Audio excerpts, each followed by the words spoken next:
untamed and have a rest. Navia said something about having a place ready for us there, didn't she? Come on, let's go!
Settle down! An oversight on my part.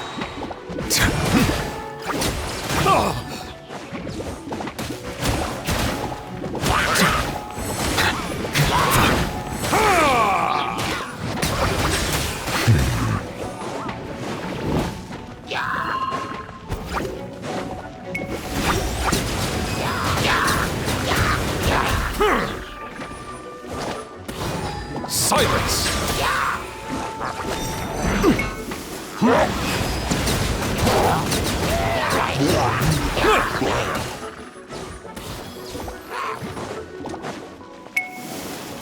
Be sanctified.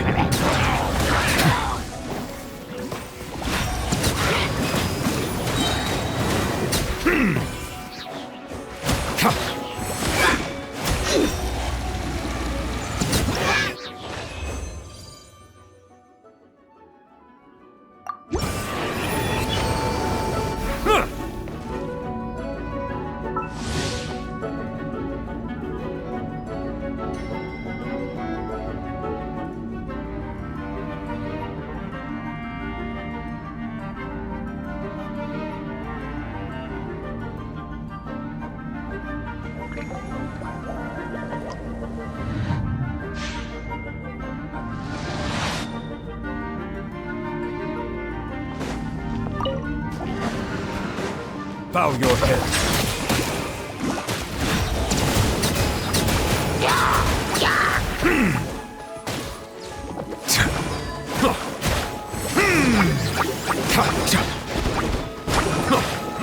Silence!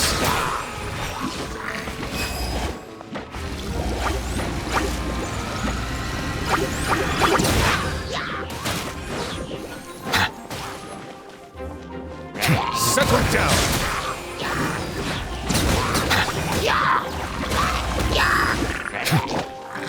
Let the mighty be humbled!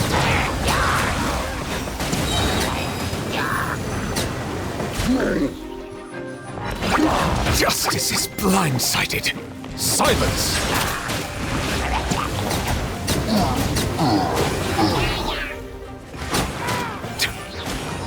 Be sanctified.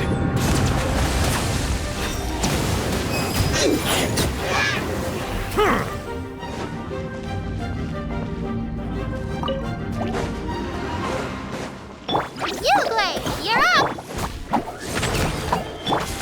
Settle down!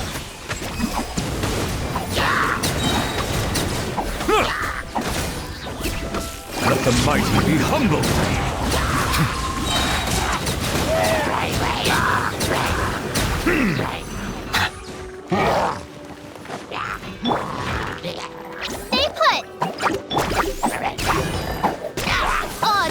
spice up.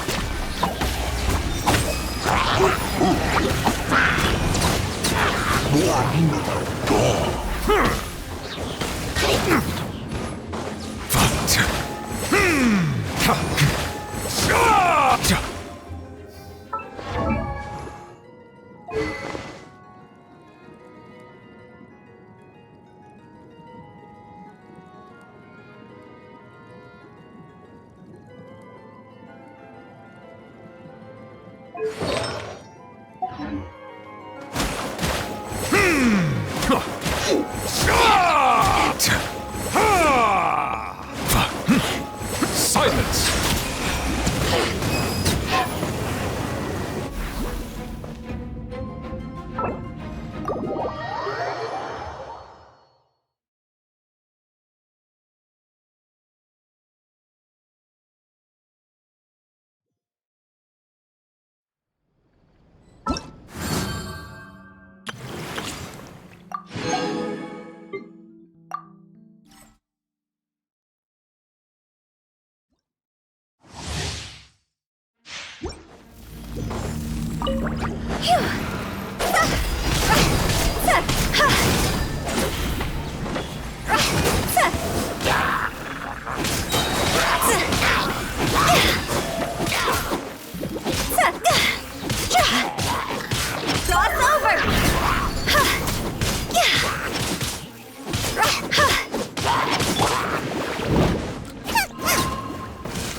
Ring cutter!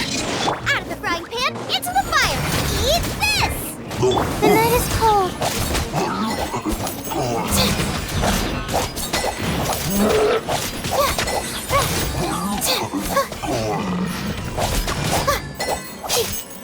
Stars shine for... Higher, higher, hands on fire!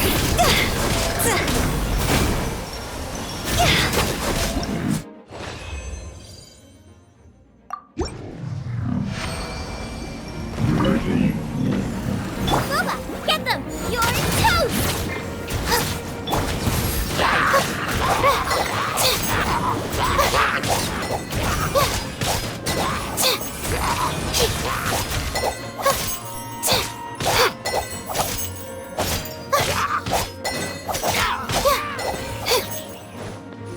Nice and spicy! Eat this! Not now!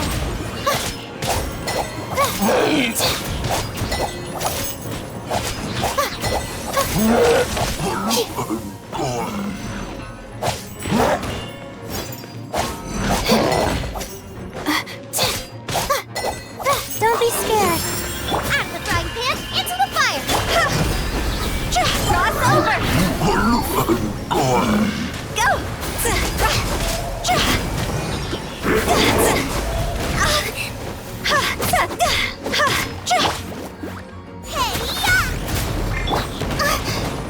Cold. Mine took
Once, there was...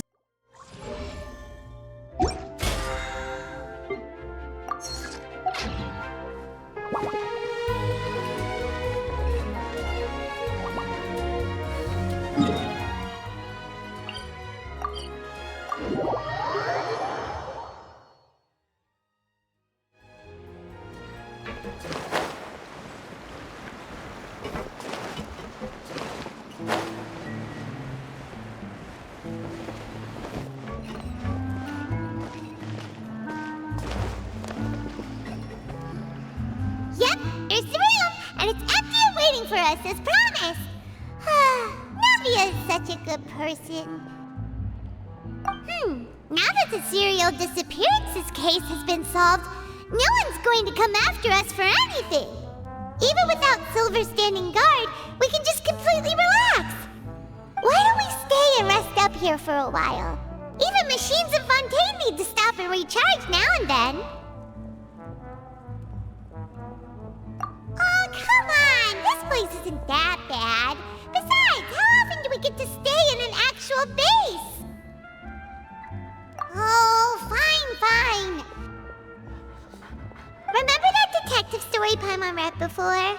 Well, the author is about to release a new book, so Paimon wanted to buy it as soon as it came out and have a quiet place to read it.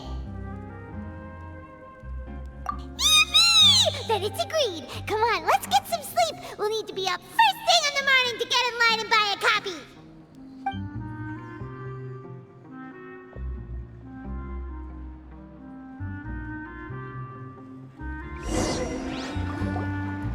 Paimon didn't expect that style at all.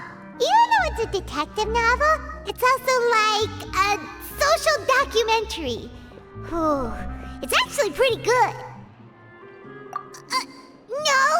Paimon just spends a bit more time sleeping than you, that's all. Excuse me, but do you know if the Traveler and Paimon are lodging here? Huh? Who are you? Paimon doesn't recall seeing you before. Wait, you're not here to give us trouble, are you? A blonde traveler and a chatty little fairy. Whew, looks like I found the place. Good thing I asked the Spina di Rosula. Seems they sent me the right way. Hey, what do you mean by chatty? Paimon's always careful not to talk too much.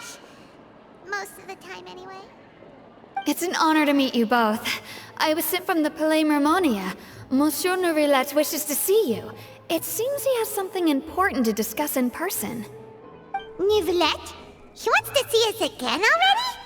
Huh. We talked so much the last time we met. Has something happened since then? I am not privy to the details. It would be best if you came to the Palais Mermonia and asked Monsieur Neuvilette in person. If you say so, but Paimon has a bad feeling about this. Now that I've delivered the message, I'll take my leave. Thanks! We haven't left the room for a few days, so we'll head over once we've freshened up a bit.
Huh?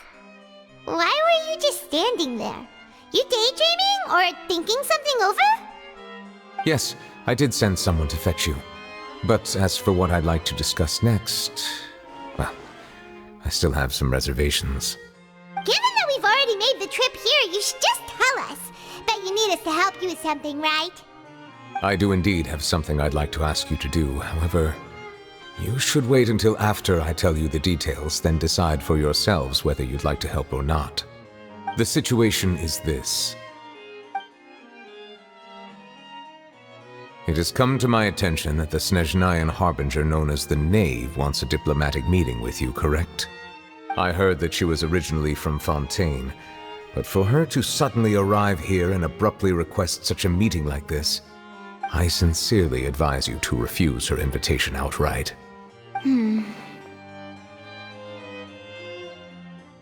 I'm sure you're aware that her purpose is most likely related to Child's recent predicament. We convicted one of the Snezhnayan harbingers in a court of law, but we have yet to provide any form of detailed report on the matter. This does indeed provide an opportunity for Snezhnaya to put pressure on us. I believe we should adopt an evasive stance until we can provide a proper explanation and have a preliminary plan on how to deal with the matter. No, we shouldn't. I think we should agree to the meeting. Oh? Well, you see, we are the ones that owe an explanation. If we keep putting off the meeting, it could easily result in the problem escalating, right? It's like a fight between two friends.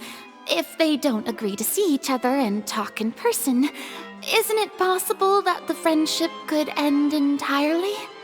Though diplomatic relations between Fontaine and Snezhnaya could be considered as friendly, it is only superficially so. You wouldn't go so far as to say that our nations are friends, as you did in your example. It was just an analogy. An analogy, okay?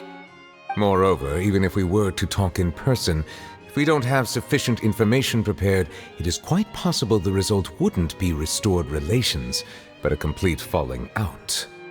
I don't think we should overthink those possibilities yet. Even if the logic of the divine is not immediately apparent, its wisdom will only be revealed with time. Besides, you'll be at the meeting. If any problems do pop up, you'll have no problem navigating them. I must clarify that interacting and communicating with people outside of court is not my cup of tea. It seems you think too much of me. But more importantly, when did I agree to join the meeting with you? You mean you won't come? No, that won't do. I can't go to the meeting alone. You have to accompany me. I must take you with me. Lady Farina, could there be something else regarding this matter that is being kept from me? No, not at all. Look, I am the Hydro-Archon of Fontaine, Focalor, the god of justice who is loved and adored by many. So I only hope that justice will be served in this matter. Don't overthink it.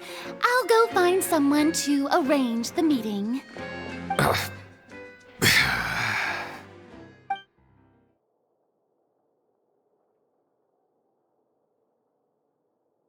Though it could officially be considered a diplomatic conference, I prefer to see our meeting today as an ordinary tea party. I assume you see it the same way, Miss Farina?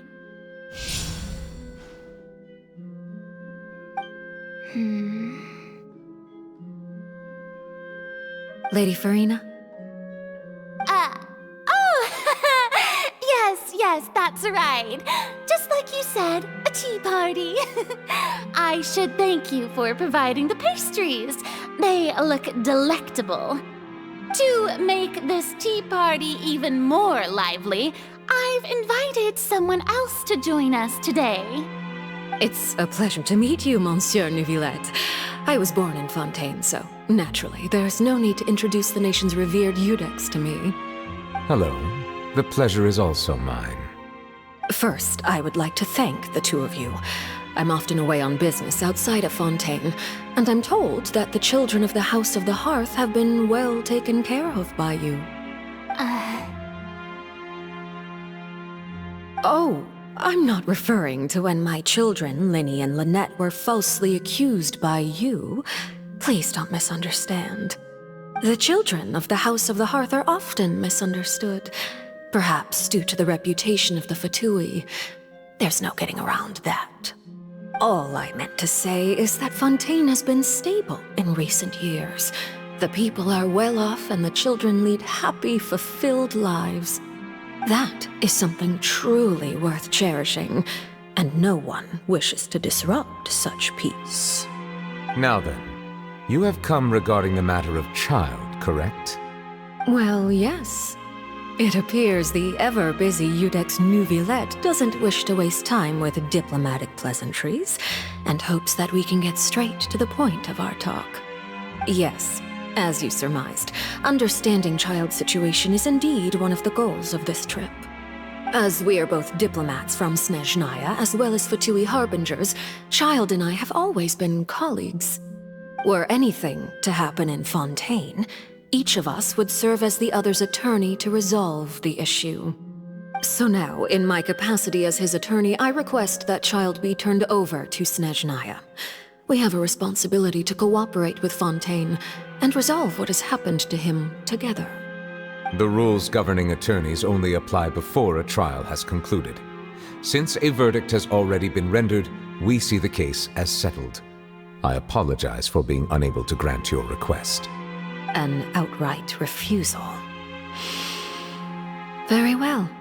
I respect all the rules of Fontaine's courts, just as I respect you as Chief Justice.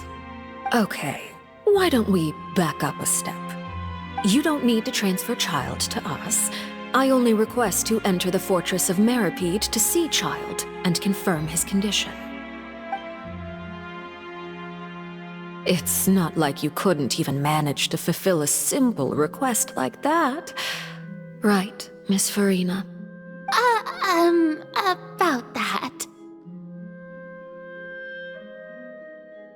The Fortress of Meripede has always been completely autonomous. Even we have no authority to interfere there, and diplomatic issues do not suffice as an excuse.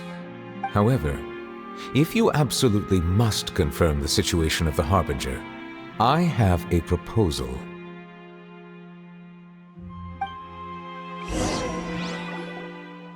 The knave showed up already? Well, Lyney did say that Father will be returning soon.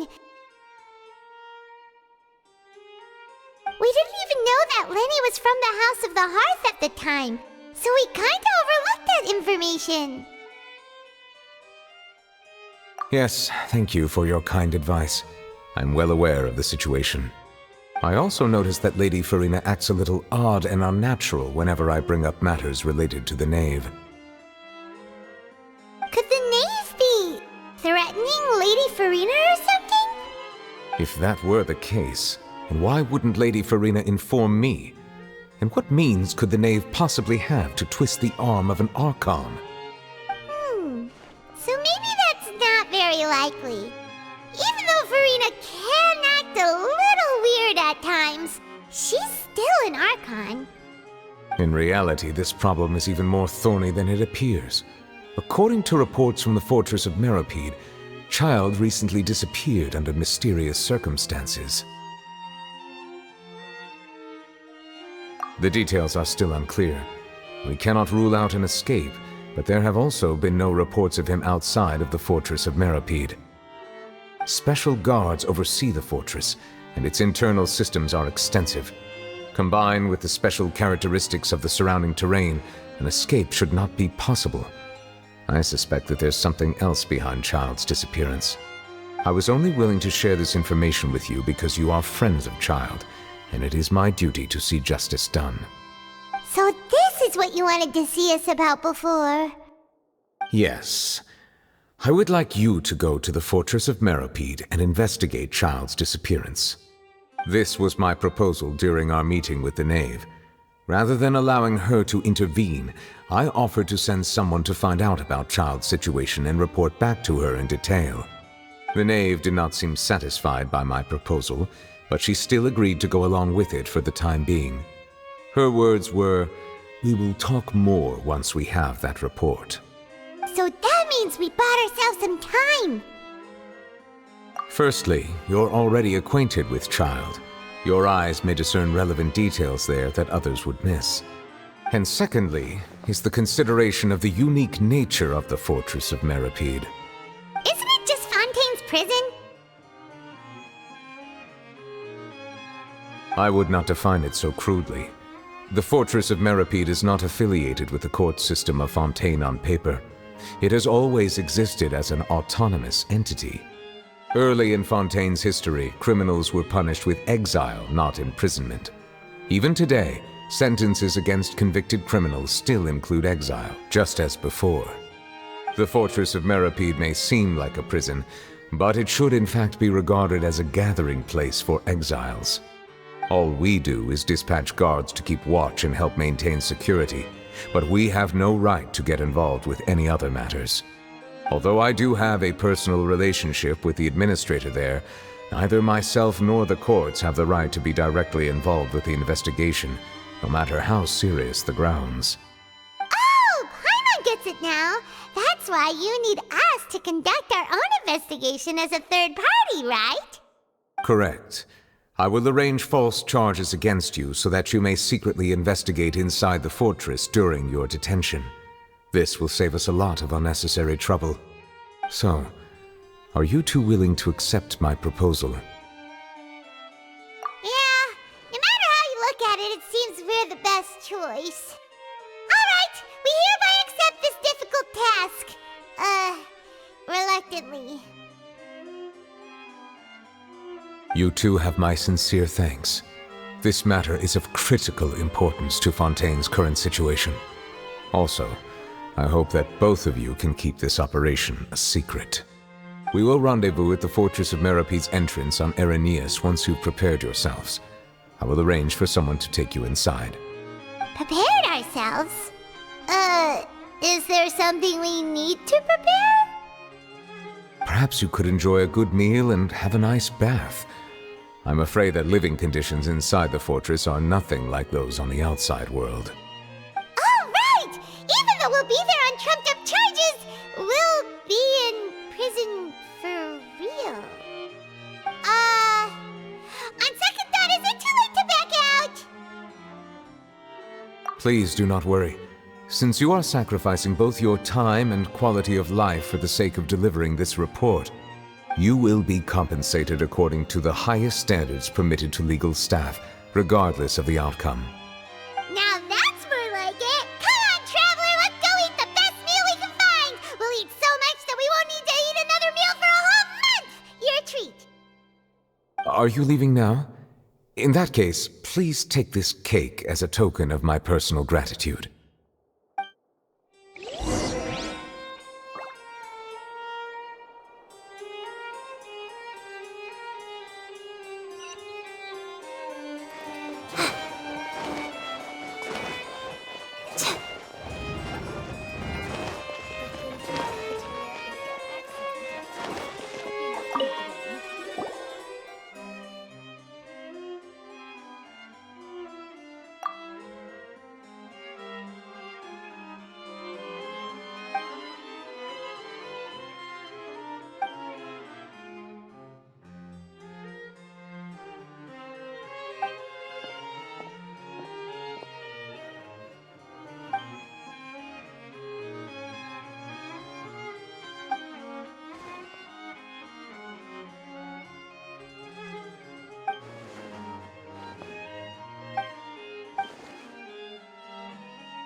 I'll have that and that. Oh, and one of those two. Ooh, and no Fanta, thank you. That cake was pretty good. But as soon as Paimon remembered that we were about to go to prison, Paimon's stomach suddenly became completely empty. Now that Paimon thinks about it, we've always been super careful ever since we arrived in Fontaine, just to avoid breaking any strange laws here. But here we are, about to willingly send ourselves off to the Fortress of Meropide. Maybe this is what they call fate. Let's just try our best to investigate everything quickly once we get there. Paimon doesn't want to stay in prison too long.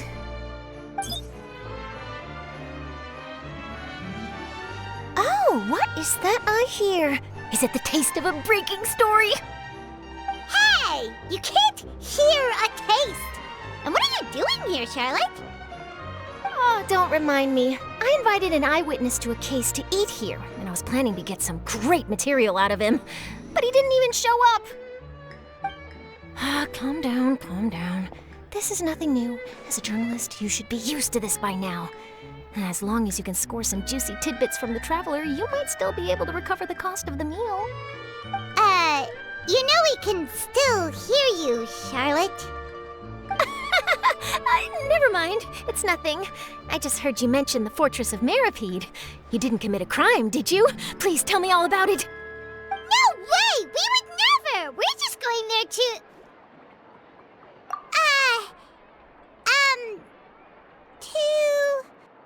Oh no, Paimon almost forgot that Neuvilette told us to keep it a secret!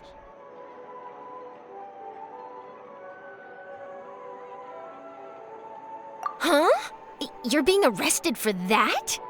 Oh, but now that I think about it, I suppose that's not completely unreasonable. That's pretty despicable, almost as offensive as committing theft.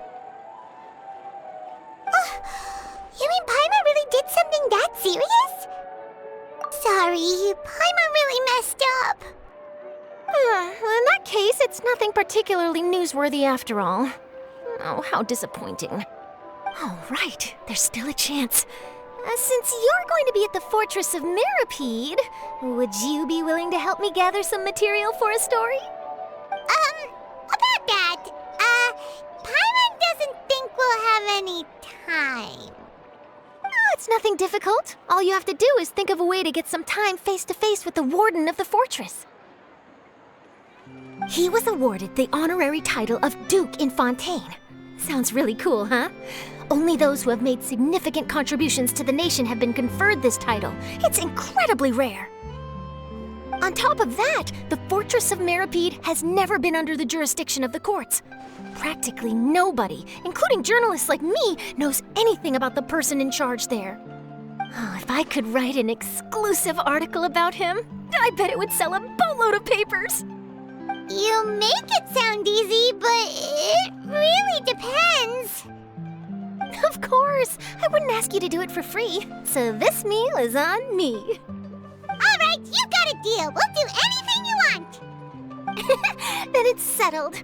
The food should be here any second, right? Huh? Wait, just how much did you order?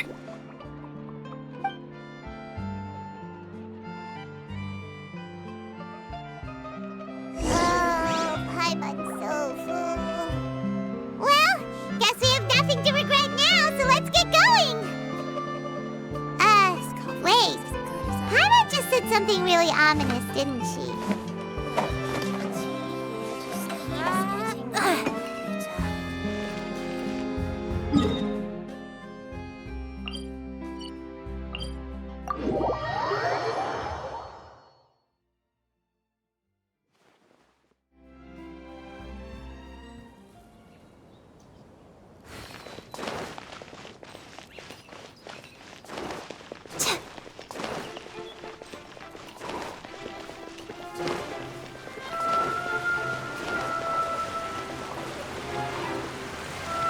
hydro armor.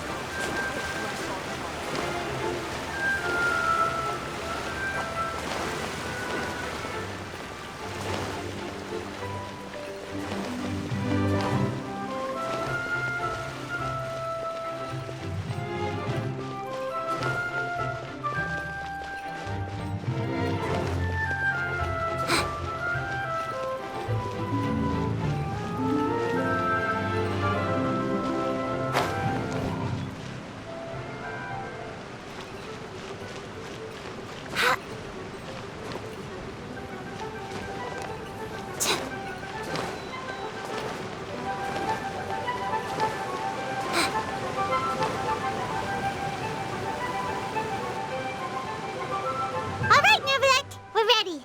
Is this where the entrance is? You have come, just as promised. Yes, this is the one and only entrance to the fortress of Meripede from Irenaeus. Careful. You may want to step back a bit. Whoa! So you have to go down from here? Is the prison underwater? Utilizing both the barrier of the water as well as the fear humans have of the depths, the fortress of Meripede is naturally the perfect place to confine and guard criminals. But do not worry. It is not nearly as frightening inside as you may think. You will see for yourselves once you are down there. Paimon hopes you're right. Don't know about you, but just thinking about being at the bottom of the sea like that gives Paimon the heebie-jeebies. Oh, and there's one more thing. I mentioned that I have had personal dealings with the administrator of the fortress, Writhsley. He's a very shrewd fellow. Yeah, we heard about him too. He's that Duke, right? Correct. He is the highest-ranking manager of the underwater prison. Even though you are going there to investigate at my behest, it would behoove you to avoid any confrontation with him or any of his subordinates. The Duke rarely ever leaves the fortress of Meripede, but that does not mean he is not privy to all that is happening inside and outside the fortress. He is quiet, but not unaware, so please bear that in mind. All right, that's about all the time that we have to talk privately. I'm counting on you two. Don't worry, we won't let you down. Good. Madeline! I'm here, Monsieur Neuvilette. These two are the newest convicts, I presume? Don't worry, they won't escape on my watch. Like we would try. Please follow me, you two. I'll process your paperwork for entering the Fortress of Meripede.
Are we already underwater now?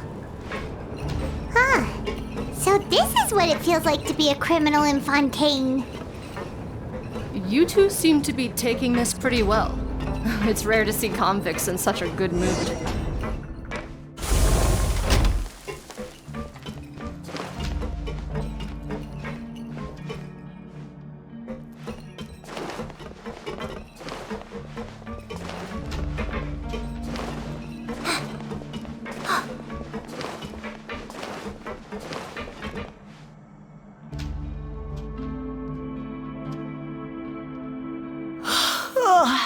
Oh, it's you, Madeline. Why'd they make you make the trip down here today? Monsieur Neuvilette personally requested I escort these 2 convicts. I suppose he was concerned others might not be up to the task. Well now, aren't you the lucky one? Must be nice to be on good terms with the big shots like the Chief Justice. The only people I get to see every day are the new inmates. Well, have you tried service with a smile? Who knows, it might help your professional reputation. Yeah, right. As if. Every criminal comes through here looking miserable. How can I smile with such a toxic work environment? And even if I did smile at them, the convicts would probably just think that I'm some freak getting some kind of twisted enjoyment from their pain. Oh, she's got a point. Well, I've finished transferring you. You 2 will register here, and Mirette will guide you through the remaining procedures. Yep, I'll take it from here. You head on back to that bright and sunny world above. Okay, let me see. You are the Traveler and Paimon, correct? That would be us! Let me confirm your charges and sentence. Let's see.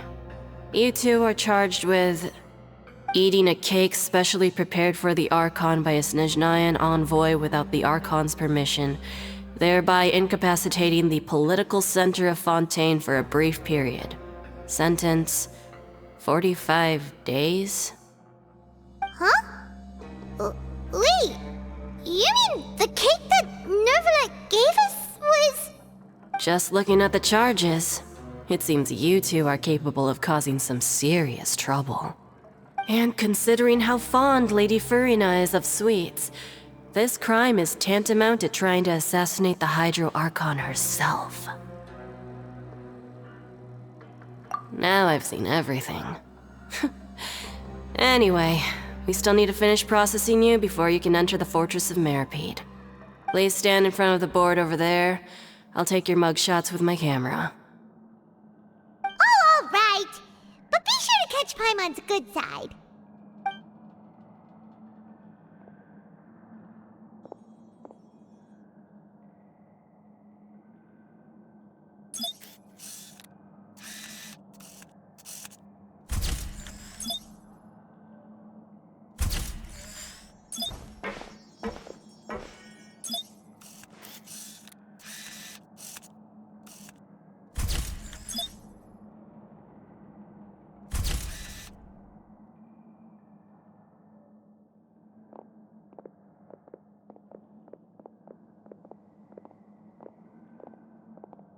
And we're done. Thank you for your cooperation. Next, someone will be along to guide you inside the fortress. Please be sure to cherish this opportunity for rebirth.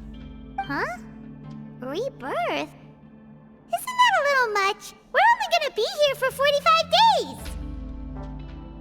You 2 are the new inmates, right? Follow me. Oh, okay! Paimon is Paimon and this is the Traveler! Save it. Not like I'll remember your names. Move it.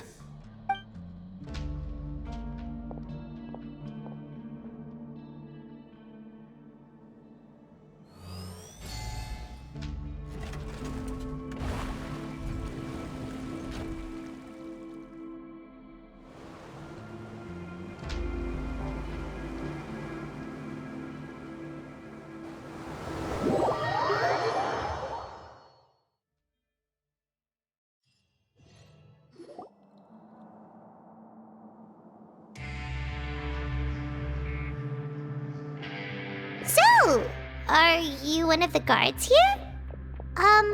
Is there anything we should be careful of while we're here?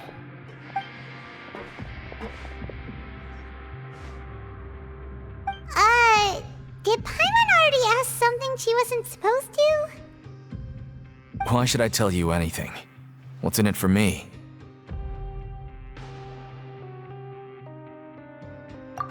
This is exactly why I can't stand you fish. I wouldn't even be doing this if it weren't for the credit coupons. Credit coupons?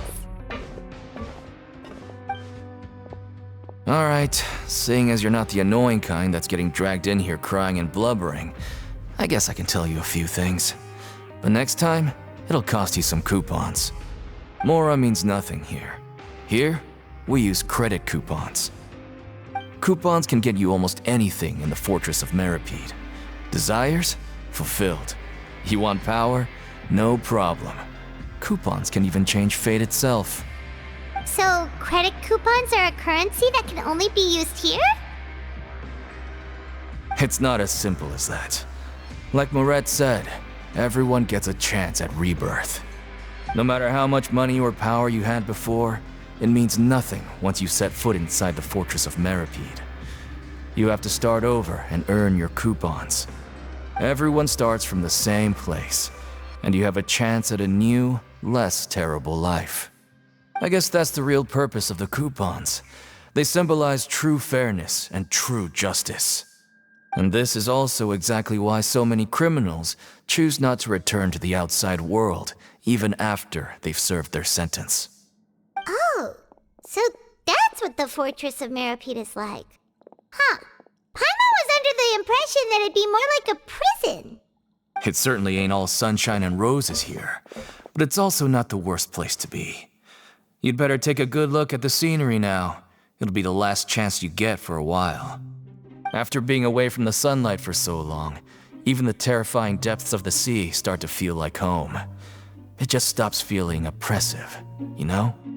Oh, I'm actually an inmate like you two. Welcoming newcomers is a job I've picked up to earn some extra coupons.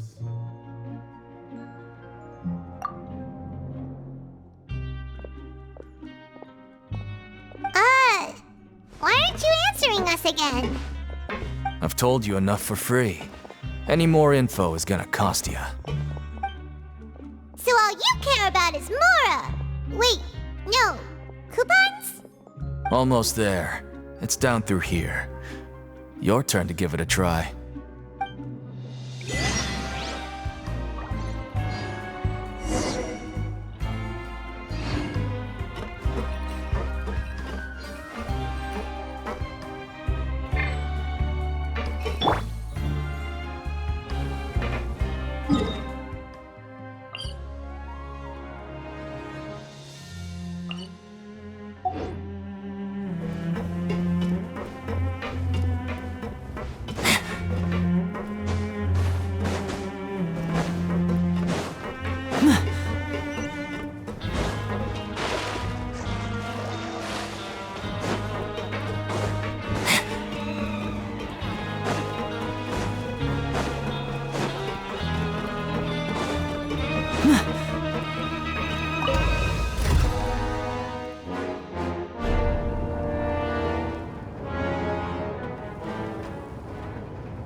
So, we're going even deeper now?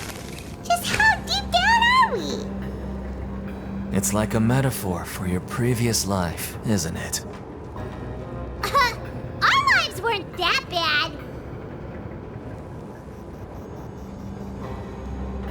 So long as the audience thinks that seeing is believing, there's no limit to the number of tricks I can pull off.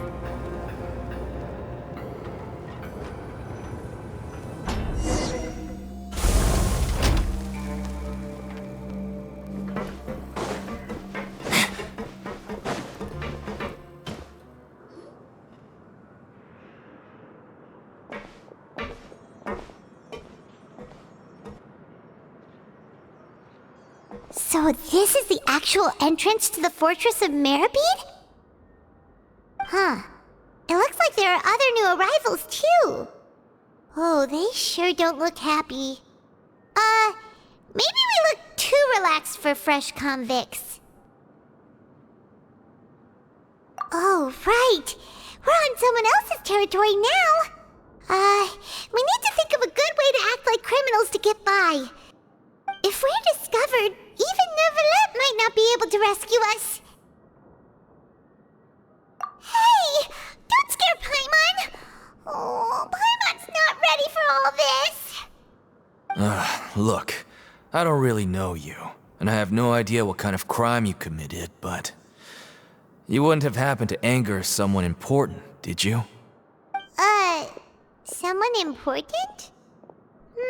Paimon doesn't think so.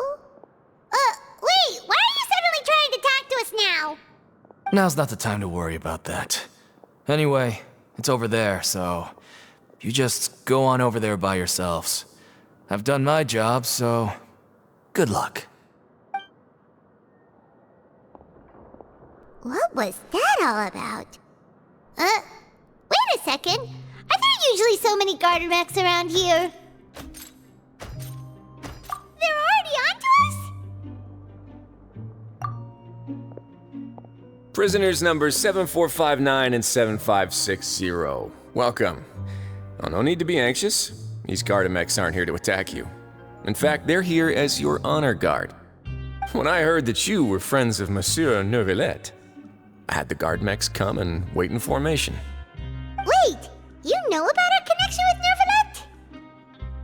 The seafloor isn't as cut off from the world as you might imagine.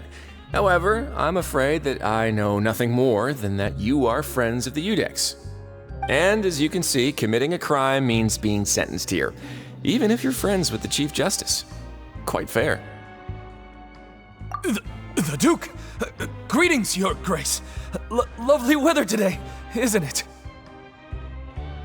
Oh, greetings, my good fellow. Well, I'm willing to imagine that the weather is as good outside the sea as you say it is.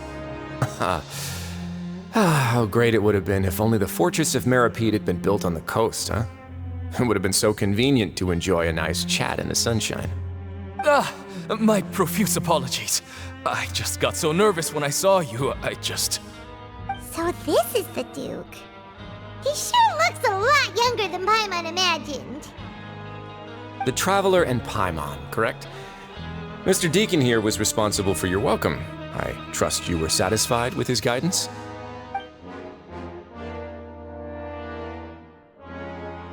Outstanding. Well, Deacon, I recall we discussed fate during our last work meeting, I believe that fate will reward all those who take every aspect of their work in life seriously. When you return to your bunk, you'll find the guards have issued some extra credit coupons to you. Oh, thank you. Thank you, Your Grace. Oh, and you too. I can't believe you gave me such praise. If you need anything in the future, anything, please, come find me anytime. No credit coupons necessary. Well, I believe that concludes the introductions. We've already taken enough time here. Deacon, if you would. Yes, Your Grace. I'll take my leave now.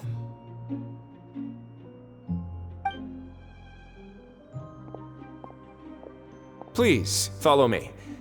To make you feel more welcome, I'll show you around the various facilities of the Fortress of Meripede. I hope it'll help you adjust to life here. He's going to personally give us a cure? Huh. Paimon can't figure out what this guy's thinking at all. No wonder Charlotte's so interested in him. He's one of those mysterious types. Alright, let's keep up with him.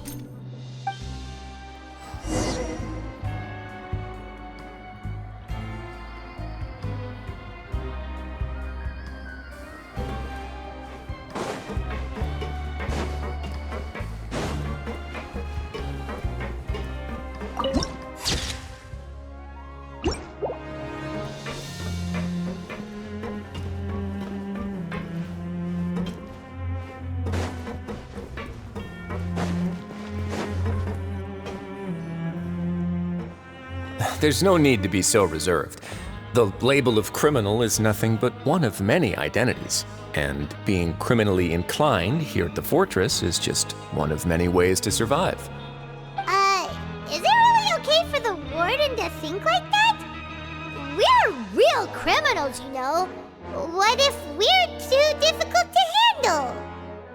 Well, then maybe you'll be able to carve out a name and a place for yourselves in this underwater world, But before you go in swinging, please remember that in the Fortress of Meripede, it's better to not cause trouble for yourself or for the guards.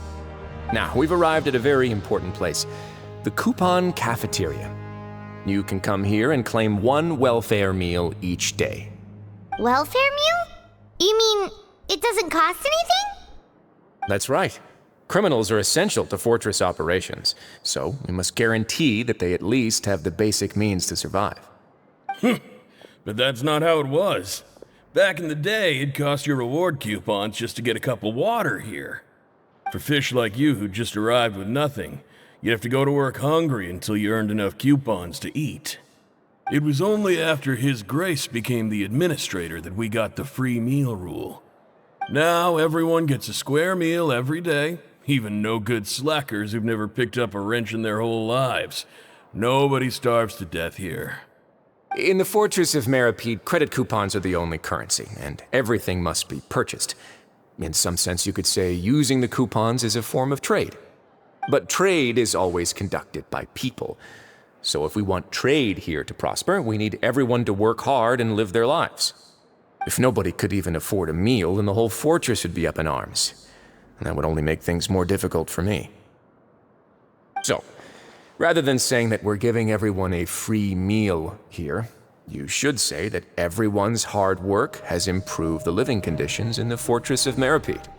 Your Grace's reasoning is correct, but what I said is also true. Whatever the case, hard work is rewarded here. You'd be hard-pressed to find anywhere else as fair and reasonable. Right! Paimon sees your point. By that logic, this place doesn't seem so bad after all. Oh, wait, no. We shouldn't drop our guard so quickly.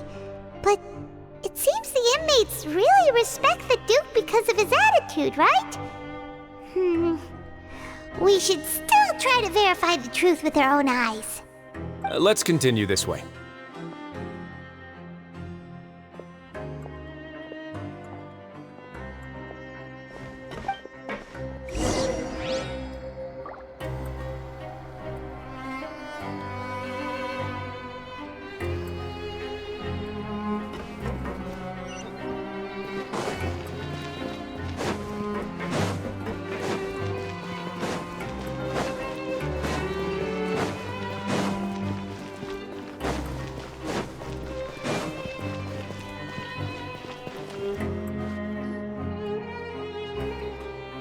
This place is known as the Pancration Ring. Sometimes we have criminals who have more energy than they know what to do with. Their daily work alone isn't enough of an outlet for them. So, instead of leaving them to their own devices, we've provided them with this dedicated venue. This way, nobody will get involved unless they want to be. Pancration matches? And you can earn extra coupons? Oh, what do you think, Traveler? Interested? But I must warn you that your sentence will be extended if you fail to restrain yourself and end up seriously injuring or killing your opponent.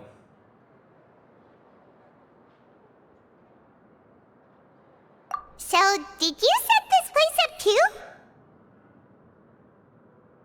No, actually. I just granted approval for the organizer to use this area to build the ring, and I collect a portion of the proceeds in return.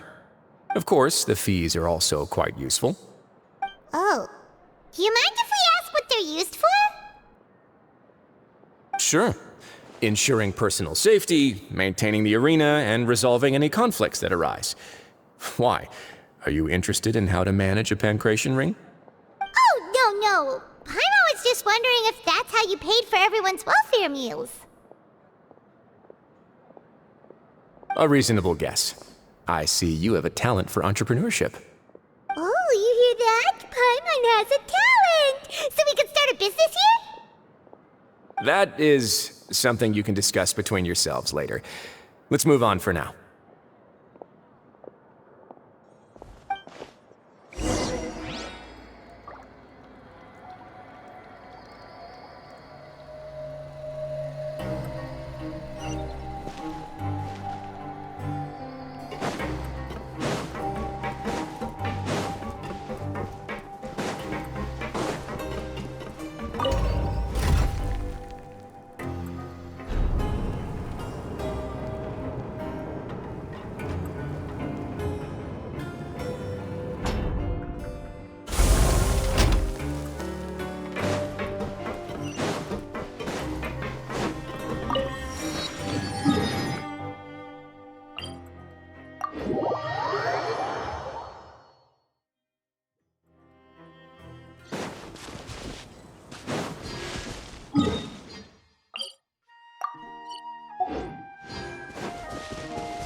I wonder what my dear sister Lynette is doing right now.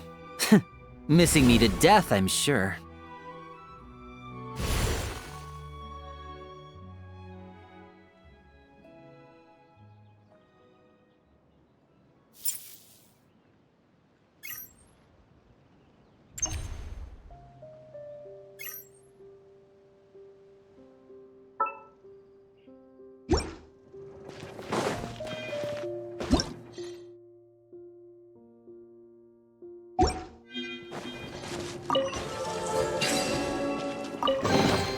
Guess this'll go into my magic pocket.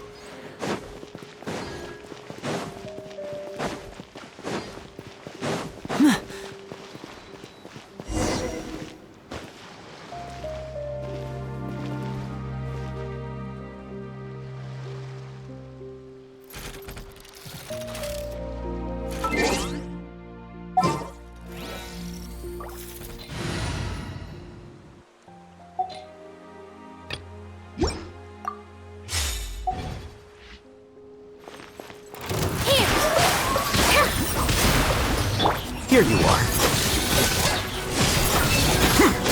Illusion shattered! Ha! Ha!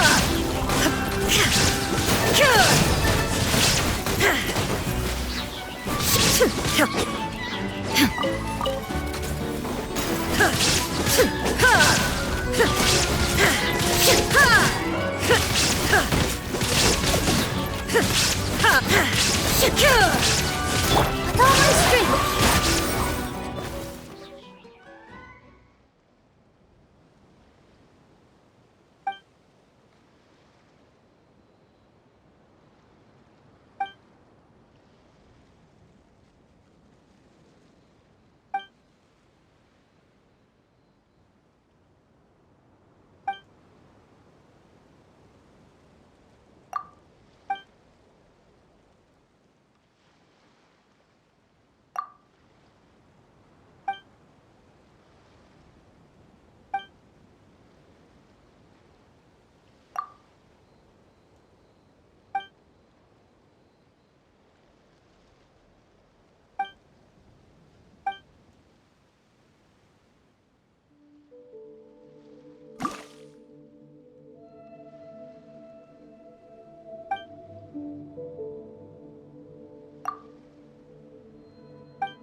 is no escape!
Here you are.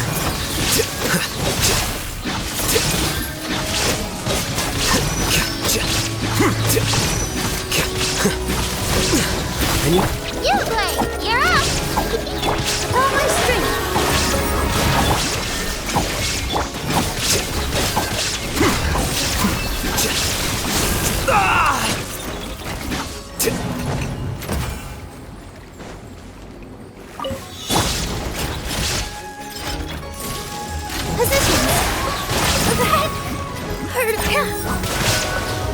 There is no escape! Stay put! Hey, go away!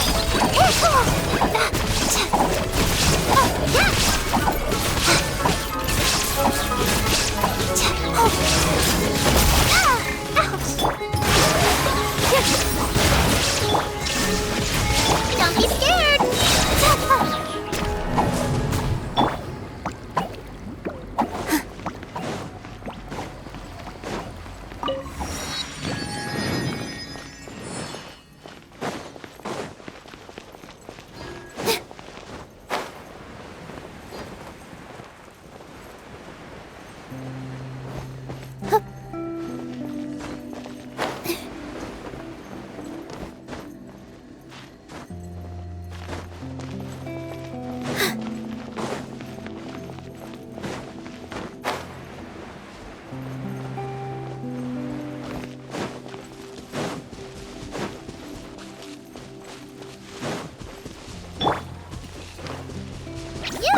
You're up!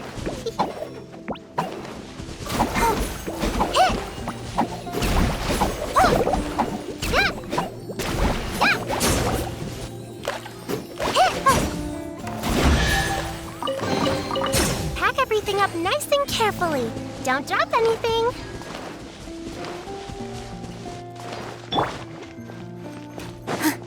With all my strength. Shine down.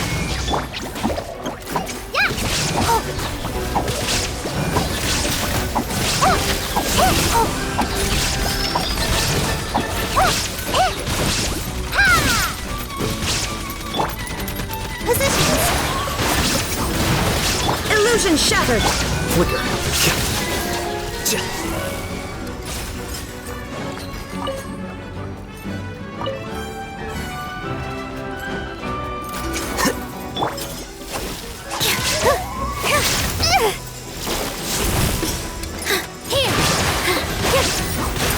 There is no escape.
Your Grace.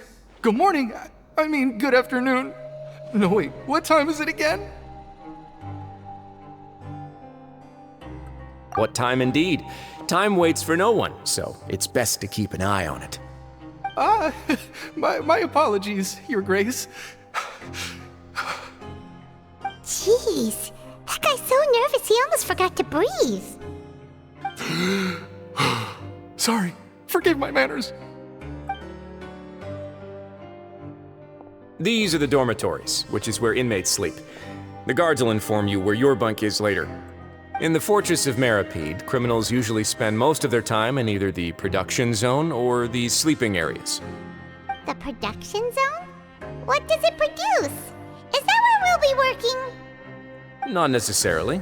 Though working in the production zone is the most reliable way to earn credit coupons. If you have other skills, you can skip your shifts to earn them in other ways. Wow. Wait, you're the manager of this place, and you're just telling us to our faces that it's okay to skip work? The fact that the Fortress of Meripede has continued operating completely autonomously is proof enough that most people are willing to work honestly and earn a stable income. As for what we produce, many of the clockwork machines seen all over Fontaine originate from our workshop.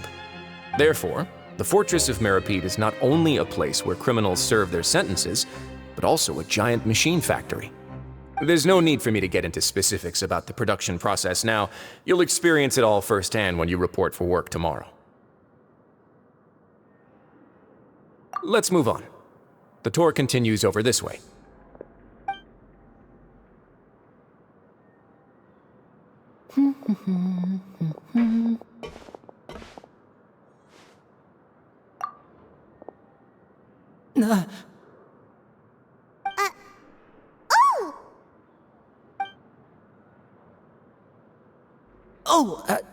You really scared me there. I didn't expect to see you here, Your Grace. I thought maybe I was so tired from work that I was starting to see things. The only thing you should be seeing is the work in front of you. Stay focused and keep up the pace. Oh? Is something the matter? nothing. Paimon's just worried about how hard we'll have to work tomorrow.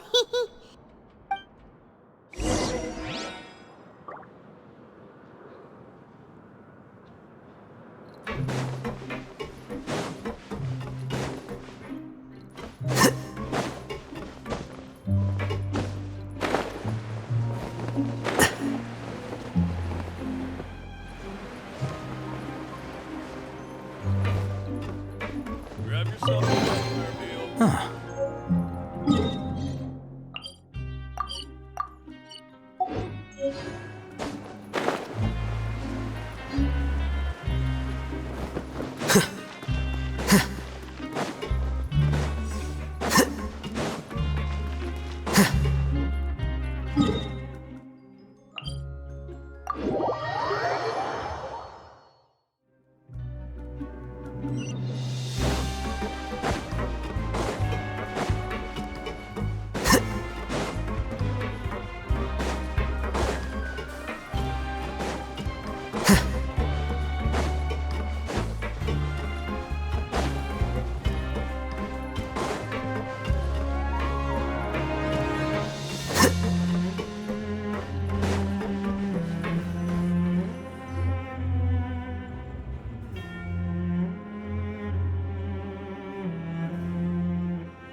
Your Grace? What are you doing in the infirmary at a time like this? Oh no, you didn't injure yourself, did you? Not yet, unfortunately for you. But thank you for your concern, Sigewinne. Oh, then you must be here for those two. Allow me to introduce you. This is the infirmary, and Sigewinne here is the Fortress of Meripede's head nurse. Hello, new faces. They call me the head nurse, but I actually handle all the nurse-related work all by myself down here. Since you seem to have some rare downtime with no patients, perhaps you could find the time to join us for dinner? Oh, then these two must be some important convicts. Sure, I'll join the welcome party. Thank you. Your presence will be the pièce de résistance for today's tour. Oh, so the tour part is over now? I believe I've already covered the primary aspects of life here in the fortress. As for your work, there'll be someone else to guide you through the details. Is there anything else? I seldom conduct tours, so why don't you just ask if you have any questions? Well, this is our first time here. Paimon's not sure what to ask. Then let's head back to the coupon cafeteria. Maybe a meal will help you think up some questions. You should at least try to be excited. Our free meals are actually pretty good here.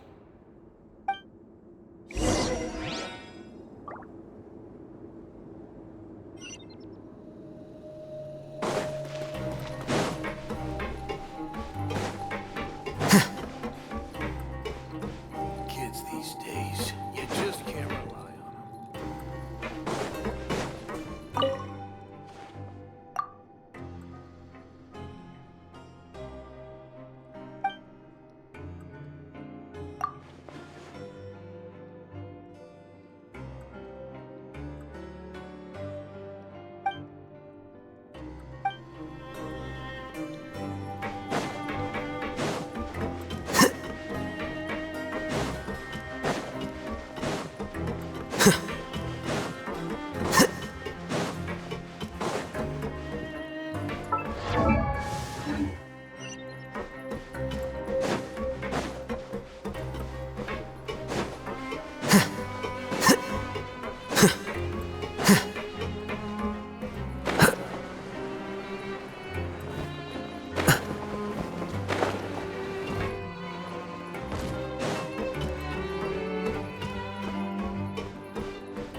What do you think of the food? Does it meet your expectations? Wow, it looks delicious! Neuvilette made it sound like living conditions in the Fortress of Meropide wasn't very good. Who would have guessed that criminals get to eat tasty food like this every day? Oh, isn't that the meal box that only super lucky people manage to draw? Seems like you two are quite fortunate. It actually has nothing to do with luck in this case. I had a word with Walsey, so you didn't have to draw lots like everyone else. Oh, you mean the meals are random? Yes, what you get to eat depends completely on your luck. You could say that it's a distasteful little game that Chef Walsey likes to play here in the cafeteria. Paimon knew it! If criminals got to eat tasty food like this every meal, the crime rate in Fontaine would skyrocket for sure! Excuse me, did I hear you mention Neuvilette just now? I've been wondering how he's doing. Is he busy with work? Has he been taking care of his health? He seems healthy no matter how you look at him, but he works so hard all the time, so it must be really tiring. Sounds like he hasn't changed a bit. Looks like you can stop worrying so much, Sigewinne. Oh, that's good. But I still feel like it's been too long since I've heard any news about him. No news is good news. Maybe next time I've got something to discuss with him, I can invite you to accompany us. But isn't the Fortress of Meropide independent from Fontaine's court system? What do you two have to discuss? Well, we provide all kinds of mechanical products for official use, and some essential goods have to be obtained from the overworld, so we naturally have to stay in touch about this and that. Monsieur Neuvillette's character is unimpeachable. No matter the question, you can discuss it openly and freely with him. Talking with him feels quite effortless. In light of that, I am quite willing to go out of my way to show respect and accommodate him. In fact, right now, I'm treating you two as guests invited by Monsieur Neuvilette. But unfortunately, I can only do so until the end of this meal. After this, you two will just be inmates here. You're very welcome. Well, your new life awaits.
Traveler and Paimon, right?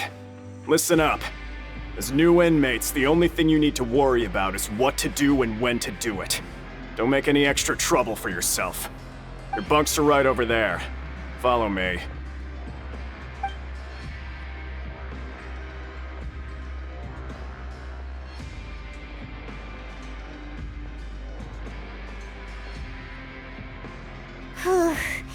So this is where we'll be sleeping from now on. Oh, Paimon can't believe this! The days of staying home and reading detective stories are like a dream now. By the way, Traveler, we saw a lot of things worth investigating just now. Even though the Duke didn't say it too directly, judging from what he said at the end, it seems that he was only welcoming because we know Neuvilette. We are criminals, and Paimon did eat that cake, but we're actually here to help Neuvilette. Is it possible that he knows we're here on a mission? Or is Paimon overthinking things? Yeah, Paimon thinks so too. He probably knew why we came here from the very beginning and intentionally wanted to send us a message. Maybe something like, Hey, I have my eyes on you, so don't try anything funny. Yeah, you're right. It's not like we can go back to Neuvilette empty-handed and say, the dude looks scary, so we gave up. And besides, the Duke said that he was willing to go out of his way to show respect for Neuvilette, right? So, we at least need to try. But Paimon hasn't gotten a clue where we should start our investigation. You mean... Yeah, that's what Paimon was thinking too! Paimon almost spilled the beans when we ran into him. Fortunately, based on his attitude, it looks like the Duke sees Lyney as just another inmate. We worked so hard to help clear Lyney and Lynette's names, and yet we turn around and bam! He's in prison anyway! Oh, right! Lyney and Lynette are from the House of the Hearth. They work for the Knave, so they could be here to investigate too! Huh? Oh, it's a card! Paimon didn't notice it earlier. It looks like a magician's prop. Lyney must have left it here. He's in prison and still doing his little tricks, huh? Let Paimon have a look. It was nice to bump into you again. Let's catch up in the production zone tomorrow. What in the world? It's written like he's greeting a buddy on the street. Paimon thought he'd write something important. If you say so. We can ask him what's going on tomorrow. Let's get some rest now.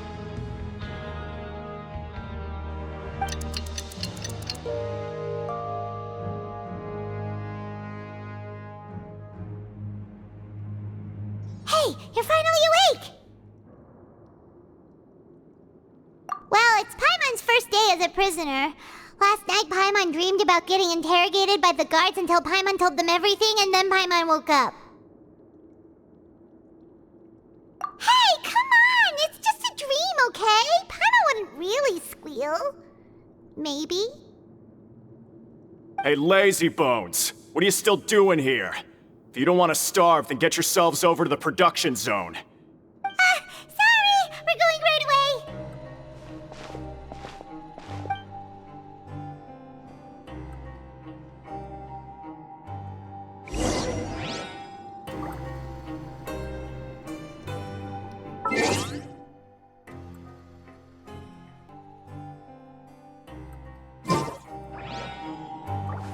Wait.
Ah, you must be the catch of the day. Looks like you've got some luck getting assigned this space. Yep, we just arrived yesterday and... Don't interrupt me when I'm speaking! Yes, sir. Listen carefully to my instructions. I don't want any mishaps. Every machine here is worth more than the both of you. Working around these machines can be very dangerous. Do your job well, and you can eat in the cafeteria after your shift. Get sloppy, and you dine in the infirmary. Anyway, the Fortress of Meropide doesn't want to lose a single one of its machines. And it also doesn't want to waste the production potential of any inmate. You got that? Got it! Your job is to use the machine over there to process widgets. Watch carefully, and make sure you step on the pedal at the right time. If the machine gets jammed, then give it a little maintenance with your fist. Here, take this. Bring me the processed widgets, and I'll give you some credit coupons in exchange.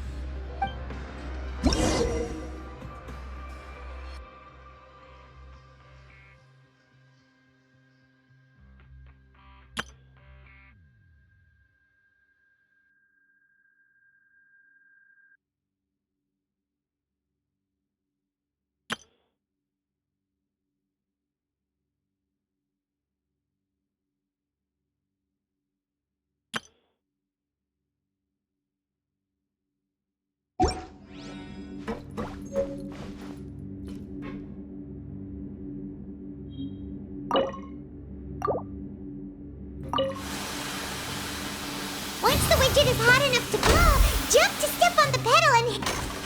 So if the machine gets jammed, you just need to attack it to fix the problem.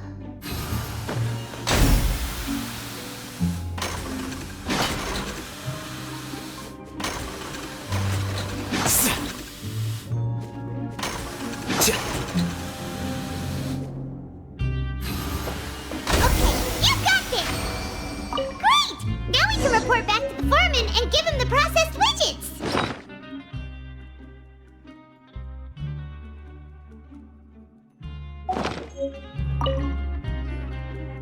Huh. This one is... tolerable. Though, since the processing is done by machine, the product is all pretty much the same anyway. Alright, I'll pass you for now. And we'll count up how many credit coupons you've earned.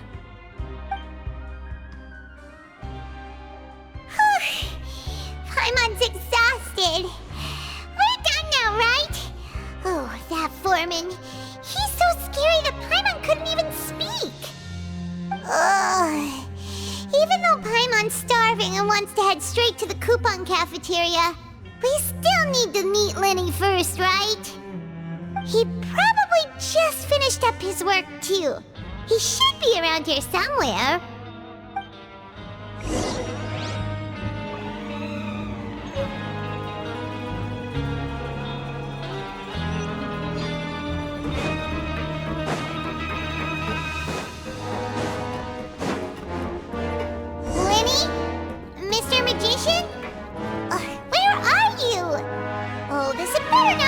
Disappearing act. Doesn't seem to be around here. Let's try looking somewhere else.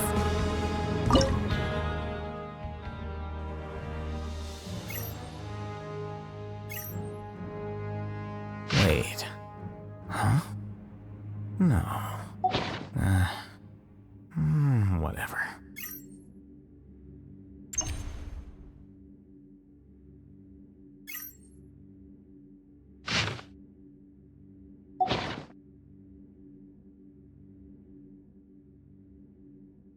The scribe's work is simple, which is exactly why I took the position.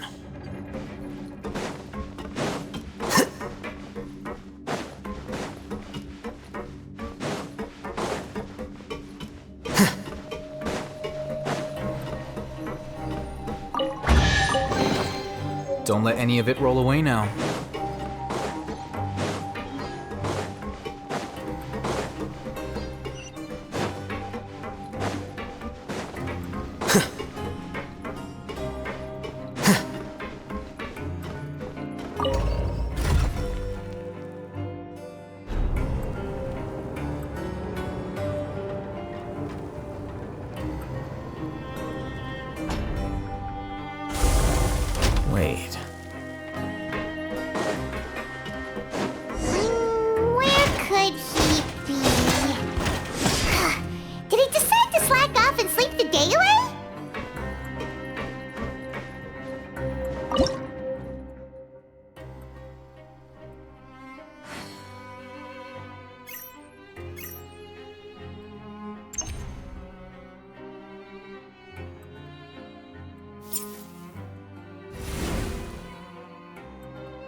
There have been many poorly written applications lately. I guess I'll just have to reject them all.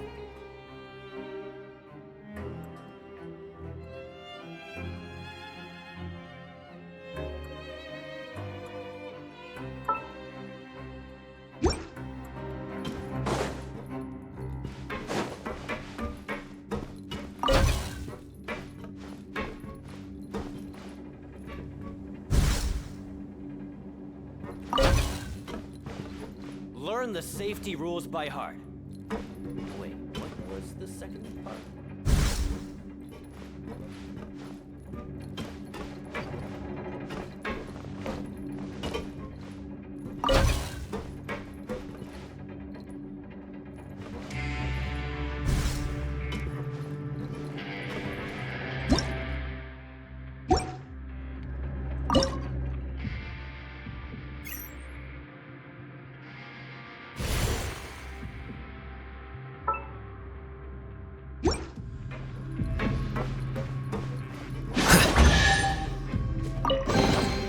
Don't let any of it roll away now.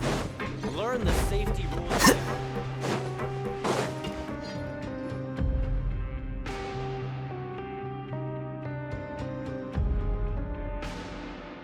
Hey, over here. Oh, you scared Paimon! How did you appear out of nowhere like that? Oh, you scare so easily now? Is there something worrying you these days? Oh, you little... The only thing we're worried about was trying to find you. Sorry. Come over here and keep it down.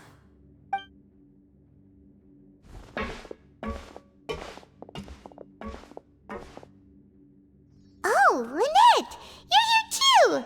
You two really are inseparable. That's right. My brother simply can't stand to be away from me. It's not just Lynette. Fremine is also here. Do you still remember him? Oh, you mean that diver from the House of the Hearth, right? Pyro remembers seeing him in the court of Fontaine before. Now hurry up and tell us, how did you end up as criminals this time? We fought so hard at court to prove you were innocent, but now it looks like our incredible court battle was for nothing! Sadly, even the teeniest of things can land you in prison these days. I put together a street performance and used the popularity we gained from the Opera House incident to attract a big crowd. And then? Next, I invited several audience members to participate in the show. And then, with the entire audience watching, their wallet suddenly disappeared. My brother was charged with theft, and I was charged as his accomplice, having assisted him in his crime. It really isn't that bad. The missing wallets are all in the leftmost drawer of the Maison Gardiennage's big filing cabinet. We just need to see how long it takes to discover them. Yep, we should be released then.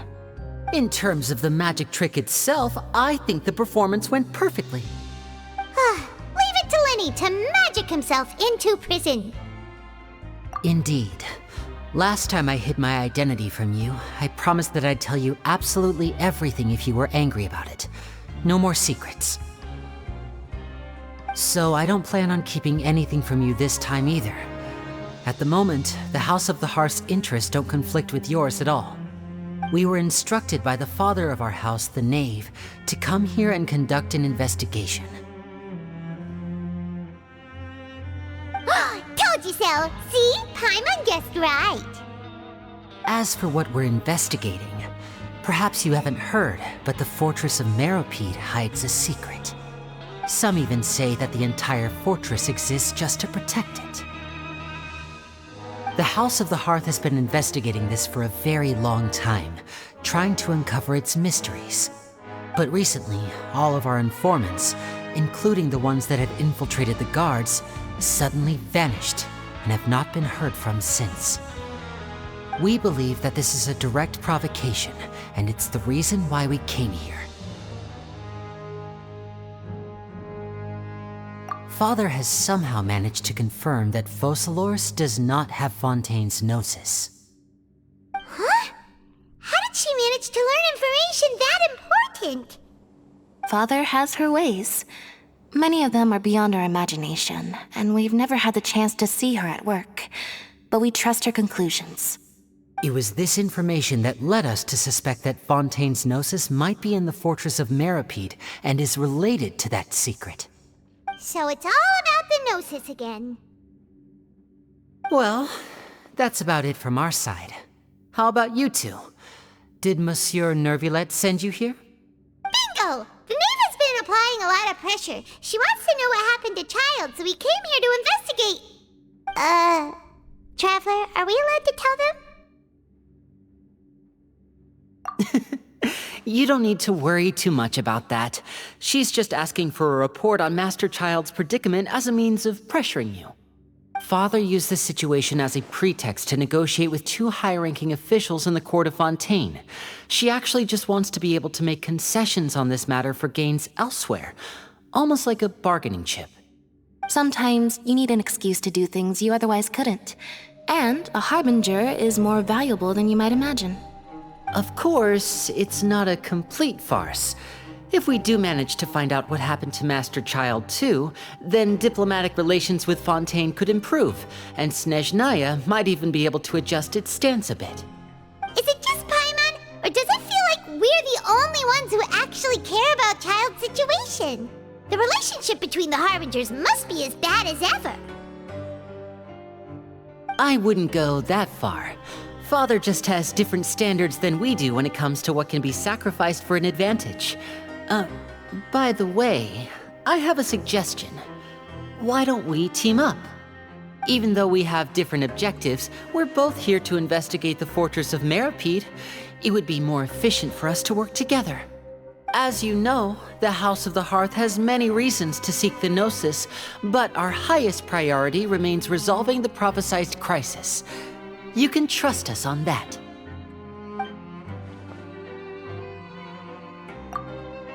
See, I told you. Is that so? Sure enough, it won't be easy to convince them to cooperate with us. Lyney seems to be thinking pretty hard about something. Of course he is. Lyney has been looking forward to a chance to reach an understanding with you ever since last we met. Or, I should say, we were really looking forward to teaming up with you this time. Lynette, just tell them everything, why don't you? It's okay to open up a little. Very prudent of you, and consistent with your behavior since we first met. That's reasonable enough, and I agreed to cooperate on these terms as well.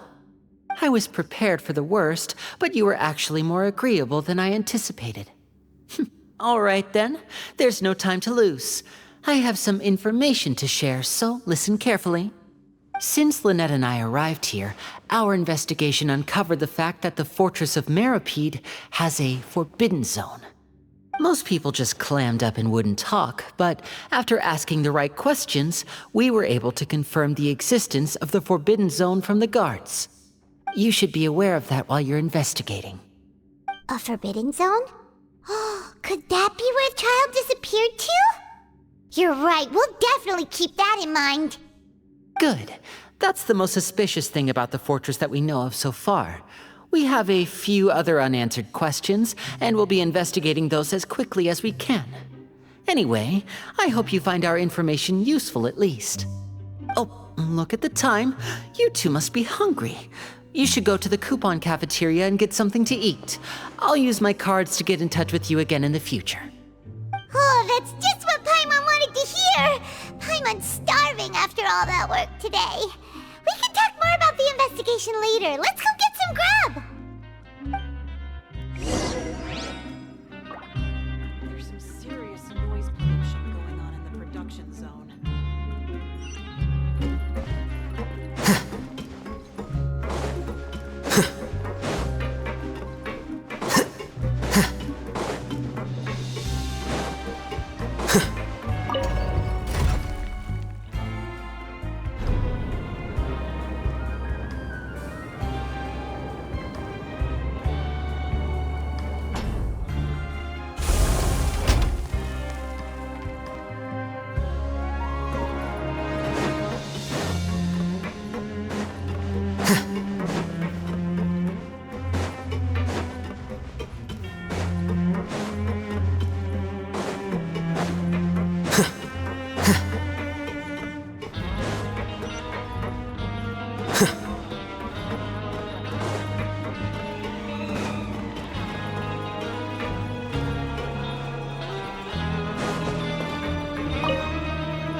Wait.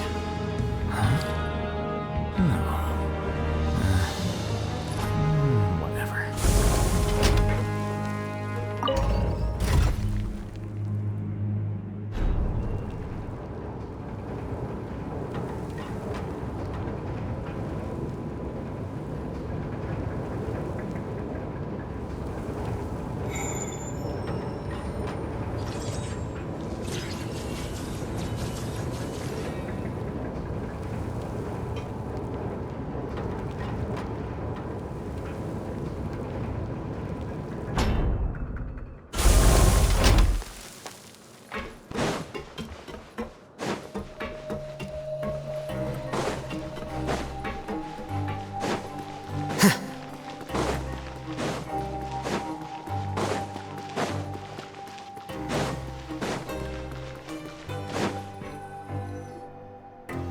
Oh, he wasn't kidding. Today's meal is nowhere near as good as last time. Oh, who knows how long it'll be until we're lucky enough to get that super tasty meal again. Forget about it then. We'll just deal with the regular food for the time being. Let's just get out of here as soon as possible. But life here doesn't seem all that bad. Other than the foreman being kinda mean and the work being pretty tiring. You think so, mate? If I had a coupon for every fish who said that. Seems you fishies still haven't learned your lessons from your life up on the surface. If you take things at face value, then by the time you reach a dead end, you won't even know how you ended up on that road in the first place. I like your attitude. I can, let you in on a little something. Everyone's been telling you to just follow the rules and not cause any trouble for yourself. Am I right? But what they don't tell you is that the rules aren't exactly what they pretend to be. The rules for being a prisoner. The truth is, this place has a lot of hidden rules. Huh? Hidden rules? What do you mean?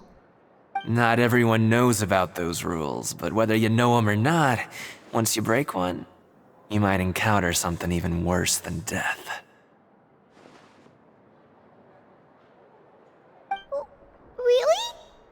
Oh, now you're really scaring poor Paimon. Don't joke around like that! Of course. And I'd say that just disappearing would be one of the better outcomes. Oh, you mean that if there really are hidden rules, then Child's disappearance might have something to do with that? In that case, would you tell us some hidden rules? We definitely want to avoid breaking them. Come on, mate. This is valuable information. The difference between life and death. Do you really think you can just ask and I would tell you? Paimon understands, but we don't have many credit coupons yet. Yeah, I know. Not like I'm going anywhere. Just come talk to me after you've saved enough. Moreover, you're new fish, freshly caught, and completely out of your element. What'd be the point in even telling you anything before you've gotten a handle on your new lives? Come and find me once you've been here longer. I'm usually around the rag and bone shop. Just call me V-Doc. Bye-bye now.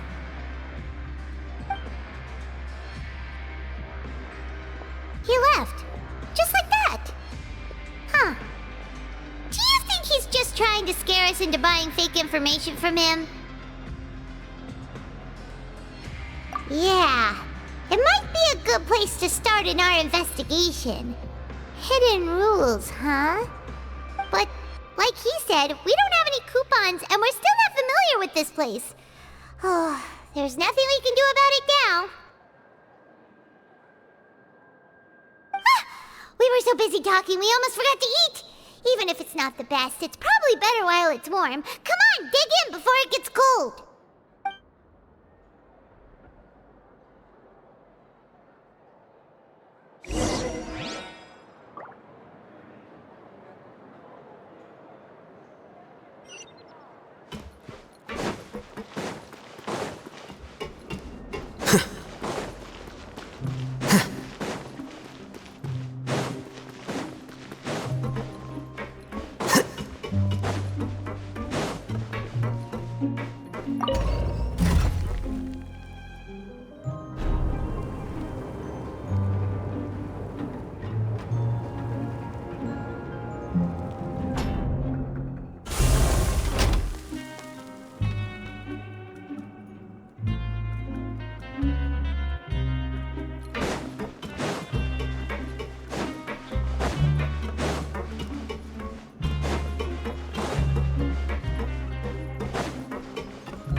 guards that our shift is set for every morning, and we're free to do whatever we want all afternoon.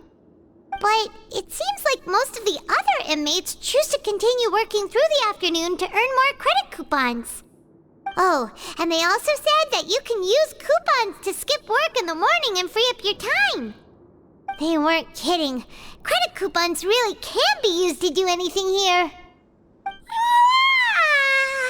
Paimon's so tired. And we'll need to wake up and go to work in the morning.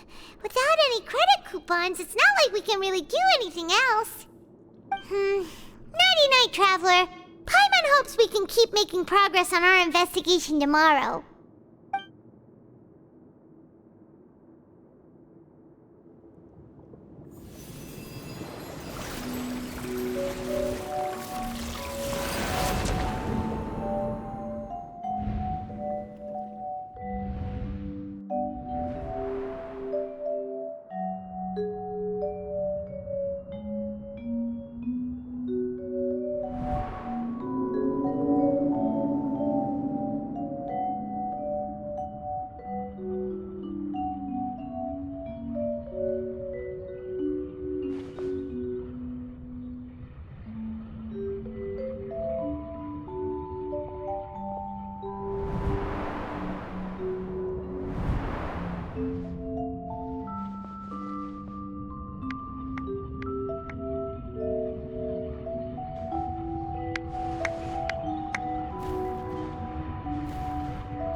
What's wrong? You seem to have something on your mind. Did you dream about something last night? Is that even possible? Unless it wasn't an ordinary dream? Oh, Child's vision! So you had it with you this whole time? Maybe the vision connected Child's consciousness to yours.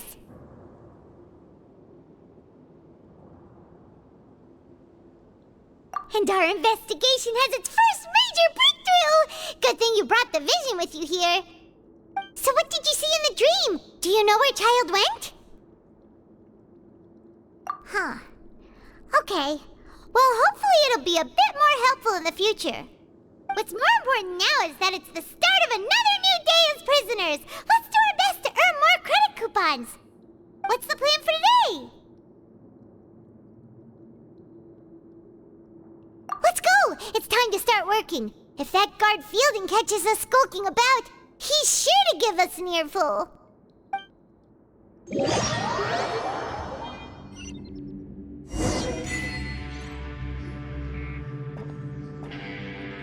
Look who decided to show up! Get your butts in gear and get to work. Time's a-wasting. Good, here you go. Remember to give me the widget once you've finished processing it.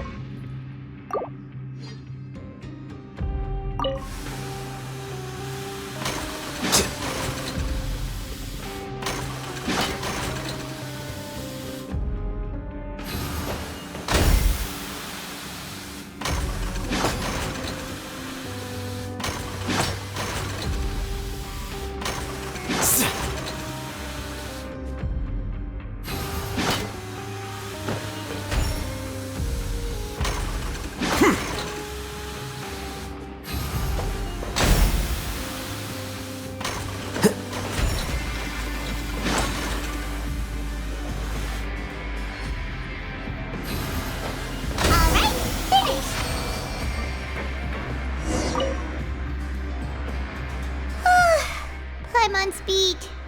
But after so many shifts, it seems we're really getting the hang of it now. Hey there, fellow shift mates. I saw you finished your work, so I thought I'd come over and say hi. Oh, hey there! We've seen you before. Your assigned base is really close, isn't it? That's right. The name's Rowan. This past few days, I couldn't help but notice the new faces working nearby. I guess we were destined to meet. I've been working here for almost 15 years. Even the foreman, Grainville, always calls me Chief. Whoa, you've been working here a long time, Chief.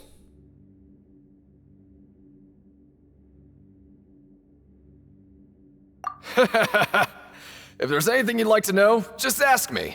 I know the work here in the production zone better than the back of my hand. Alright, Chief, we'll be sure to come to you first.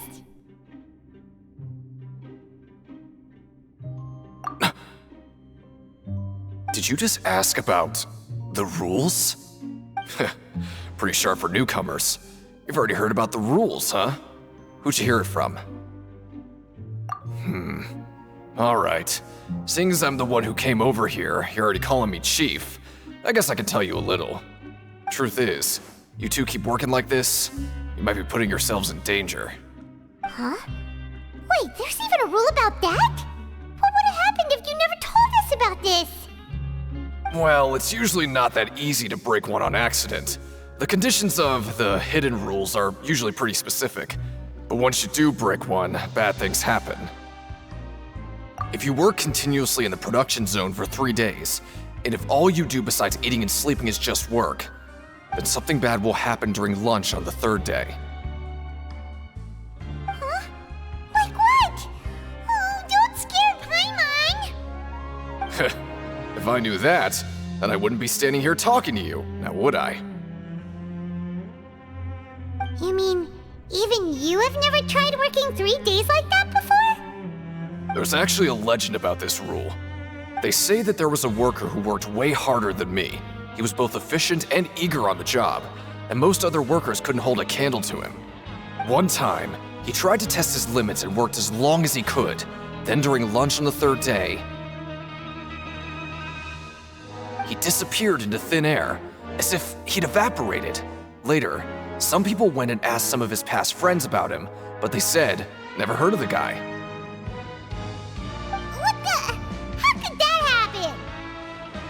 Unfortunately, we were assigned different production zones. I never saw for myself what he looked like. Wait, are you thinking that it was...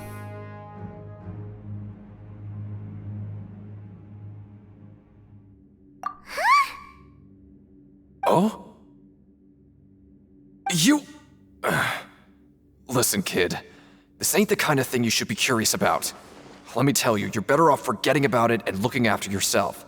Now I kinda regret ever telling you. Yeah, I agree with Chief here. Do you really want to try? Alright, if you insist.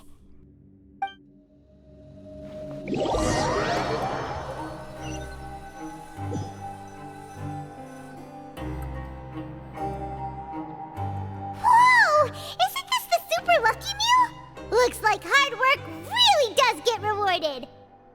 Paimon's gonna take her time and savor every bite. What would you like to do this afternoon?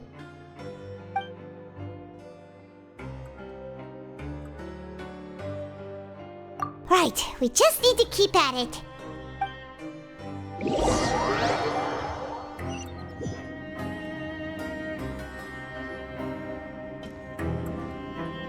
Look who decided to show up! Get your butts in gear and get to work. Time's a-wasted. Good, here you go. Remember to give me the widget once you've finished processing it.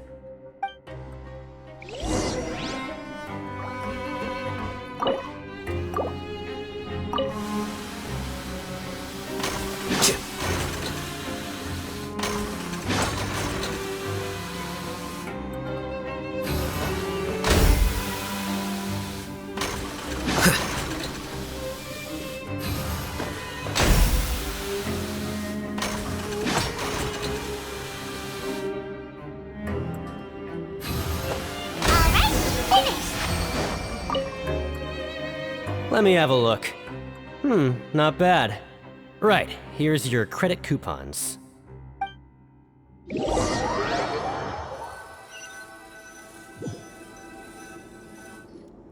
Aw, looks like we won't get a chance to sleep in as long as we're here.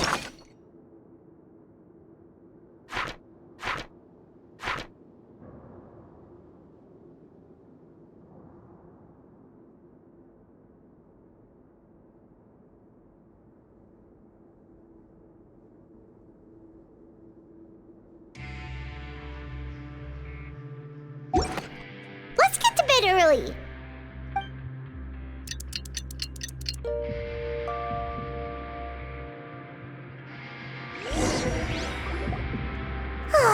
The dawn of a new day. Paimon feels like we're getting used to life as convicts. Is that a good thing or a bad thing? What do you have planned for us?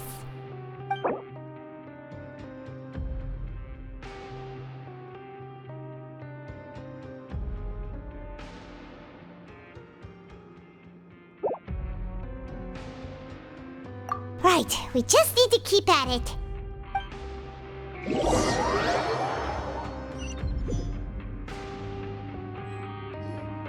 Look who decided to show up! Get your butts in gear and get to work. Time's a-wasting.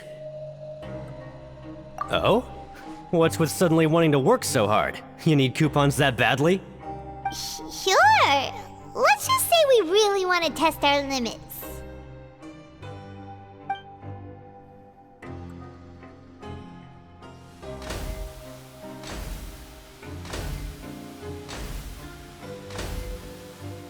Nice! We did well today. Let's keep it up!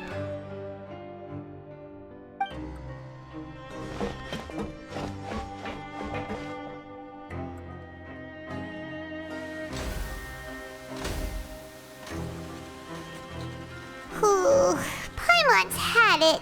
Who knew that processing these widgets would be so tiring?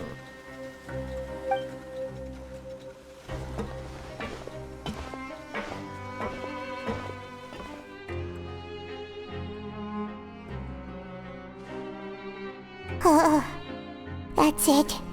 Paimon doesn't even have the energy to talk anymore. Is it time to eat yet?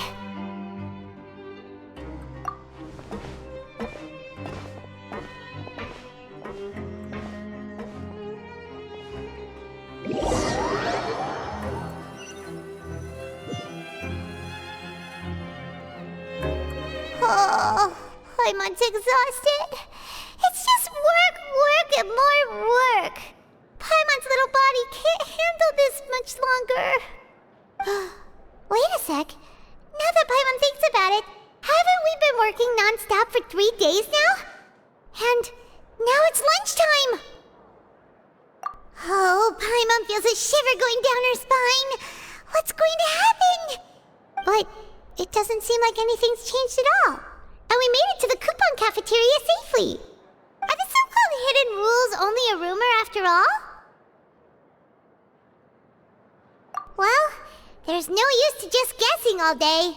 Paimon's stomach has been grumbling the whole time. Let's just eat already. Paimon wonders what we'll get today. Maybe we'll get the super lucky meal. Wait, what? What in the world is this?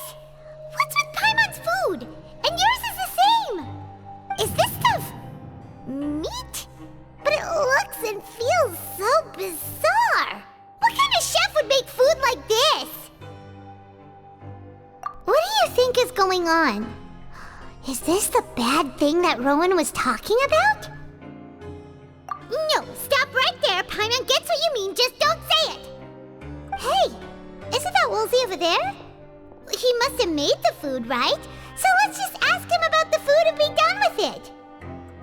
Hey, Woolsey, have a moment? What is it? I'm about to go report the numbers for today's free meal, so you'd better make it quick. It's about the meat in our meals. Look, does it seem normal to you? The meat? Oh, that. Looks perfectly fine to me. Totally normal. You better hurry up and chow down. How could this be fun? Hey, don't leave! You barely even looked at it! Hey! What should we do now? give us the time of day. Is he trying to hide something? Yeah, looks like we have no other choice. Paimon was positively famished a minute ago, but now she's lost her appetite.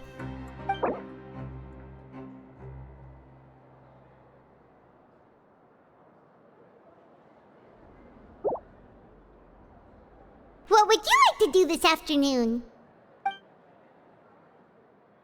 Yeah, Paimon felt like some of the people here were a little strange the moment she saw them.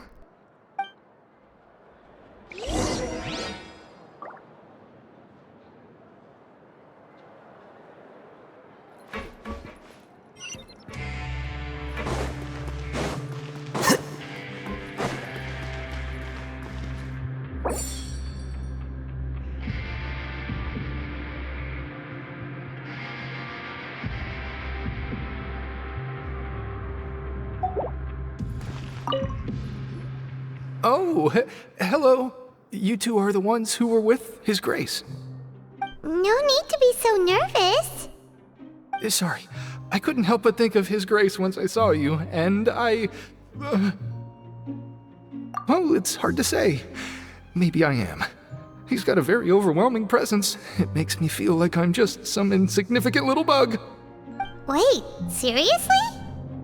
Oh, I'm always indecisive, and I tend to make a mess of things. It's like a reflex. I just instantly start to tense up the moment I see a smart and capable person like His Grace. What? Please, don't say anything like that out loud. How could you possibly think something like that?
Hey, it's the Traveler and Paimon.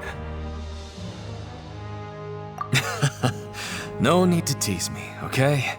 I won't trip on the same step twice. Listen, I feel ashamed about last time. Thank you for praising me in front of His Grace. Here are the extra credit coupons he gave me. I'd like you to have them. Huh? No, we couldn't take them. They're your reward after all. But when I was welcoming you, I didn't do anything but give you the stink eye. Come on, I insist. These coupons are nothing compared to getting the attention of His Grace. I won't take no for an answer.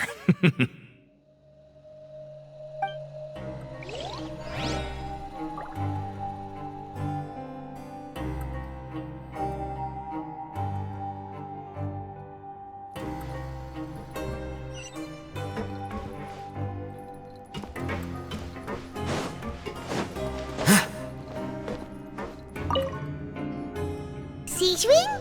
Aren't you supposed to be in the infirmary? What are you doing in the production zone? Hello, Traveler. Paimon? Everyone's usually busy around now, and we don't have any patients to look after in the infirmary. I thought I'd come here and enjoy the sight of everyone hard at work. Enjoy? What's there to enjoy here? It's really worth watching. I often stand here and observe everyone. Humans are just so interesting and adorable. I like to watch your expressions while you work. Are you talking about pets or people? Oh, can see why you think that, but you shouldn't jump to conclusions. See, we Melazines are a different species, and we see the world very differently from humans. It's very easy for me to observe everyone's condition. All it takes is one look, and I can tell which workers are exhausted. Wait, Melazines can see that? Huh. That does sound useful for being a nurse. Yes, running around tending to everyone's health is very fulfilling. But I'd much prefer it if you're all happy and free from exhaustion and pain in the first place. Take care of your body and make sure you eat well. Always rest when you're tired from work and don't push yourself too hard. We'll definitely take care of ourselves. Thanks for the reminder.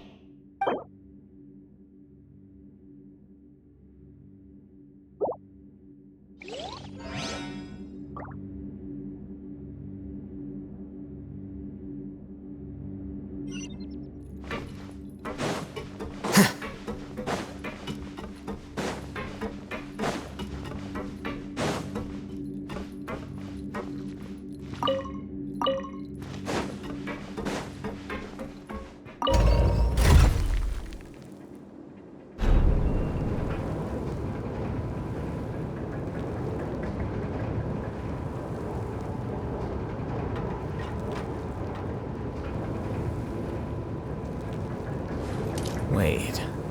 Huh? No. Whatever.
I was injured a bit just now.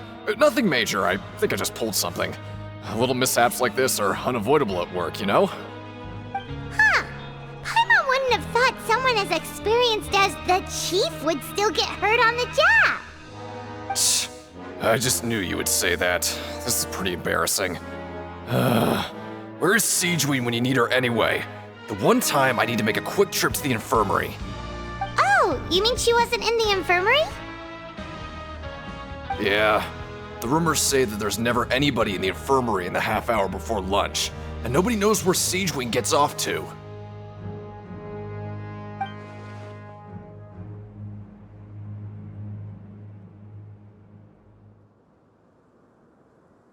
Huh.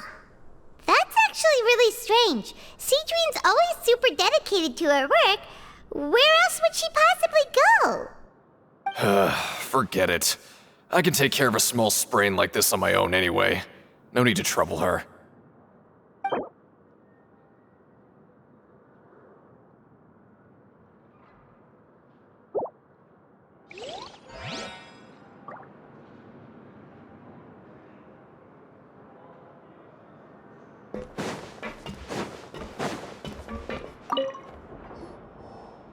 Oh, wonderful.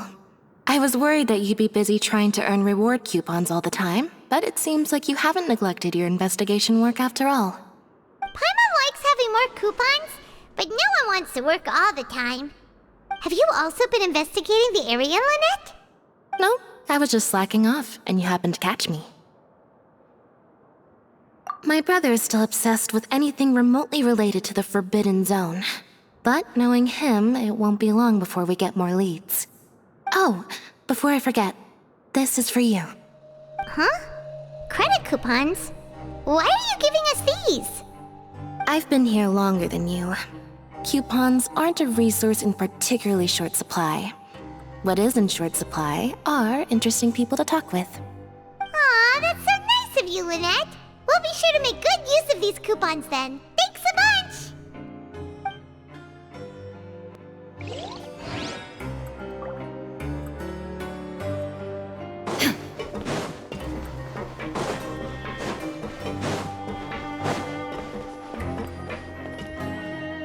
Hey, look! There's something here! Looks like a research notebook. That suspicious guy peeking into the infirmary just now. Are they a fan of Seedring? He must have dropped this. Let Paimon read it real quick. The Melusine perceive the world very differently from humans. There are significant deviations. As a result, their sense of aesthetics and beauty is also very different from that of humans. This must be taken into consideration when giving gifts. Ooh, this all sounds pretty serious. He sure did his homework. And as for the notebook, let's take it.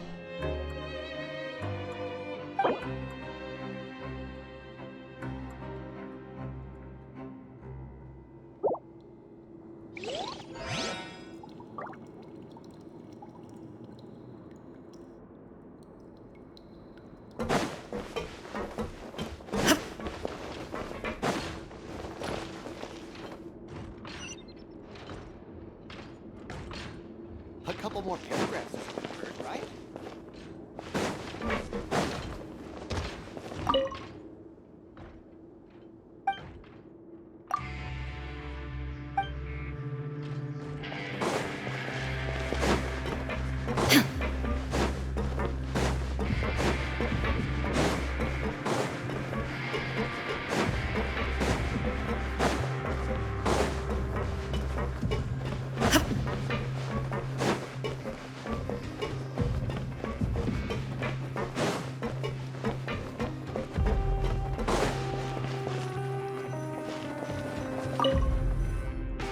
Oh, you want to stop investigating and go rest?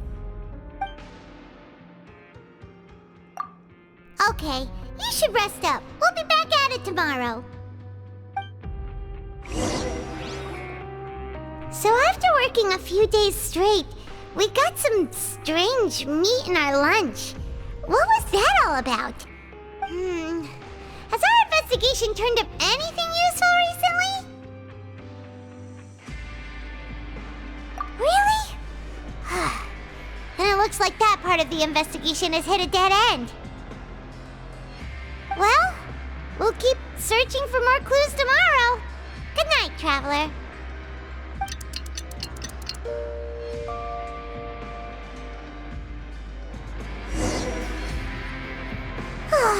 The dawn of a new day. Paimon feels like we're getting used to life as convicts. Is that a good thing or a bad thing? What do you have planned for us?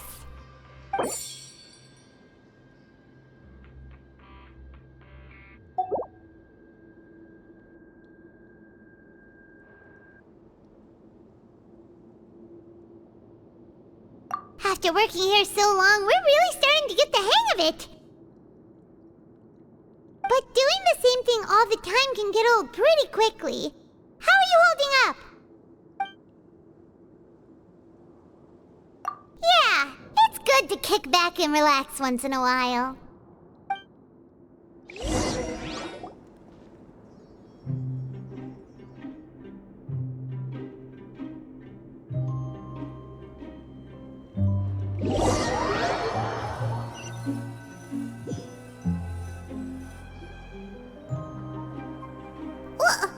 What is this garbage? Ooh, it looks disgusting! Oh, Paimon misses your cooking now. What would you like to do this afternoon? Sure! If we're not going to work, then let's kill some time at the Pancration Ring.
Oh, you must be the Traveler, huh?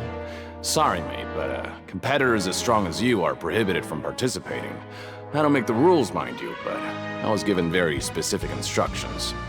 Even convicts value their lives, don't they? I hope you can understand.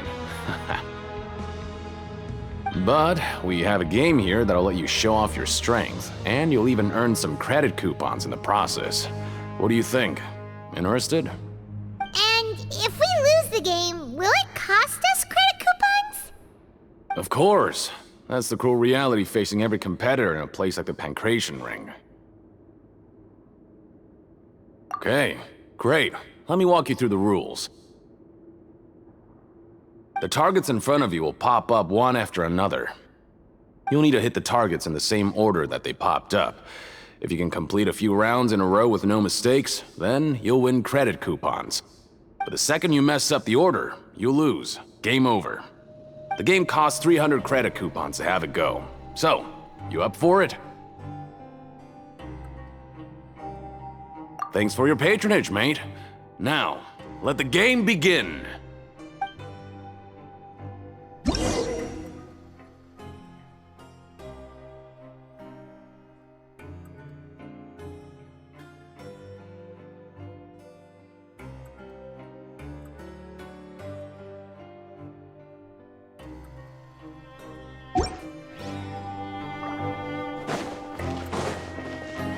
Okay, do your best to hit the targets, just like Colin said!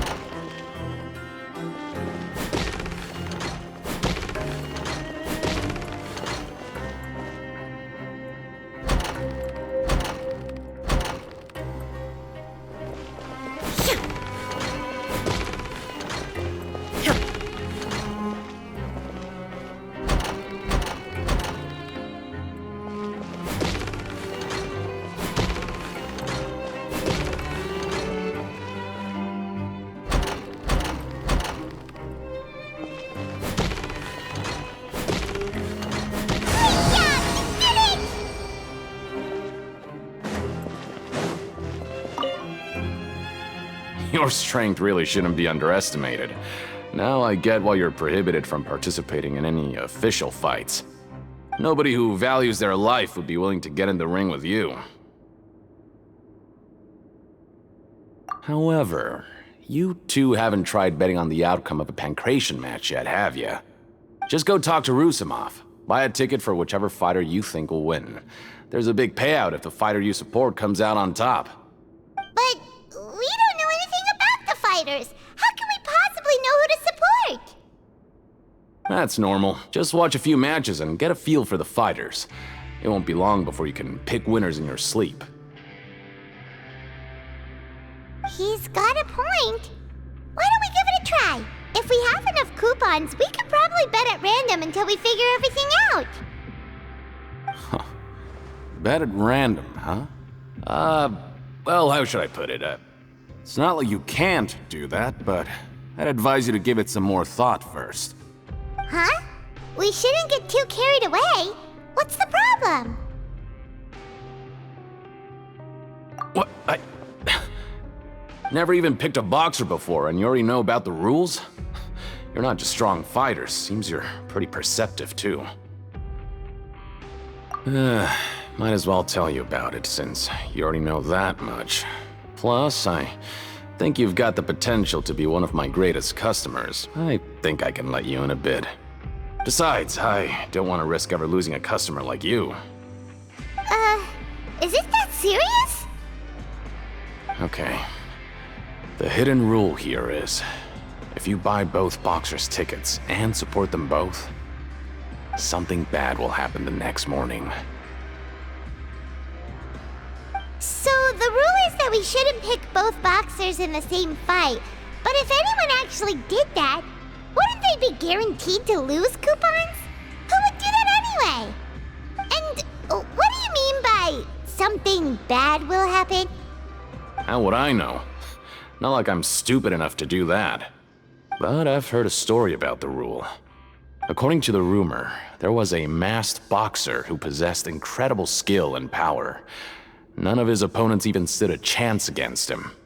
However, in the final match, The organizers told him to take off his mask. He refused and never showed up to the fight. And after that, he was never seen again. Some say he died, or that he was taken care of by the event's organizers. But everyone remembers that he was someone who cherished honor above all else. In his eyes, supporting both boxers in a match would dishonor the competition itself. So you mean it's like a curse? He'll take vengeance on anyone who does that?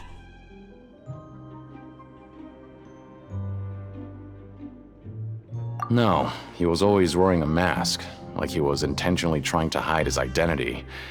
I don't even know anything about his past.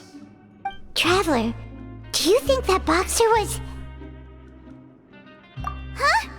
We will? You're not serious, are you? Look, here I was just trying to be nice and warn you, yet here you are trying to break it on purpose? Yeah, it sounds pretty scary to Paimon.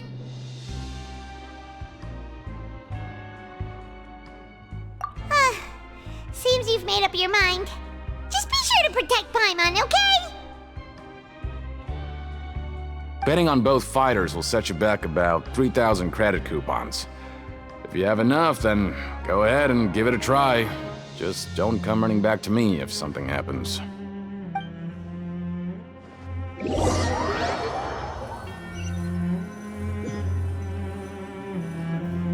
Seems we had a productive day.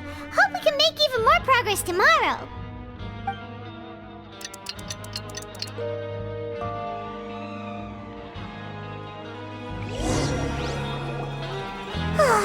The dawn of a new day. Paimon feels like we're getting used to life as convicts. Is that a good thing or a bad thing? What do you have planned for us?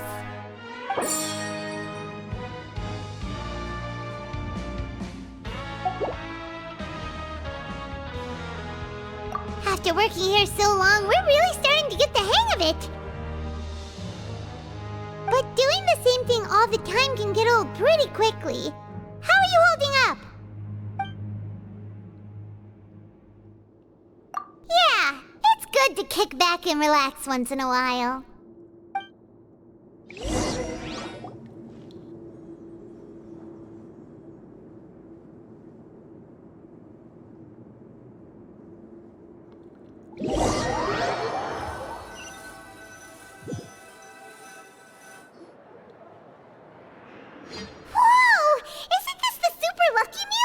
Looks like hard work really does get rewarded.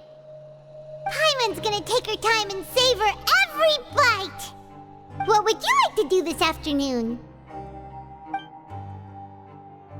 Maybe we'll be able to find some leads there.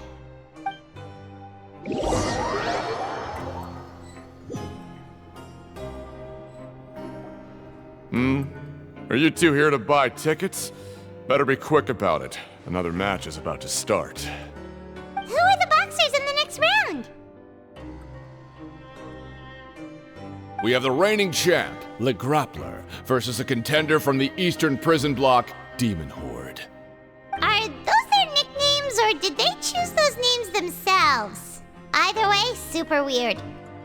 Since you're new around here, I'll help you out and give you a little suggestion. Even though Le Grappler is the crowd favorite, Demon Horde is a first-class dark horse with incredible potential. Anyway, for this match, I recommend that you pick... Huh? For both fighters? I could tell you're new to this, but I didn't think you were completely clueless. Maybe you don't quite understand the rules, no? Let me try to explain again for you more clearly. You see... Oh, no need. We're aware that we're going to lose coupons. Alright then, if you're absolutely sure. Remember, no refunds once you buy the tickets. Yeah, we got it! Just shut up and take our coupons!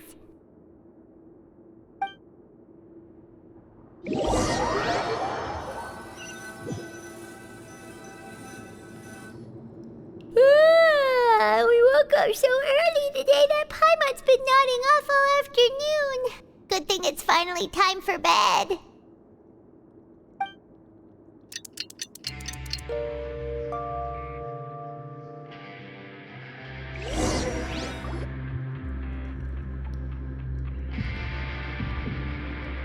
Hey, Traveler, Paimon. Package here for you. The next time you buy something, go pick it up yourself. I'm not a delivery man, you know. Huh? A package? For us? Did you buy something, Traveler? Paimon's not quite awake yet, so why don't you go take a look? Right! Yesterday we broke the hidden rule and bought tickets for both boxers. Oh, maybe this package is the bad thing that Colin said would happen. Paimon suddenly feels wide awake. Wait, maybe let Paimon go hide somewhere first. Just call Paimon after you opened it. Hey, wait! Paimon's still here! Don't open it! Ah! Huh? What is it? Are you okay? Let Paimon take a peek too.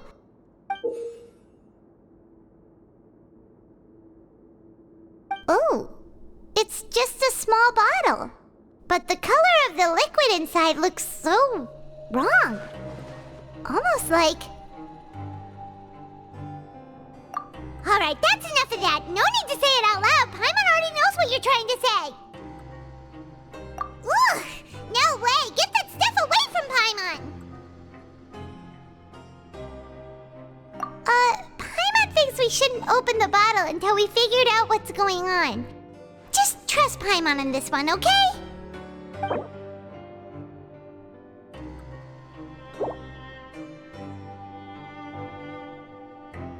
What do you have planned for us? Though it feels nice to slack off a little, less work means less coupons. Let's make the most of our morning.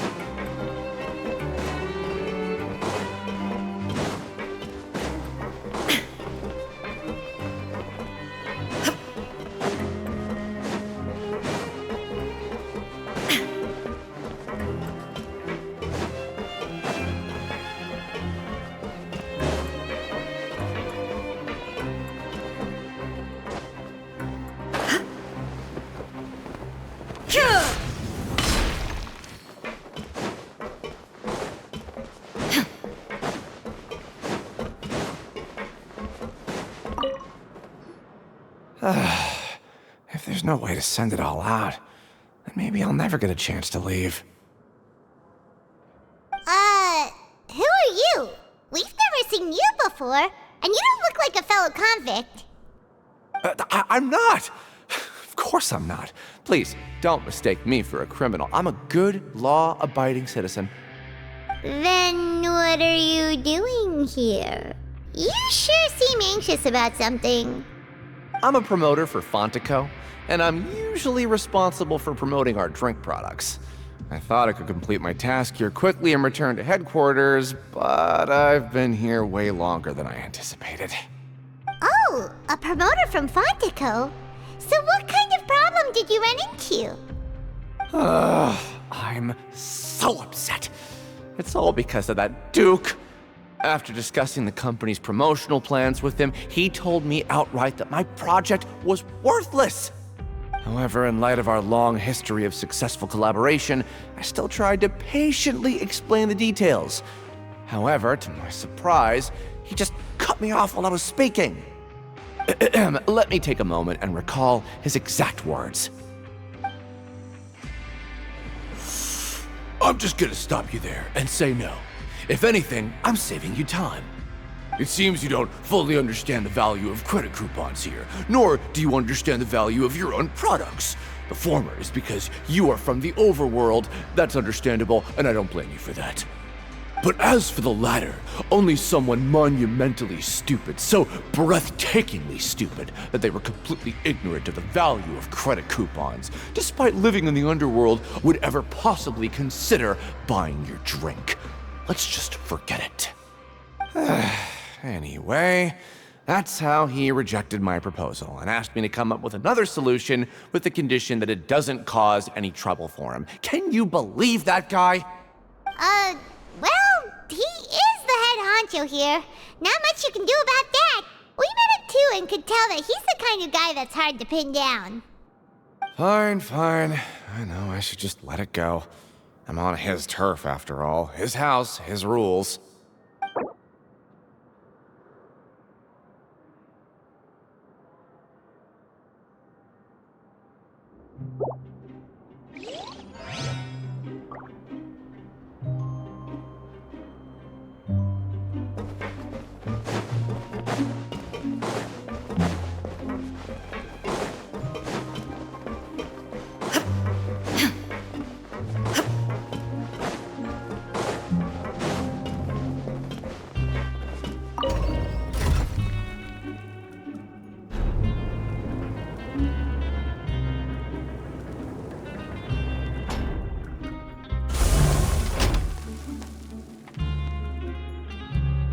The world remains constant over the centuries, but human life is like the dew at dawn, or a bubble rising through water.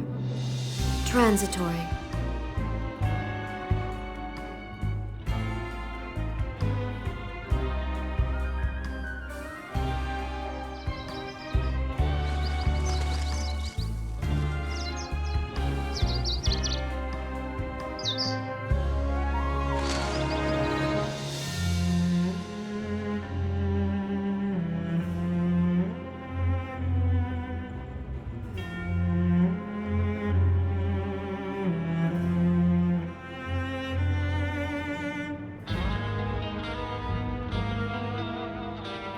All the world holds dear is but a backdrop of constant motion. I stand before it, alone and unchanging.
What are these papers scattered all over the ground? Are they registration forms or something? Maybe not. Every page has the Fontico symbol on it. Maybe it's some flyers from the company. Okay. But if someone catches us, they could accuse us of trying to steal the company's secrets, couldn't they? Oh, you're right. Guess there's nothing to worry about then. Let Paimon have a look here. Without assistance from the Fontaine Research Institute, development of the new product has been slow, and some researchers on the project have voiced concerns. We have no choice but to let the new product undergo the first phase of promotional trials without a designated name or packaging. We will adjust the direction of future development according to feedback. We have decided to only conduct closed, small-scale trials for the time being. Sure doesn't seem like anything unusual. The company is just trying to develop some new products besides Fanta. But it sounds like things aren't going well at all. Let's put these papers back where we found them and make it look like nobody went through them. Okay, good.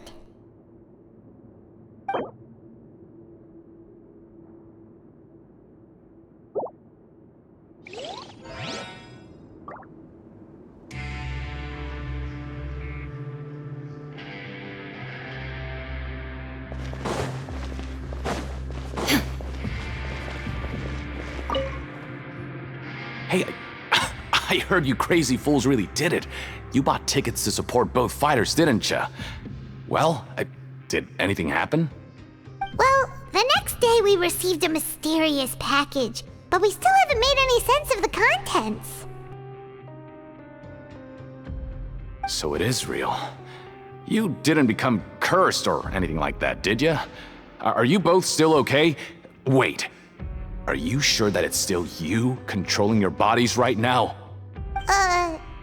Paimon's not sure.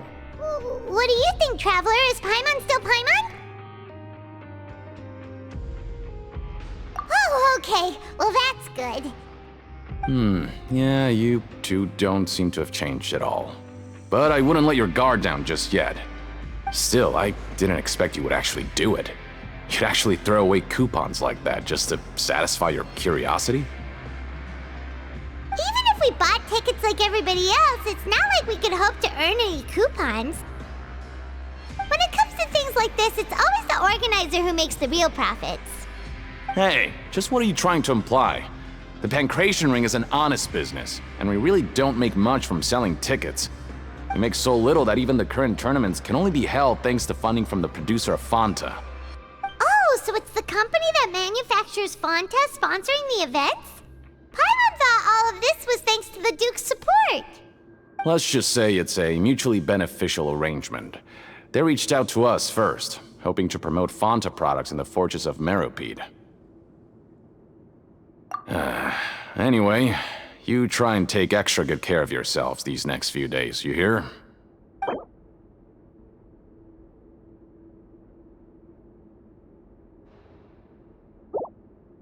Time to show me what you got.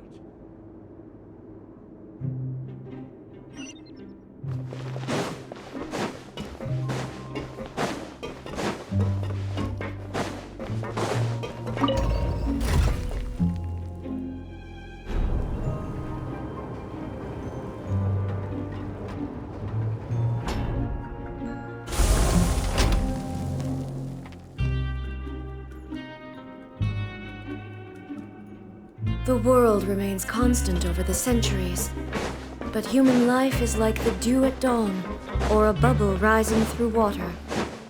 Transitory.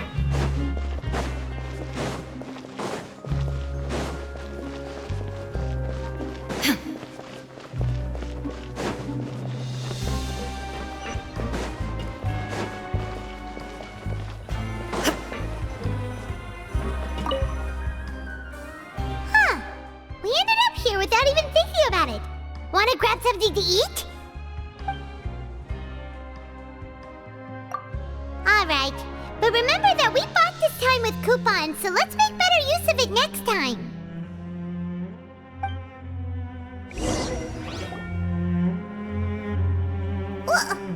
What is this garbage? Ooh, it looks disgusting! Oh, Paimon misses your cooking now. What would you like to do this afternoon?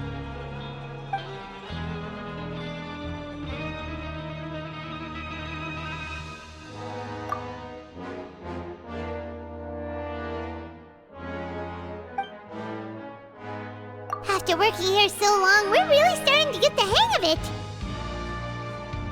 But doing the same thing all the time can get old pretty quickly. How are you holding up? Yeah, it's good to kick back and relax once in a while.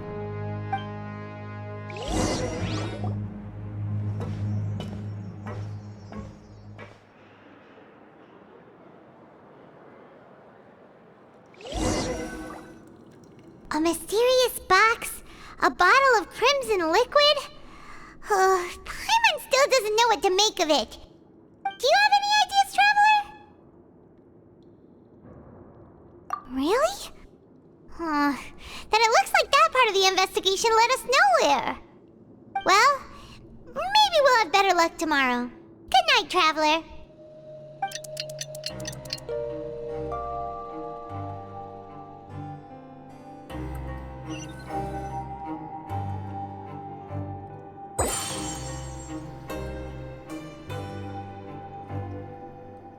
Okay, so we've investigated 2 of the hidden rules.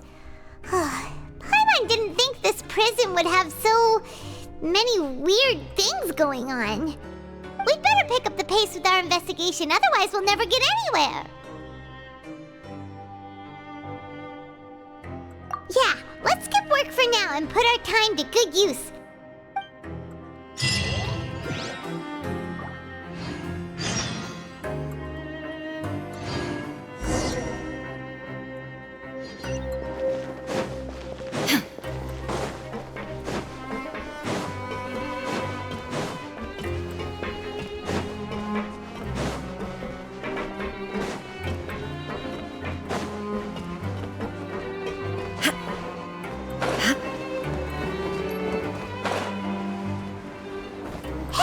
Isn't that Vidok over there?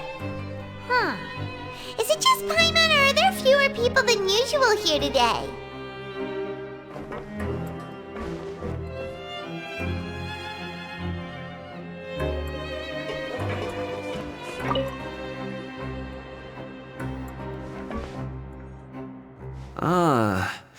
Seeing you at this time must mean you've already saved up a lot of credit coupons. Or at least enough to skip work. Seems you're getting into the swing of things around here. Impressive. Very impressive. So, now can you tell us about the hidden rules you know? If that's what you want to know, I guess you couldn't have come at a better time. Huh? What do you mean it's a good time? Leonid and those other pesky broke urchins have all gone to work in the production zone. I wouldn't want them listening in without paying up. We get it! Just tell us already! So, you know those pipes that make strange sounds? Don't ever, ever go near them at night. Even if you manage to avoid the guards, you might find something even more terrible there. Something even more terrible? Like what? A group of cannibals. Cannibals? In the Fortress of Meropide? Every month, they meet a few times in the dead of night. Rumor has it they might be connected to the people that have disappeared here. But what's even scarier is that they have a special proclivity. Since they have no way to dispose of the leftover remains, they have ways to transform them into other forms and keep them in the fortress forever. Paimon might already know what you mean by other forms. So that's what's going on here. Oh, Paimon's stomach doesn't feel so good.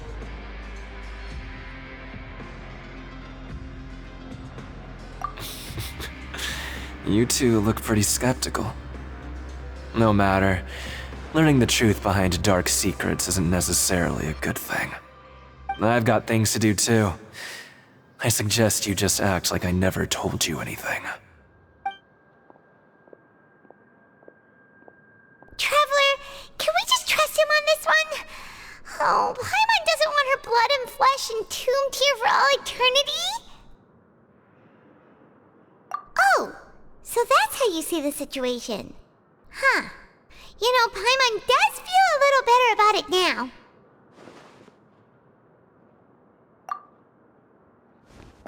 When will all the secrets end?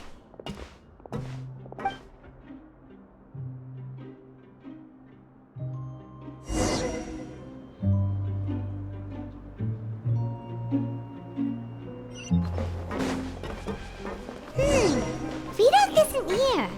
But the guys who went to work in the morning are back. Let's go Just stay away from me.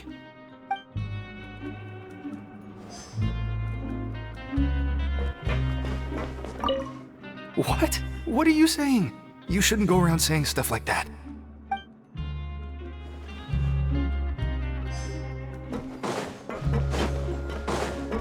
What are you talking about? Listen, you should keep your nose out of other people's business. Their attitude sure is suspicious. Like they're trying to avoid us. But if they're being so obvious about acting weirdly, do you think they might just be trying to lure us in? Oh, this is all getting way too creepy for Paimon. So you mean we still need to investigate some more? Okay, if you say so.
Fielding?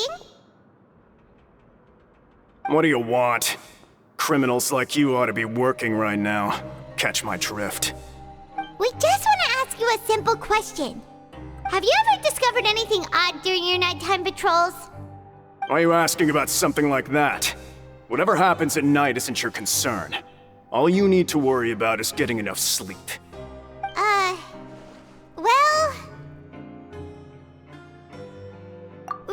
Right!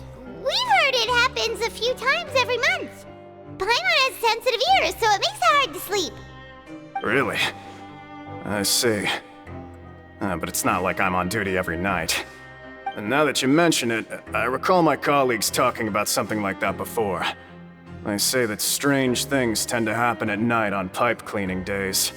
Lots of us don't willingly take those shifts. So, what happens at night on pipe cleaning days? And they just conduct regular cleaning of the fortress's drainage facilities. There are 3 pipe cleaning days per month, and it just so happens that today is one of the scheduled days.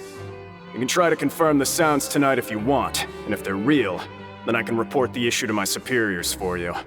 Oh, okay. Then we'll keep both ears out tonight. And if that's all, then I'll be leaving now. I advise you not to try anything funny, though. Even if I'm not on duty tonight, someone will still be watching you. Don't worry, we don't want any time added to our sentences. Oh, he left. So what do you think about the pipe cleaning days he mentioned? Right, both are a possibility. But Fielding did say that tonight is a cleaning night. Paimon knew you would say that. Alright, sounds like we'll be up all night tonight then. Paimon just hopes the guards don't catch us.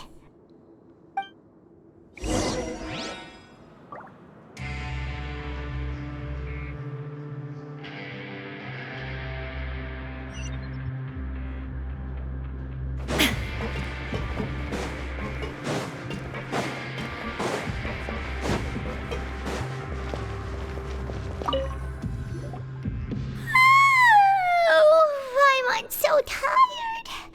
But we can't sleep yet. They'll be cleaning the pipes tonight, so it's the perfect chance for us to investigate. Whatever. Just be sure to wake Paimon if she dozes off. Paimon's worried something might happen if you go alone. Huh? Traveler? Did you fall asleep already?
Traveler, come on, wake up!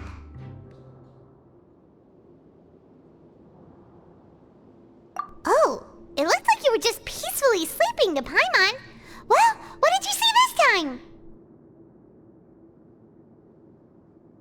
Really? So we're finally starting to figure out what actually happened! But what about the cannibals? How do you explain them?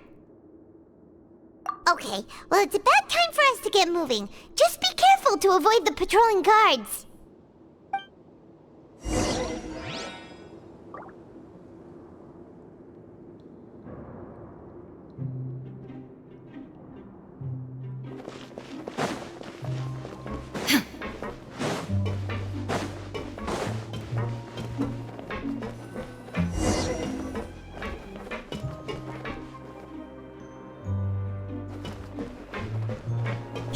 Careful! We'll get in trouble if the guards catch us!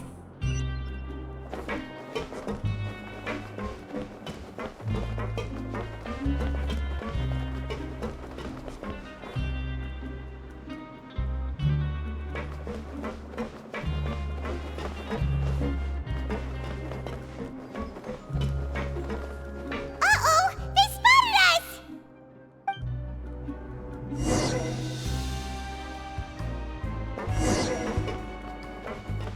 Shh! Careful! We'll get in trouble if the guards catch us! Hey, not this way! We need to get to that pipe, remember?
Shh! Careful! We'll get in trouble if the guards catch us!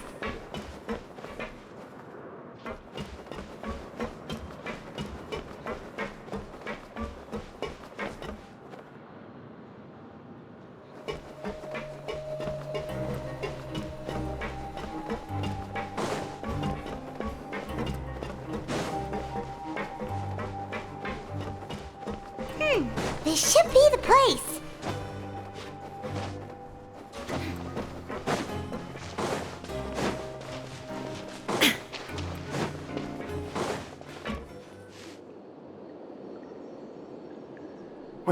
I know you. You were the ones we saw. Huh. You've got guts showing up here. You know who we are, right? You'd better leave now. Ain't nobody coming here to save you. What'd you say? Yeah, so what if they were? If you push us, we can make those rumors a reality at any time. Hey, what's the point of all those rumors anyway? What exactly are you trying to do? I don't have to tell you anything.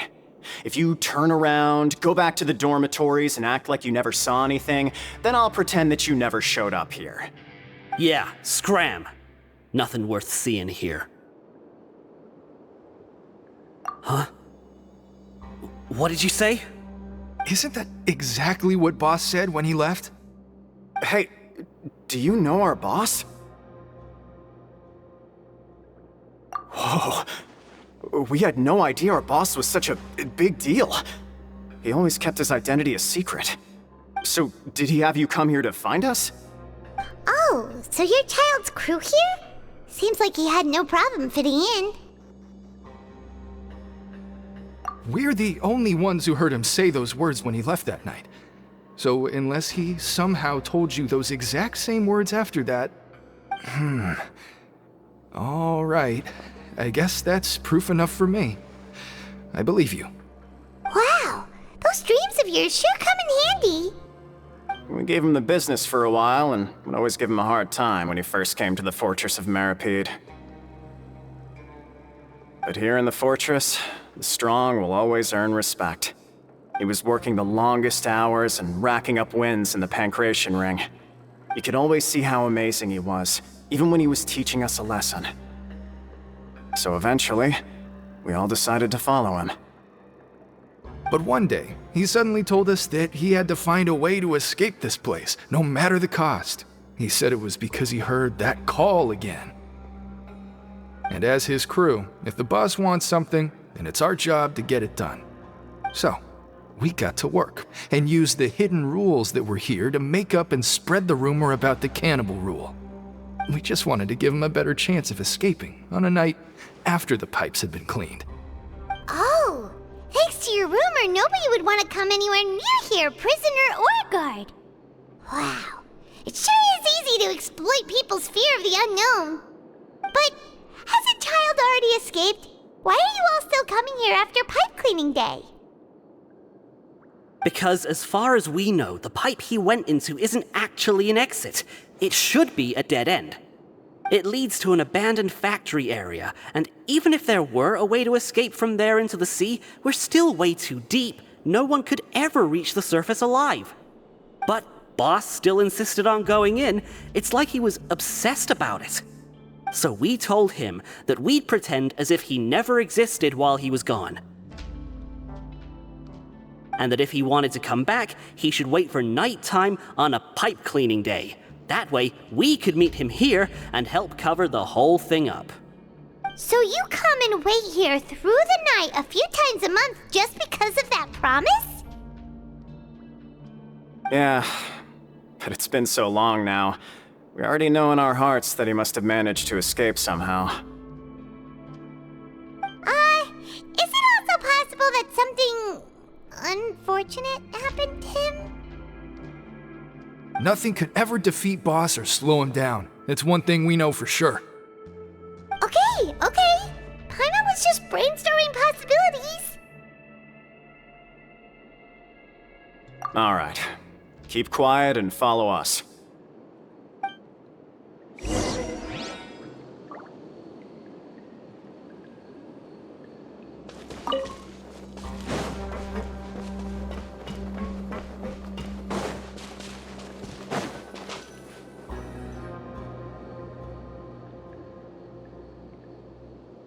The way up from here has been sealed off. It's impossible to get through. Boss left by going down from here. It wasn't full of water at the time. Later, we came back hoping to have a look. That's when we found out it had been completely flooded. It's impossible to navigate unless you're an extremely skilled diver. Do you think Child got trapped by the water? Not likely. We all know that Boss was an incredible swimmer. Really? Then have him come investigate, pronto. Just be sure to tell us if you get any news about Boss. It's getting late. We should leave before the guards come this way. Yeah, we learned a lot about what happened to Child here. Let's get going!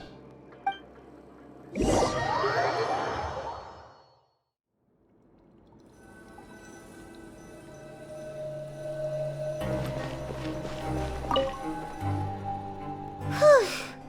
We finally learned some key information. Seems all of our investigative work has finally started to pay off. When you said you knew a diver, you were talking about Fremine, right? If we ask Lyney, he'll definitely have Fremine help us. Ugh. Why is Child like this? What was he doing going into the pipes? Not making our jobs easier, that's for sure. Fortunately, though, it seems like it's only a matter of time now before we find out what really happened. Now that we can finally relax, I'm starting to feel super sleepy. Let's try to get some rest while we still can. Nighty-night, traveler!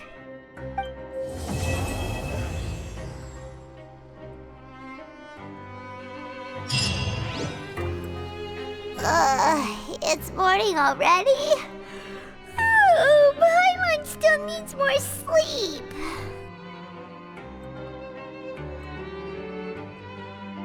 Huh? Wait, look over there! Isn't that... It's one of Lyney's cards! Let Paimon see what's written on it! Maybe you haven't heard, but today is the monthly free day. Everyone has the day off today, which makes it the perfect time to do some investigating. It's been a while since we last talked. Have you been making any progress lately? Let's meet at our usual spot in the factory area before lunchtime. I have new information. Ooh, today's our lucky day. We have the day off. From the sound of it, Lyney's been making progress with his investigation. Wonder what he's discovered. We still have some time before we meet up. Let's talk with the people here for a bit more before we go.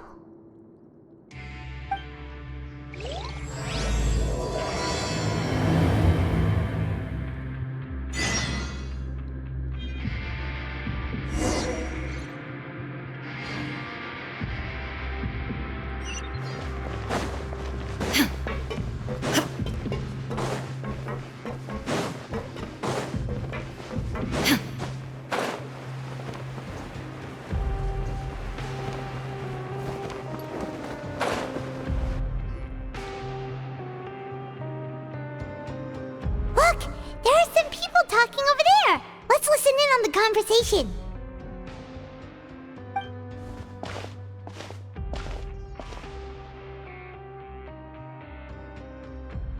If you ask me, those pompous parasites on the surface act like they're all a bunch of aristocrats. Do any of them give half a hoot about a bunch of dogs like us? Hey, speak for yourself, mate. I'm no dog. Oh, you think you're special or something? If you're here, then you're just a convict like the rest of us. I've heard that even if you're released after serving your sentence, going back to life on the surface ain't any better.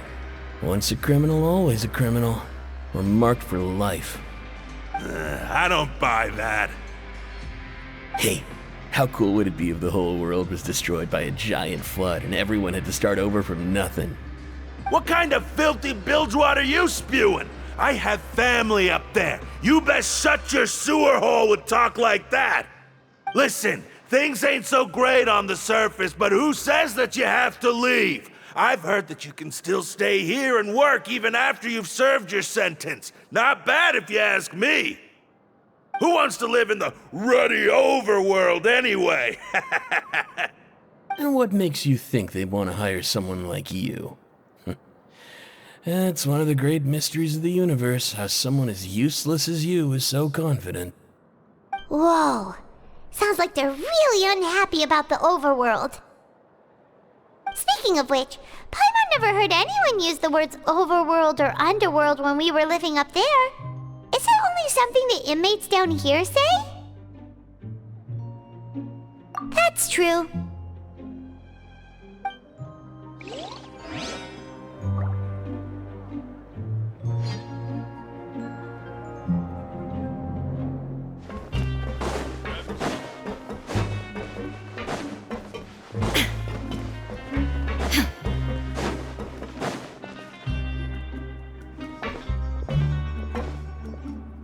there's a group of people over there. Let's go listen in.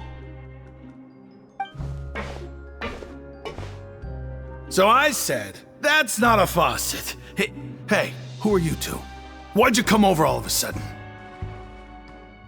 Oh, sorry for eavesdropping.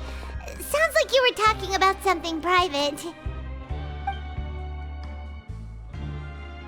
What's the matter? They're just looking to join in on our fun, that's all.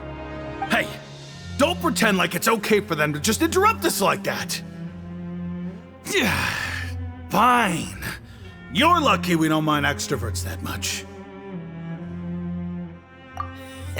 You hear that, Quisto? What nice! Your expressions tell me you're looking to hear some juicy info, am I right? But before that, it just so happens that I know you two. Really? Are we that famous? You're kidding. How often does anyone get a personal tour led by His Grace himself? Practically everyone was talking about it. Word has it that you also caused quite the kerfuffle. A little mistake, huh? I like the way you put it. You see, people with a good attitude can join our group anytime, unlike some of the others here. Your group? I'm Quisto, and this is Lavaroon. People usually call us the Bombshell Bros, but don't worry. We're not playing with bombs or anything. It's just that our information is always so explosive, and we blow minds on the regular. So, you two really like to gossip? Whew, you sure know how to embellish. No. You don't get it. Knowing intelligence will make things better for you here. For example, knowing who's working with whom, who has the latest rumors, who's not getting along. Wouldn't you like to know all that? Whoa, all this info's worth something, you know? You should prove you're worthy of it. I don't mind him. Quisto's always this way. Just play nice and say something to massage his ego. The welfare meals. Talk about the welfare meals. Right. That meal we had yesterday was super delicious. Paimon can still taste it whenever she closes her eyes. Is that so? To tell you the truth, I've been helping out with making those welfare meals. I've been working as a kitchen assistant for about a month and a half now. Oh, so you're the one who made those delicious steaks. Amazing. You could be a professional chef. You are correct. I am a true professional. In fact, I even went to culinary school. But enough about that. Since you like my cooking, I guess that means we share similar tastes. Listen carefully. This little bombshell will help you learn what's really going on here in the fortress.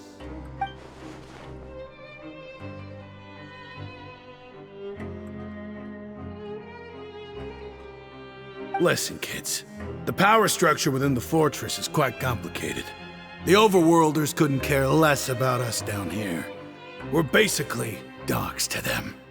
You've already met the one person here you should never cross, the Duke, Risley. He knows more than you think. And if he doesn't care about something, then he often doesn't bother dealing with it. Those who have the Duke's attention get all kinds of special perks, even better treatment in the infirmary. I know who you mean. It's that Jurier character, right? I don't think there's anything useful about him at all. Why does he visit the infirmary practically every day? Is it normal for anyone to be going in and out of there so often? If you ask me, he's just faking it to get out of work. But did you know that Jurier was a talented researcher from the Fontaine Research Institute before he came here? There's no denying that. I don't care if he was a researcher that could turn dirt into Mora. Once you're in the fortress of Meripede, you're just another inmate like everybody else.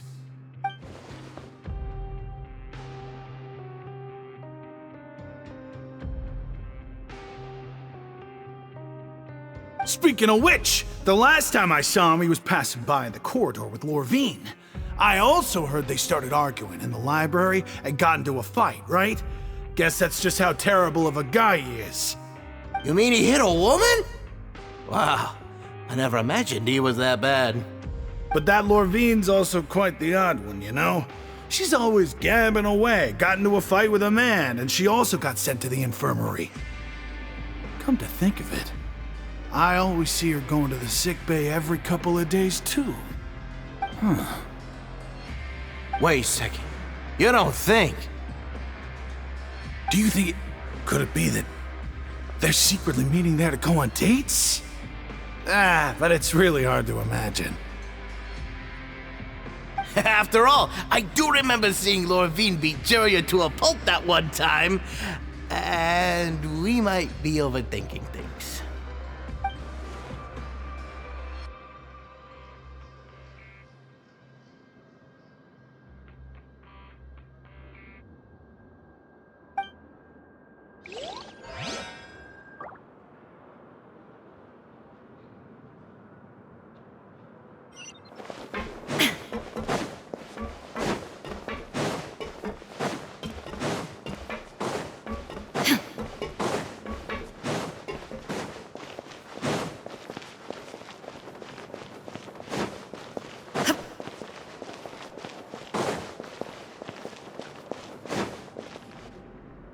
Hey, you over there? Yeah, you! Say, do you like playing card games? You know, like Genius Invocation TCG? You TCG players are like mint in the wild, literally sprouting up everywhere. Hey, come on now. What's wrong with finding fellow Invocation aficionados? Anyway, care to join me for a game? Alright. No pressure. But why would you be looking for people to play Genius Invocation in a place like this? Don't people usually come here to fight? Whether you're throwing down cards or throwing punches, it's all a competition, isn't it? It's all the same in my eyes. There are lots of card players here in the fortress. When I saw you, I immediately thought, hey, even outsiders from other nations play cards. So I came over to say hi. Sure. Great! Since you've been here longer than us, you need to flex your seniority a little bit, right? Maybe you could start by telling us newcomers some stories about this place. I thought you would have already heard everything by now. All right then, did you have anything specific in mind? Or do you want me to just pick a topic? Why don't you pick? We'll let you know if we've heard it already. All right. Have you heard any strange rumors since you've arrived? Then, did you know that there are some people who are always gossiping over in the corner? Yeah, so you've already met those two. They're quite a pair. They always keep an eye out for the latest happenings and gossip about everything. I've never seen anyone with more time on their hands. I heard that they used to be a chef and a bartender before they were sent down here. You know how bartenders are, always chatting with customers. And chefs love to pass the time just hanging out when they're not cooking. Good to know. Do you have anything else to tell us? Let me think. Sounds like you want to hear something a little more tantalizing. Oh, did you know that the Duke was also a convict in the fortress of Meripede before? Huh? Wait, are you serious? That's right. The Duke was an inmate just like you and me. Seems he was exiled here for committing some crime. Who knows how he ended up rising up to become the warden, though. To go from an ordinary inmate to becoming the manager of the whole place? I'm not gonna lie, I kinda respect that. A forbidden zone? Sounds like something that someone just made up. I've never heard of that. Where did you hear about it? It's just a rumor we've been hearing, but no worries if you've never heard of it. Do you have anything else you can tell us? Anything else? Not that I can think of, but I'll be sure to tell you anything interesting I hear next time. You'll have to play a game of Genius Invocation with me first, though. Okay, we've talked to just about everyone, and it's about time for us to go meet Lyney. According to the card he left us, we should go meet him in the production zone.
You found something?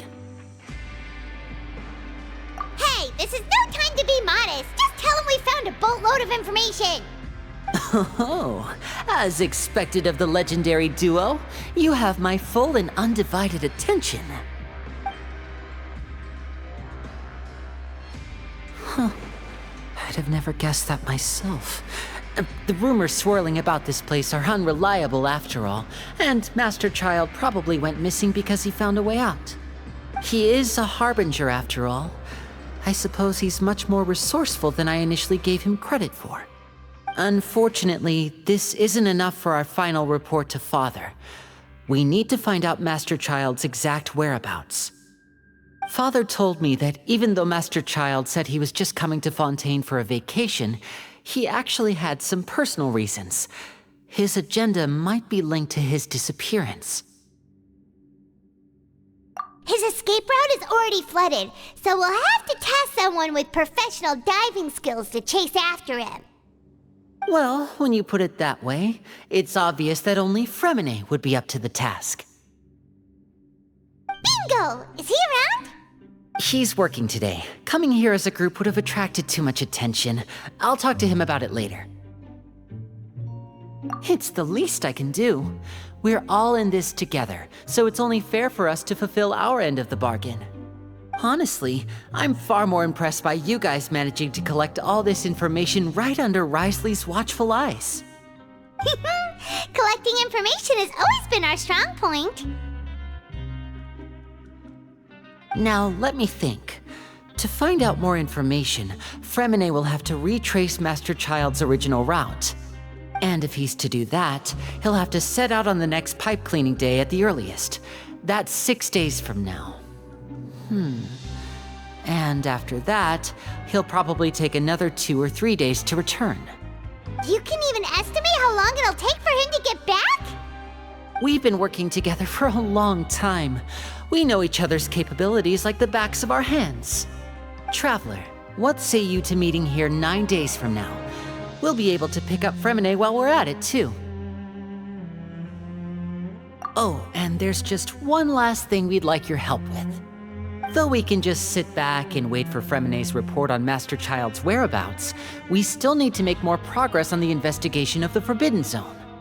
Fremine's no master of disguise, Lynette's still working on getting intel from the other areas, and I'll need to spend some time helping Fremine prepare for his diving mission.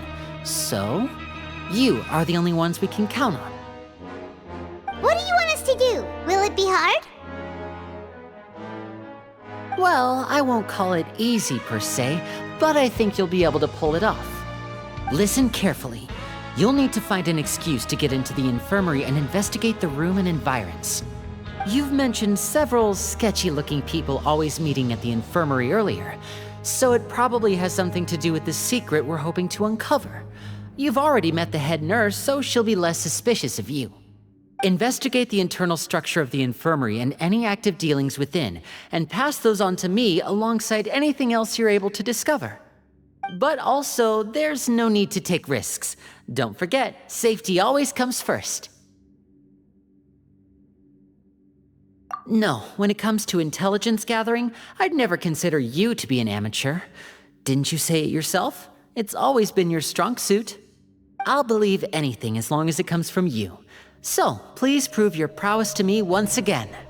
All right, then we'll head out as soon as we finish our prep. Let's go our separate ways for now then. Don't forget, we meet here again in 9 days. Stay safe.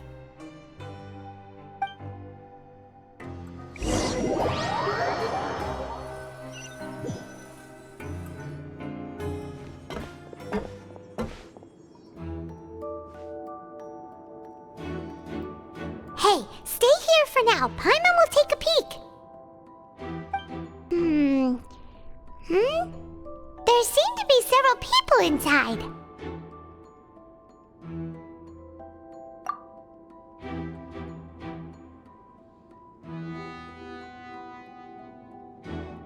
Right. I feel like it's not impossible. Oh.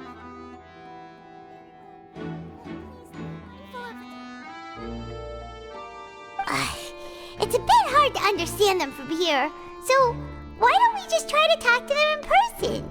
Let's go as soon as you're ready.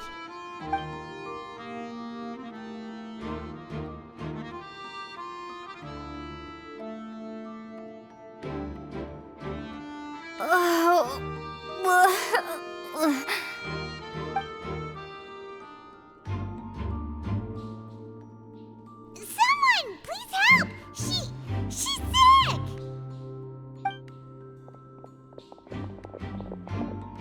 Whoa, are you okay? Oh my! What's wrong, little one? There's no need to panic. Take a deep breath before you begin.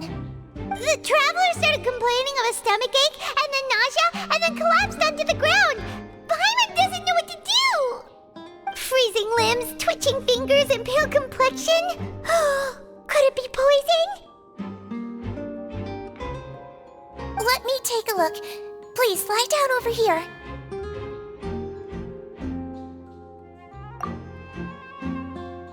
Don't worry, I'll get you to the bed safely. Here, hold on to my shoulder and walk slowly.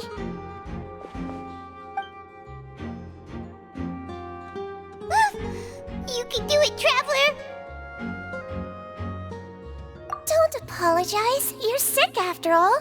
Now, please relax. I'm just going to do a preliminary checkup on you.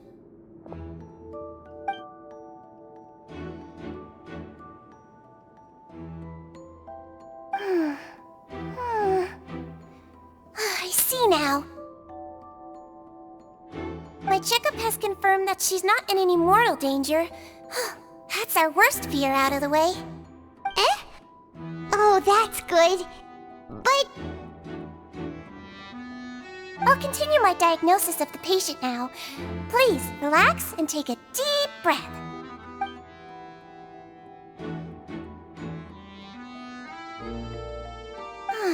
Don't sense serious damage to your organs either. Does it hurt when I press here? And here? Huh? But based on my initial checkup, there shouldn't be a problem here. How strange.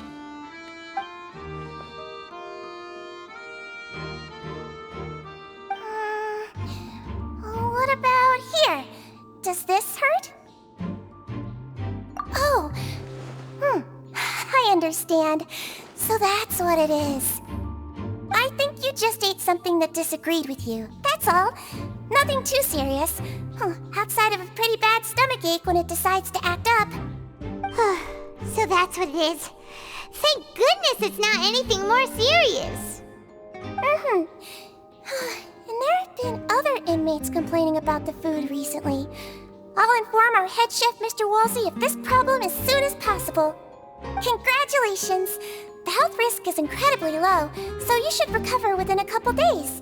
Why don't you take a rest here while I go get some medicine for you? Miss Lorvine, I'll have to trouble you to help me look after this new patient while I'm gone. Very well. And she hopped away just like that.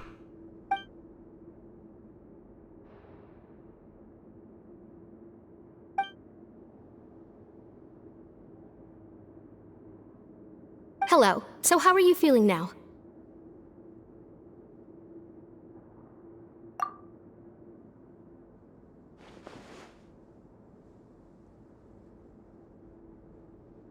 Her stomach ache's really bad. She was stumbling about the whole way here, so Paimon's really worried.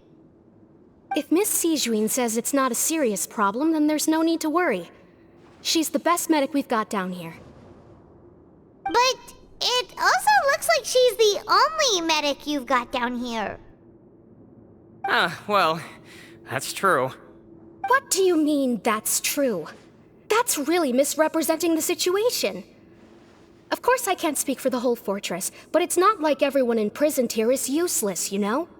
Though they may have committed crimes and gotten locked up here as a result, they still know a thing or two about medicine, and they help Miss Sijuin take care of the sick and injured. Yeah, you're right. But did you have to lecture me about it in front of another patient? Aren't you a patient too?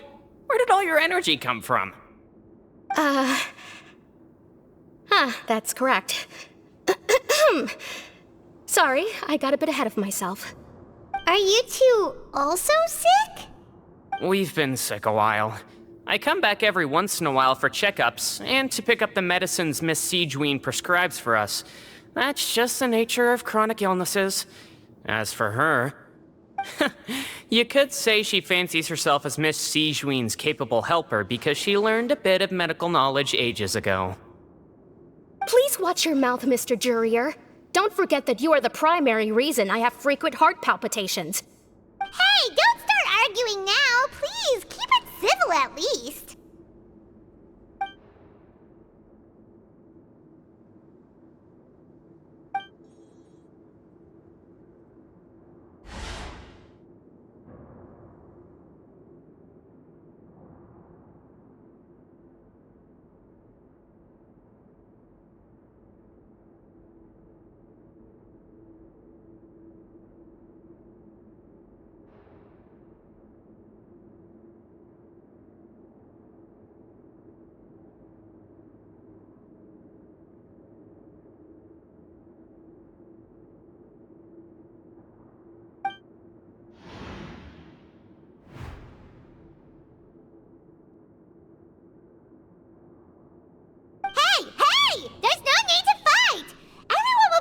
Someday, so there's no need to argue over silly things like this! But... Release. It's way too early for us to even think about that. And who the heck knows if we'd even be able to continue our previous lives?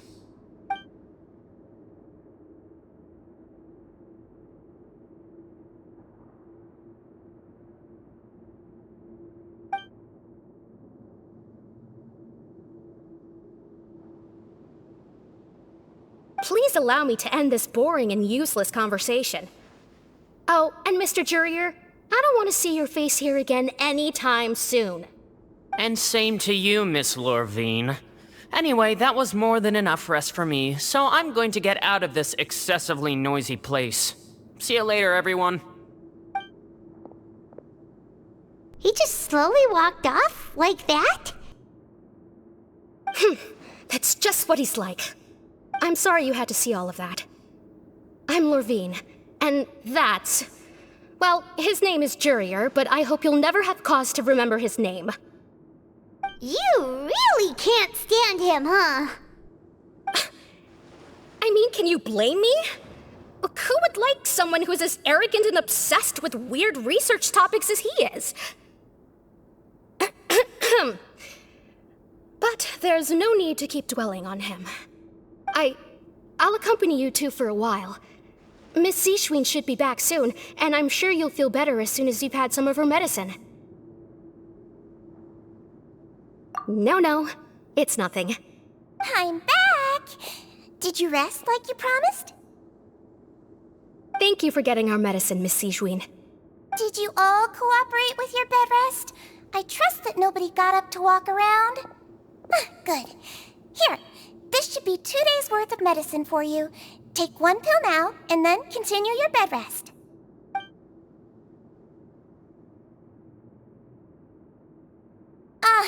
Miss Lorvine, I left in a bit of a hurry just now.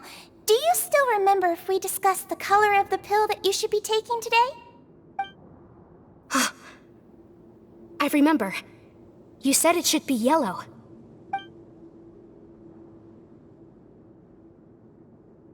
Yellow, huh?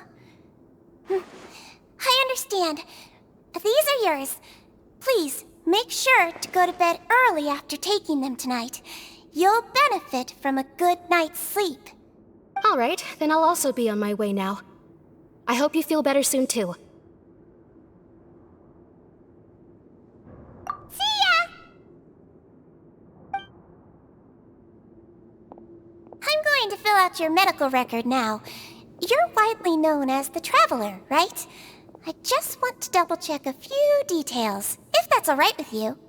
Those two made quite the commotion just now, so why don't we let the Traveler rest? Paimon can answer the questions instead. So her primary symptoms are abdominal pain, with secondary symptoms of nausea. Is there anything else? That's it. All right then. Is there anything we should know besides to take the meds? No, her base constitution is quite good, so I'm sure she'll recover quite quickly after taking the medicine. Please, make sure to stick to bland or less stimulating foods, and don't stay up too late at night. Got it! Paimon will hold the Traveler to that for sure.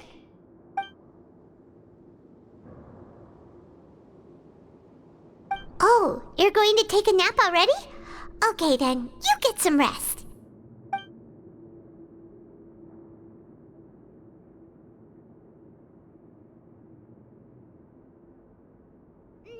We've been to lots of places together.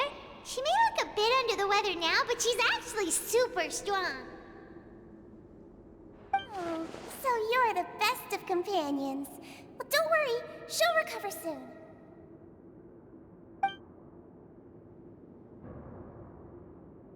Ah, you're awake. How do you feel? You slept for a really long time, but we never left. Well, now you can go back without a worry in the world. Remember to take your meds regularly, and remember bland foods. Thank you, Miss Sijuin!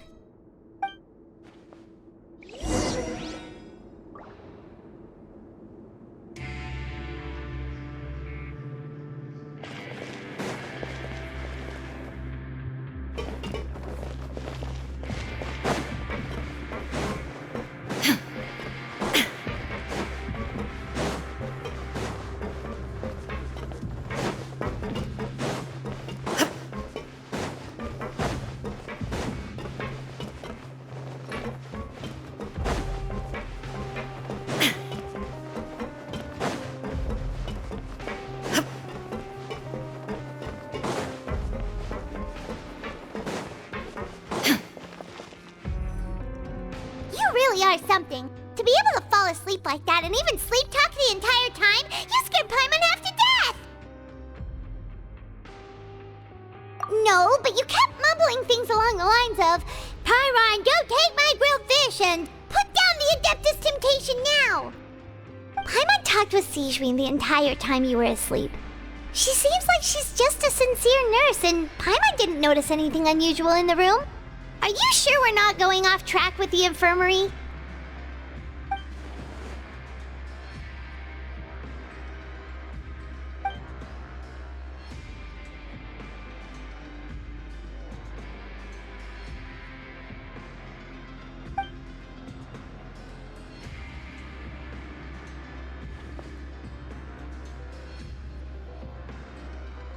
Whoa! You really are super thorough! All those tiny little suspicious things that Paimon didn't even pick up on!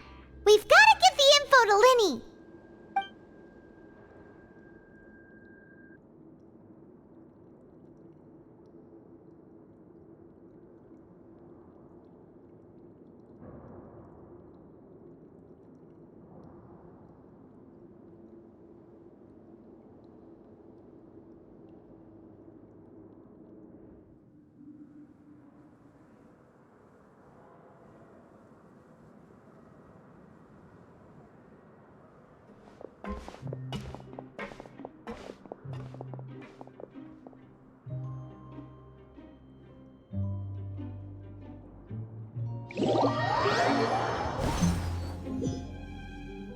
Today's the day! Let's go meet up with Lyney!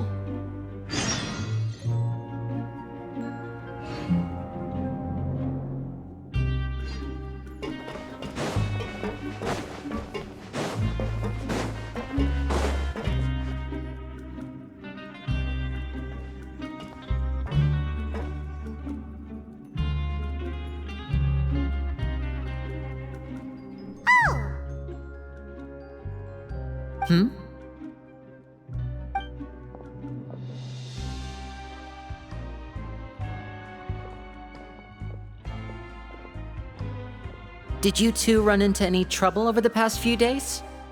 No, we just worked our shifts according to the schedule. Nothing weird happened.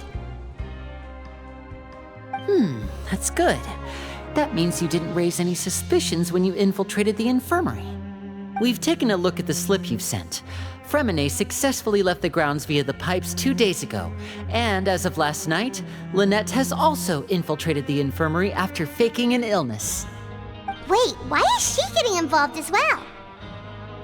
You already went above and beyond when you scoped out the infirmary. To put it more bluntly, even if we were to view that as something you did in exchange for Fremine's help, you've already done more than enough. Infiltrating a guarded stronghold is a different kind of job from a one-off investigation. We want to avoid using the same faces over and over and reduce the amount of suspicion that will fall on any given person. Lynette also felt like you have already taken the first step for us, so she should be the one to finish the job. So that's what Lynette thinks. Oh, Paimon hopes everything's going well for her. Then, let's go check on Lynette before Fremine returns. If everything went well, then she should be wrapping up her investigation right about now. Is now really a good time to go over? According to my observations, Sigewinne always spends around half an hour away from the infirmary right before lunch. Lynette knows this as well, so this should be a good time to meet up with her. Also, I'm her brother, remember? It's only natural for an older brother to care about his younger sister's well-being. Okay, then let's head over right away!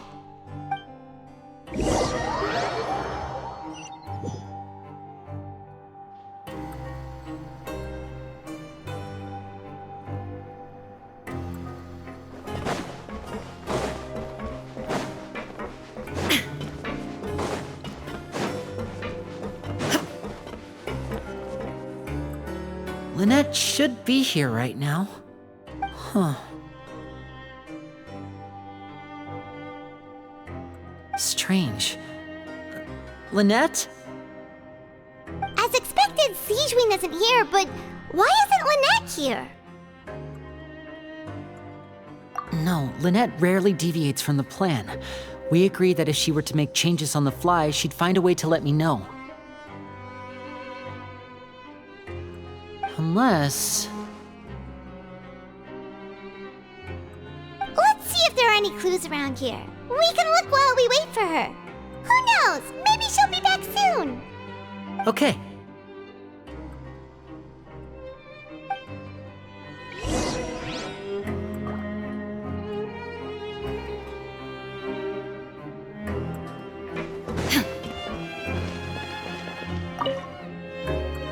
There are some books here and a few files. They all look like medical records. Advanced nursing, how to raise the spirit of your patients, a quick guide to the psychology of emotions, and the meaning of laughter. These sure are some interesting books. Who knew Sigewinne would be interested in these kinds of things? She even has books on understanding people's motivations and feelings.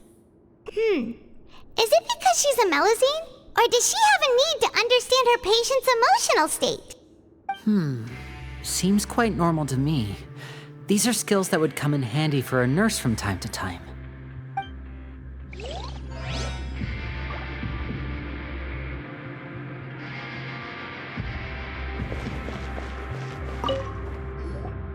None of the beds have any signs of having been slept in. Except that one over there. That's the one Lynette must have used, right? You said she was pretending to be sick. She would have said her migraine was having a particularly bad flare-up. Generally speaking, the head nurse would then ask her to lie down and rest, while she left to retrieve the medication. Which means, either the head nurse didn't return the entire time from when Lynette laid down up until she left the bed, or the nurse intentionally left it this way.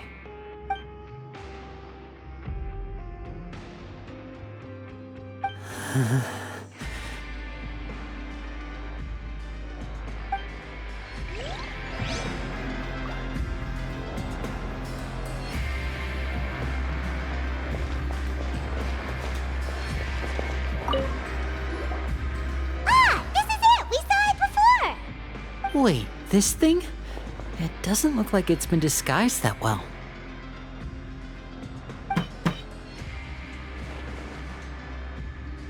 The space behind it is empty.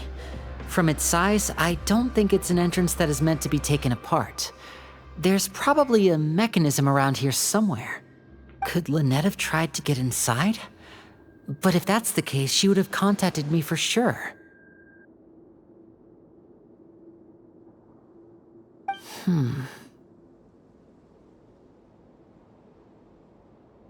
Let's look around here for some more clues. Don't panic, just take another look.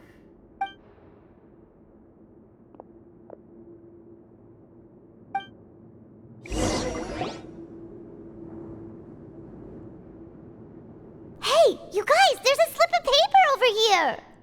A slip of paper? It's right over here, and there's a bunch written on it too. It reads, "Out of respect for your usual practices, I'll use a piece of paper or card as the medium to pass on my message. You may consider this as me giving you my best regards." This is...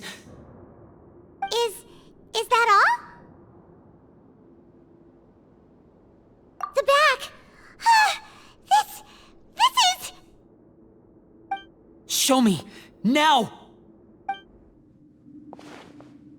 That look on your face. Paimon's reading it now. Would you care to guess where Miss Lynette of the Fatui could be right now? No. Could she have... Is she already... Writhsley. Did he deliberately leave the infirmary unguarded to use it as bait? Wait, you mean he was aware of our goals from the very beginning? But why? We didn't run into any trouble last time, and he also never reached out to us since. Yes, that is a crucial question. Writhsley, he doesn't do anything without a clear goal or reason. So this means he had no concerns about your activities from the very beginning. You're not from the same camp as us. You were sent down here by Neuvilette, so you have no conflict of interest with Writhsley. We're a completely different story, though. I'd like to know that, too. Why did he only go after her? Don't panic, just think everything over. I have to stay calm. This is not like what happened last time. The situation's different now.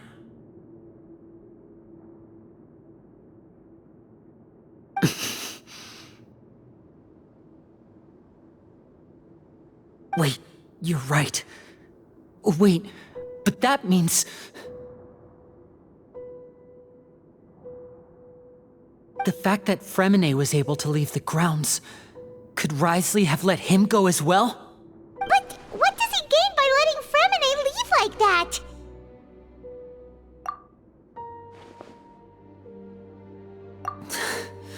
So he's challenging me and trying to provoke me, I'm sure of it. We never should have sent out Fremine. We had to go through all that trouble to find an opening to sneak him around the guards and into the pipe, and we even thought luck was on our side.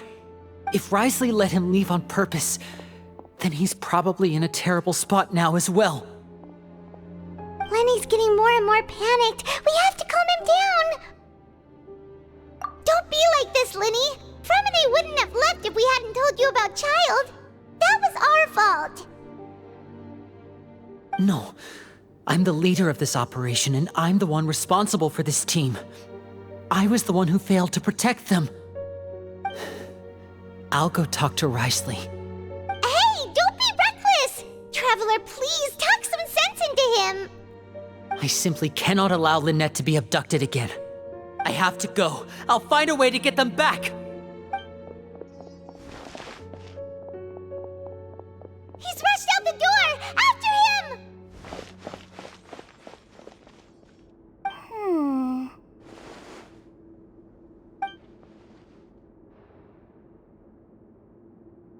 Right. I feel like we still have some room to make changes on these details. It's not impossible, but it'll require extensive testing. Is that so? Very well. Then please be mindful of the time. Huh? Is someone? up. Whoever's outside is eavesdropping. They'll probably come in once we stop talking. Someone! Please help! She's sick!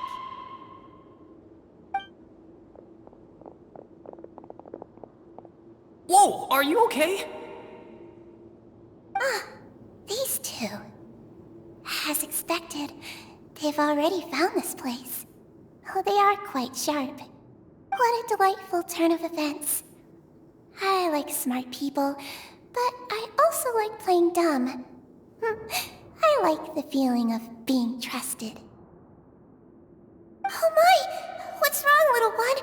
There's no need to panic. Take a deep breath before you begin. Being able to read human expressions is quite the useful skill. Lyney, wait! It's no use. We have to catch up to him.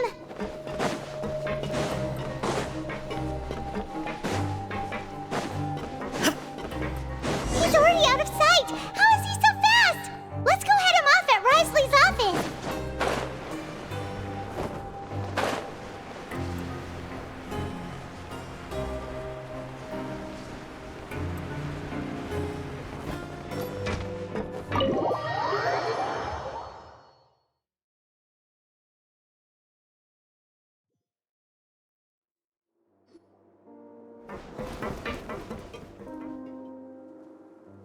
Come out and face me, Risley! Aren't we at an administrative office space? Why don't you at least try to follow even a couple rules from the fortress's indoor management regulations? What did you do to my sister? I ran into the young miss at the infirmary. I'd heard that she was suffering from quite the migraine, so I decided to invite her over for a cup of tea. I do have some teas in my collection that can work wonders against such an illness. Stop joking around! Where did you take my siblings? I have also heard that your performances are quite the spectacle. Miss Lynette would sometimes enter a box filled with water, only to emerge the next second from another place altogether. Maybe she'll appear behind you right now if you were to turn your head. Is he trying to trick me into turning my head? No, he's probably not looking to attack me right now. All of the hostages are in his hands, and he's even in the mood for small talk. That means Lynette is probably still alive. You knew we were investigating the infirmary from the start, so you deliberately aroused the traveler's suspicions and baited us into continuing our investigation, just so that you'd be able to kidnap Lynette. As for Fremine, no, you probably didn't even interfere with Child's escape. You let him go so you could purge the Fatui members that we had planted into your ranks. There was no need to do so. The Fortress of Meripede is a pretty pleasant place. Most people enjoy their lives here. The only ones who act differently are those with personal agendas. It was quite easy to identify your colleagues. You removed our original members and spread the news of Child's escape so Father would assign our team to come down and investigate. Fremine has also fallen into your hands, right? If you're oh so omnipotent and so in control, why would you need hostages? One correction. Lynette is in my hands right now, but Fremine is not. He's not? What do you really want? Lyney! Oh, wonderful. Everyone is here, so I'll only need to say this once. Thank you so much for cooperating with me. Eager and to the point, I see. Alas, only Miss Lynette is currently having a cup of the fortress's finest tea. Although, as per your original plan, Mr. Fremine should also have returned to the fortress by now. But he has neither shown up within my gates, nor has he been taken into any kind of custody. So where do you think he may be right now? Wait, you can't mean... you locked him outside in the sea? I closed the fortress's gate to the outside world. That's all. Fremine's a star diver, so he should be fine, right? No, we're still here, so he definitely tried to find a way to come back for us. So we can't assume he might have made a break for the surface. But why would I do this, you may be asking? To have an audience with you, of course.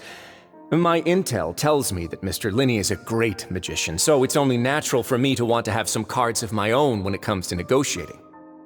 Besides, I do recall you mentioning to Miss Lynette that you've always wanted to have a face-to-face meeting with the Lord of the Fortress of Meripede, regardless of whether it was in a personal or a professional capacity. Well, you got your wish. So, you've been keeping tabs on us before we even set foot in the fortress. Some of my folks just happened to hear a thing or two, that's all. In any case, I will be straight with you. I was willing to play dumb and turn a blind eye, so we had a pleasant few days playing games together here. But once you started focusing on the Forbidden Zone, all of that changed. Mr. Lyney, the cards are stacked against you right now. Miss Lynette is in my hands, and Mr. Fremenet is still slowly being pickled out there in the brine.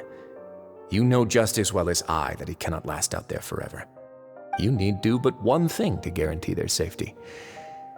I would like you to contact your superior, and ideally invite her over for a cup of tea with me. You want to see Father? But why should she bother giving you an audience? Well, if she cares for the well-being of her dearest children, she should have plenty of motivation to join me for a parents' evening. I've heard that the bonds between the members of the House of the Hearth are like the bonds of family.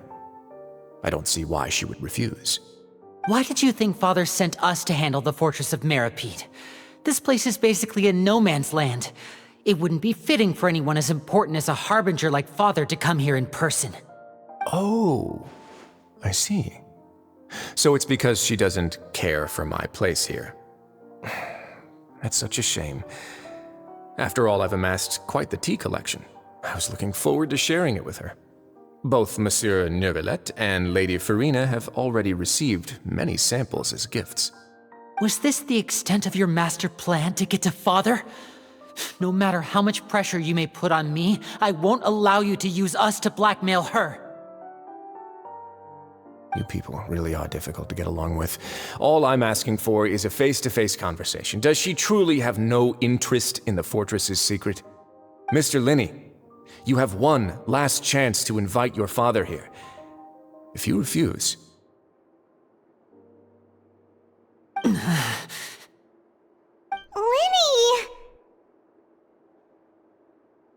Instead of asking why I'm doing this, why don't you try to see things from my perspective for a second? From the very beginning, the Fatui has been actively infiltrating my fortress. I gave you a warning by cutting off the first few operatives I found, but that only caused you to double down. Had you given up on the fortress then and there, I'd have no reason to want to talk. Mr. Fremenet left the fortress on his own, and Miss Lynette tried to pry out my secrets right in front of me. No matter how you look at it, the responsibility for this falls on you. I shouldn't ask Father to do anything because of us. 6, 5... Wait, 2, 1. Time's up. It really is a shame, Mr. Lyney. Risley! Negotiations have broken down. Please leave, ladies and gentlemen. It's time for my afternoon tea. Yeah, listen to the Traveler! If you can't talk to Lyney, can you at least talk to us? You do realize that I'm only letting you go because of Neuvilette, yes? You're here helping him out, and I've already done my best to stay out of your way. But that doesn't mean you can just do whatever you want.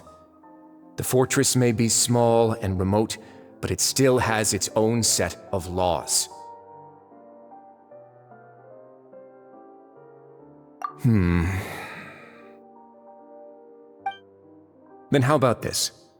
Those who are capable deserve respect. You've spent quite some time investigating my home turf by now, so why don't you tell me a thing or two about what you found, I'll ask you 3 questions. Answer all of them correctly, and I'll agree to your request. Question 1. Regarding the hidden rules of the production zone, what is the truth behind the one about not being allowed to work for 3 days in a row?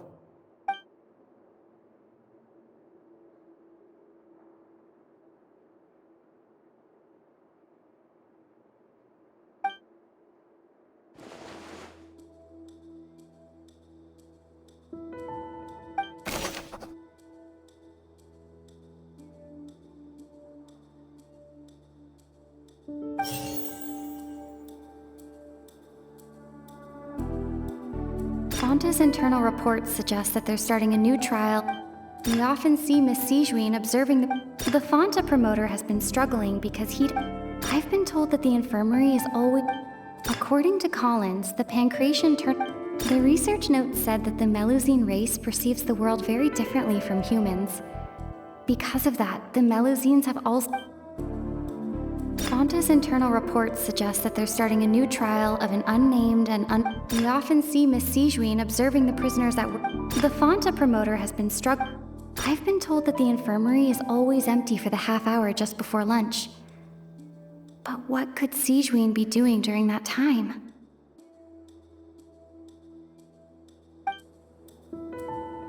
According to Collins, the Pancratian tournament only took...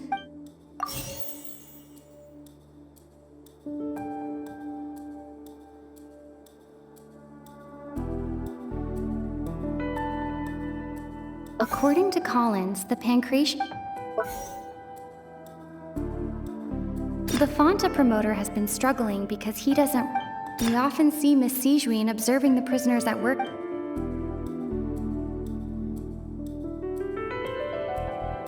Fonta's internal reports suggest that they're starting a new trial of an unnamed and...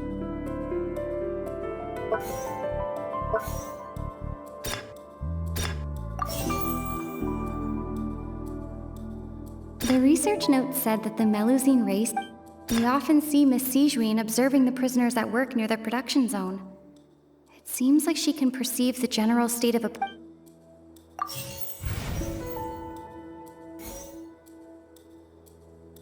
The Fonta promoter has been struggling because... I've been told that the infirmary is always empty for the half...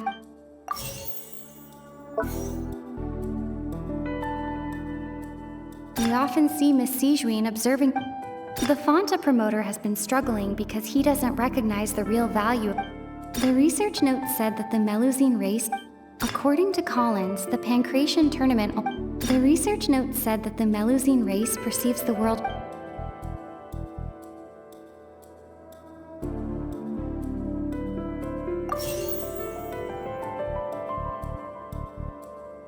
The Fonta promoter has been struggling because he doesn't recognize... Fonta's internal reports suggest that they're starting a new trial. According to Collins, the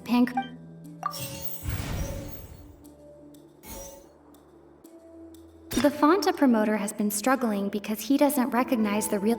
We often see Miss Sijuin observing the prisoners at work near the production zone.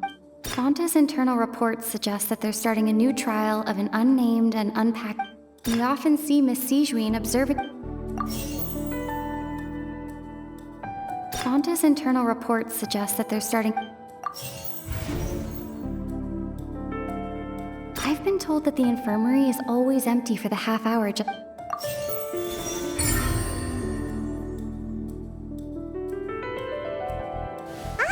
that's what's going on! Paimon understands it now! Who would have guessed? The hidden rule of the production zone. People are not supposed to work 3 days in a row, and if they do, they'll get strange meat in their welfare meal. At first we thought this strange meat must have something to do with the people who disappeared, but in reality, they were all prepared by Sijuin, the head nurse. She often visits the production zone to observe the workers' health and makes a note of anyone who has worn themselves out after 3 full days of work. Out of her sense of duty as the head nurse, as well as her genuine concern for the workers' health, Sijuin visits the cafeteria right before lunch and cooks an extra dish for those who can use the stamina boost. Sijuin has only the best intentions with her surprise gift and doesn't want anyone to find out about what she does. However, unfortunately, Melusines as a race perceive the world differently from humans, and their sense of aesthetics is even more alien to us. The recipients of her lovingly prepared special meals cannot taste the care within and usually just freak out. Are we on the right track? Not bad. You've uncovered Sijuin's secret and even guessed her intentions correctly as well. It's nice to know that her efforts have not gone unacknowledged. All right, now for my next question. There are also some hidden rules in the Pancration Ring, including the one that you're not allowed to support both sides of a fight. Why is that?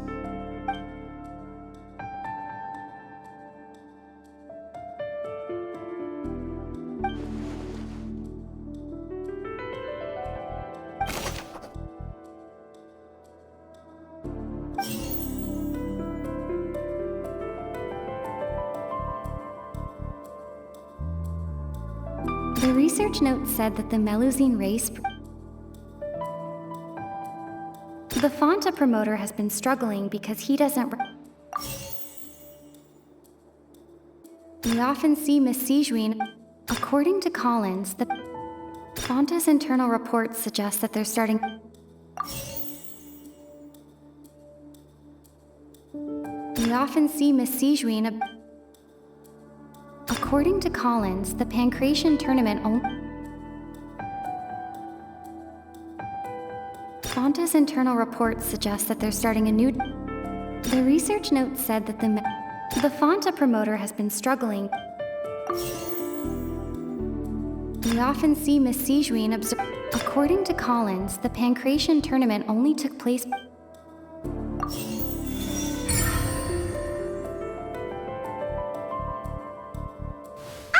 Paimon gets this rule too now, so there really was nothing to be afraid of. That hidden rule of the Pancration Ring is about how, people are not supposed to bet on both boxers at the same time. And if they do, they'll receive a package containing a strange, blood-colored liquid. People get scared when they see it because they've subconsciously begun to associate it with the missing boxer. But really, it's just a bottle of the latest yet-to-be-named and packaged new Fonta trial product. A blood-red drink. It's no wonder even Fonta's own staff were questioning the company's decision-making. The company, facing backlash from its own staff, decided to try to trial the product on a smaller scale, to see how it might be received by customers. They came to the fortress of Meropide and offered to sponsor the Pancration tournament so they could push their new product. But the Duke completely refused to even entertain the idea. The Duke, knowing how valuable coupons are in the fortress, knew that only total idiots who didn't understand their true value would bother buying a Fonta product here. And so, only those who proved their stupidity by being dumb enough to bet on two opposing sides of the same match were selected to receive the drinks. I acknowledge the effort you've put into bringing the truth of this mystery to light. Although, based on your description, that Fonta promoter is a bit too careless with his words, I may just reconsider my collaboration with the company. All right, and here's the final question. What's the secret behind our head nurse and all of her patients in the infirmary?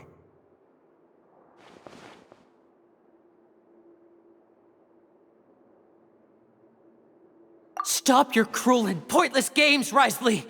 You know that we haven't finished our investigation, so there's no way we can answer the last question. The thought of sparing Lynette and Fremine never even crossed your... You'll pay for this! Ah! Lyney, are you alright? Oh, close one. I owe you, Sijuin. That was a fantastic shot. It was nothing, Your Grace. Sijuin? Though this gun may look like a toy, it's actually fully functional, as I just demonstrated. Sijuin... You...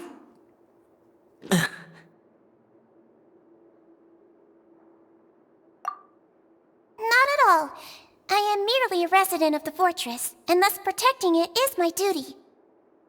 When Monsieur Neuvilette asked me to come here, he told me that my job would be to take care of the well-being of everyone here. I am merely discharging my duties. But if you mean what you just said, then isn't Lyney someone you should be looking after as well? Isn't he a resident here just like the rest of us? But I really am just doing what Monsieur Neuvilette told me to do.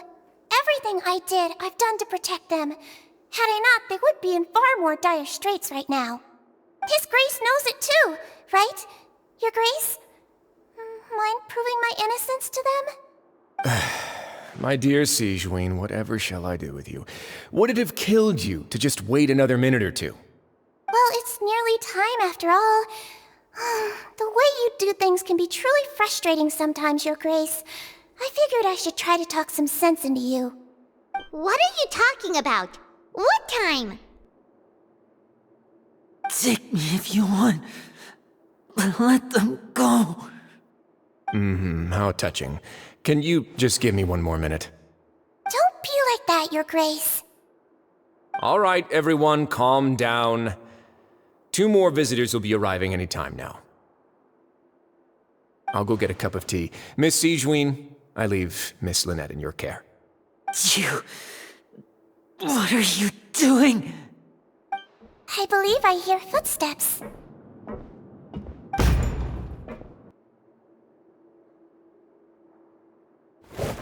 Some space, please. Ah, Miss Clarande. My door. Fremine... Fremine... What's going on? What is Clarande doing here? Work. I'm sorry about shooting you, Mr. Lyney. The tranquilizing effect will begin to wear off soon. Please take it easy in the meantime, though. What happened to Fremine? Wasn't he diving just outside of the fortress? Why is he looking like this?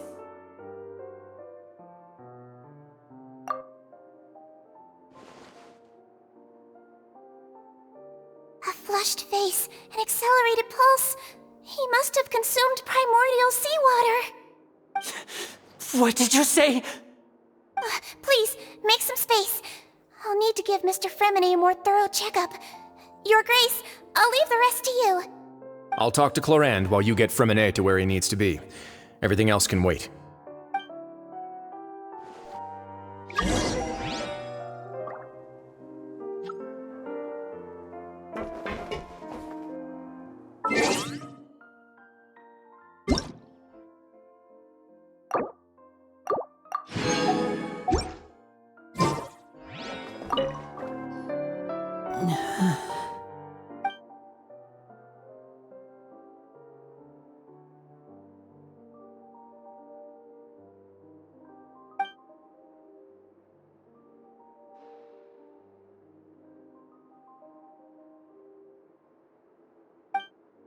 How is he? These symptoms are probably caused by an acute ingestion of a large amount of primordial seawater. Still, his condition is not critical. Of course, it would be best if he stayed for further observation. Let's leave him here for now, and move him to the infirmary once he's recovered a bit more. Sorry. I am aware that the infirmary may not be your favorite place in the world at the moment. We do only have a single clinic in the fortress, however. Why would he ingest a large amount of primordial seawater after leaving the fortress? How could that possibly happen? Please, look after Mr. Fremine for the moment. I'll go fetch some medicine and a respirator. Oh, I'll bring Miss Lynette back with me. Where is she? How is she right now? Oh, she just took a nap in an empty room after I tranquilized her. If my calculations are correct, she should also be waking up right around now. You might not believe me, but His Grace and I actually made some snacks and tea for her.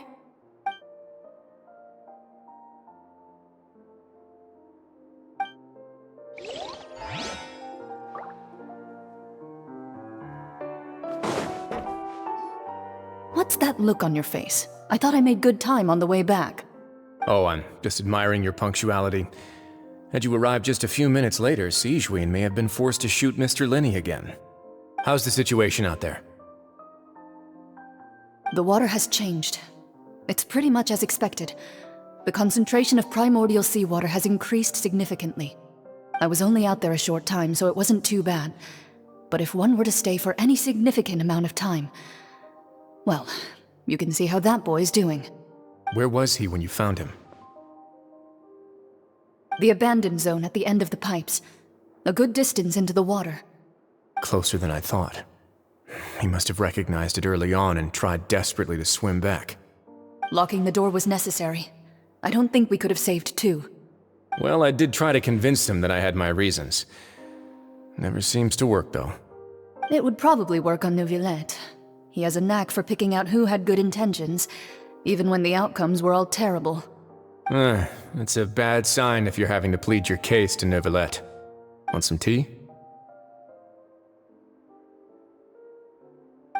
Not particularly. If you want to drink some that badly, just say so. Fine, I'd like to get some tea. Want me to get you a cup too, since I've already made it?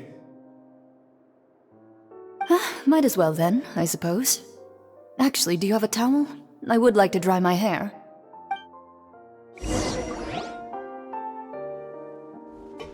Lyney, are you okay?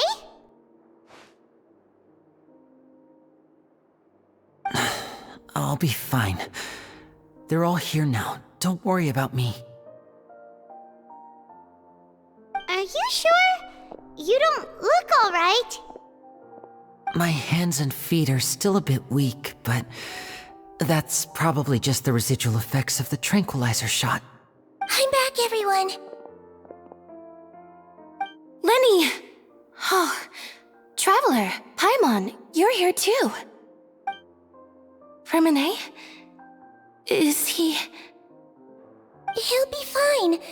But for now, please help me lift him up.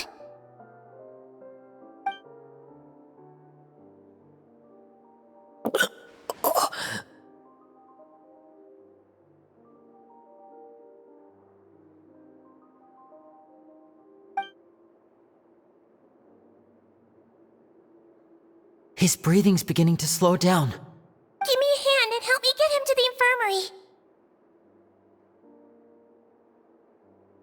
Yeah, I'll take him from this side. Lynette, together? On it. Traveler, you seem pretty worried about him. Want to come with us?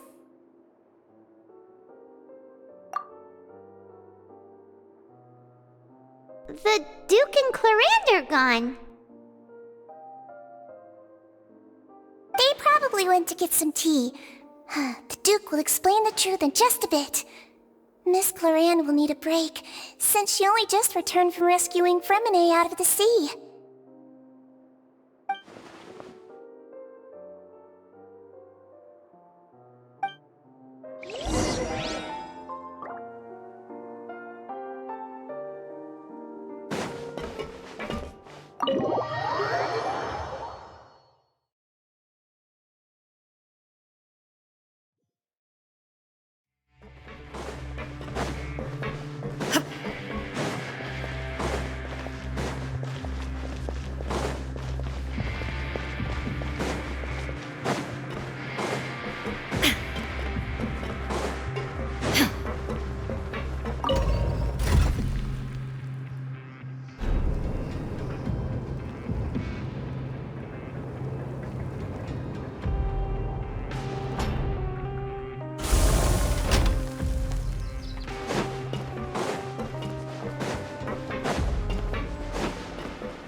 He's awake! Freminet, how do you feel?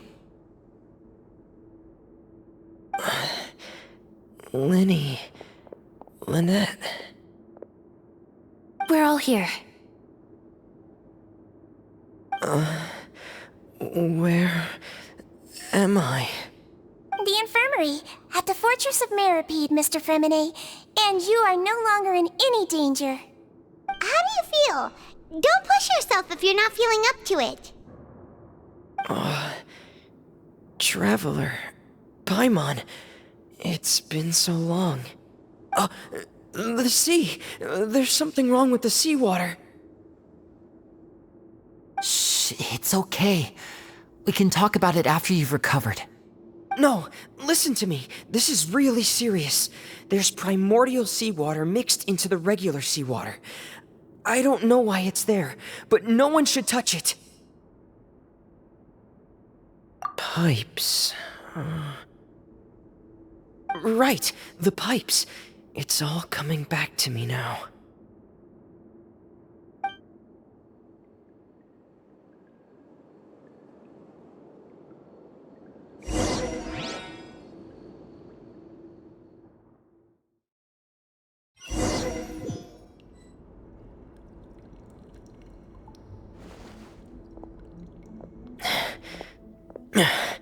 I'm in. Seems like this pipe hasn't been used in a long time. It looks abandoned.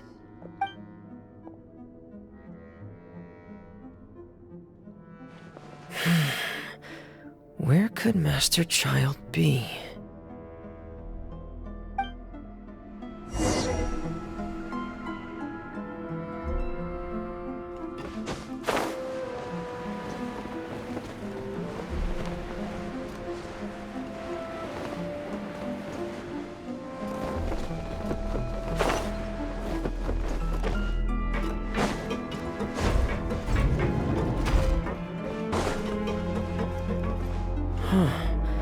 This mechanism looks like it's been tampered with.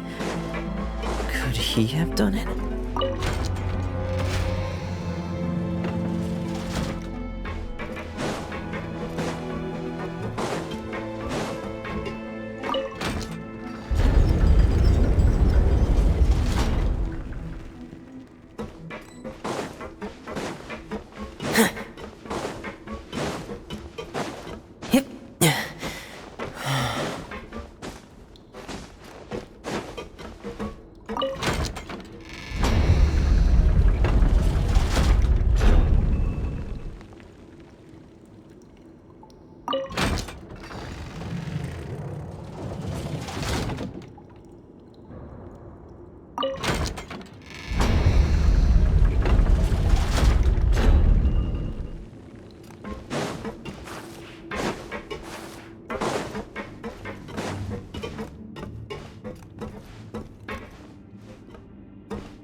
It's getting stuck on something. Seems like I'll have to avoid those obstacles while I turn it.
This is where the water starts.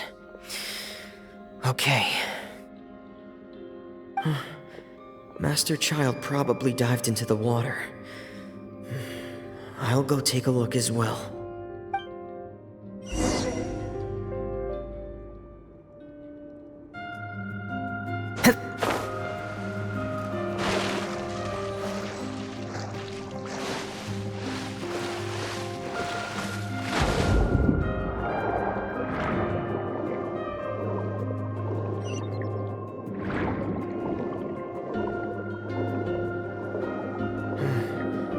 The vegetation here is a bit more sparse. These traces aren't natural. A person must have left them, and recently. Oh, there are traces here too. I need to keep going. Huh? The traces are gone. But I don't see where he could have gone from here. Wait. What the?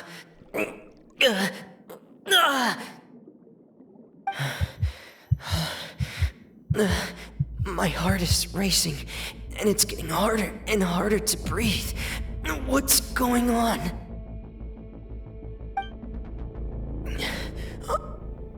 No good. I have to get back. They still don't know anything about what's going on. If I turn back right now, I should still be able to make it.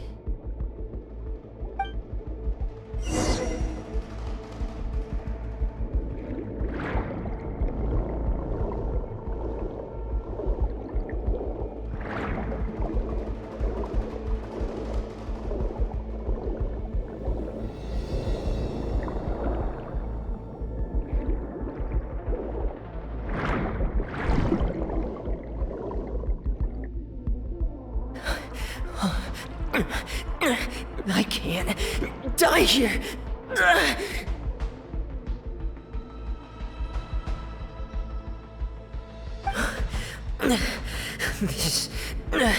This is bad. I'm feeling worse and worse, and I'm still underwater.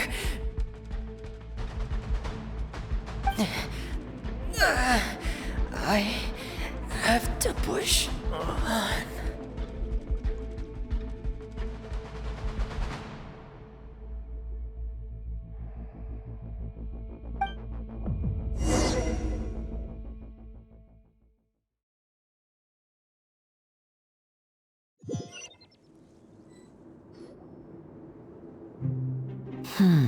So, in other words, the trail you were following vanished, and you had no idea where Master Child could have gone, but there was also no obvious place for him to have disappeared to.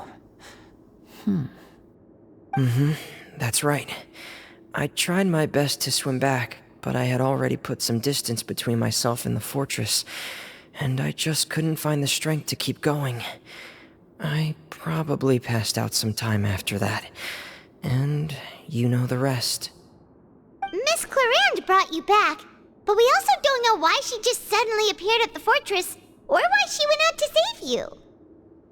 Miss Clarande, you say? I must go thank her in person. You're still too weak, Freminet. You can go after you've had some more rest. Miss Lynette is right. I believe Miss Clarande will stay here as a guest for another few days, so there's no need to hurry. Guest? Then I can assume Wriothesley was the one who invited her to come down here? You should ask His Grace about that. He'll be able to explain better than me. Yeah, it's about time he actually told us what's going on. Wanna come with us, Lyney? No, please go on without me. I don't want to leave just yet. Lyney. The logical part of my brain is aware that we're safe right now, but I still can't bring myself to leave. Both of you are just in danger. Understood. Then let's just sit together for a while. In that case, I'll leave the infirmary to you. The Traveler and I are going to head out for now. As long as you stay in here, I don't think you'll be disturbed. Thank you.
Excuse me?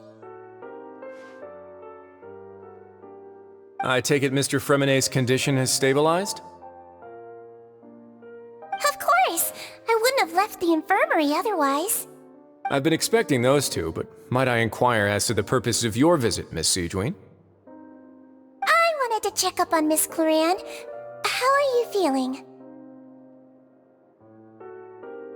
Mostly fine, I think. If you don't mind, I'd like to perform another quick physical exam. It'll just take a few minutes. All right. Thank you for looking out for me. I'll take my leave for now, then. Well, want to explain yourself, Risley? Of course, but I'm not partial to the word choice of explain. How about enlighten? Where should I begin?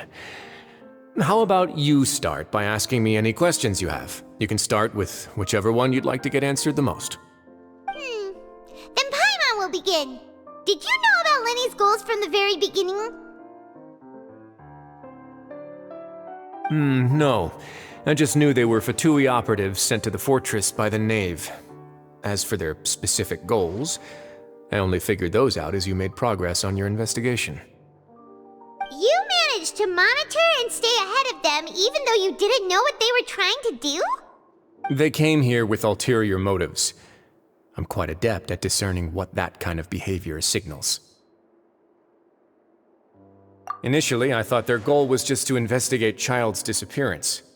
Lyney suggested that I had deliberately let him escape, but in truth, I didn't really do anything special to help or hinder him while he was here. Everything he did, from finding helpers to leaving this place, he did on his own. Of course, it's inevitable that the Knave would make a big deal out of her fellow Harbinger's unexplained disappearance. I'm also quite curious about where that Harbinger went, so I figured I might as well let the Fatui do their own investigative work. All I care about is the answer. So you were hoping Lyney's group would just do your work for you! You make it sound like that's a bad thing. Unfortunately, things didn't go as planned. I assume that Fremenay has told you already, the ratio of primordial seawater around the fortress of Meripede is on the rise. The Forbidden Zone has always been Lyney's target, and you got roped into that investigation after running into him. I began to intervene out of concern for your safety, and also to prevent the fortress from becoming entangled in more irksome matters. Are the rumors true that you're also a former criminal? Now, why would you put it like that? Isn't staying here all day and serving as the manager of the fortress a kind of sentence unto itself? Another form of prison? I just happen to have some support from the rest of the inmates, that's all. Oh, right! Paimon wanted to ask, who invited Cloran down here? Me, of course. I paid her good mora to come down to the fortress for some field work. As a champion duelist, Miss Cloran could be considered to be an independent party. I needed to find an exceptionally capable person to help me get through the impending crisis. And saving Fremenay was part of that crisis?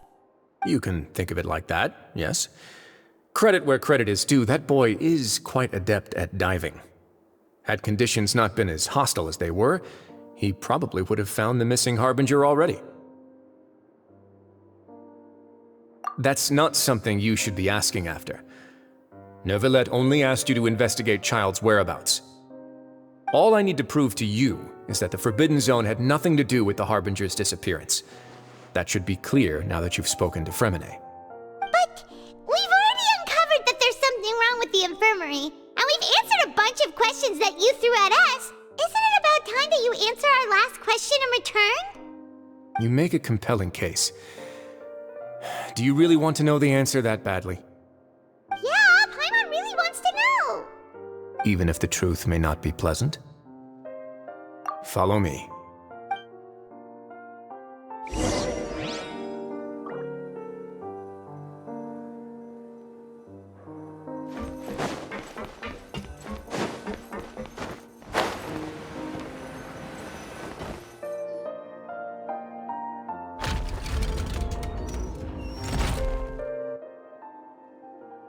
There's a hidden door here?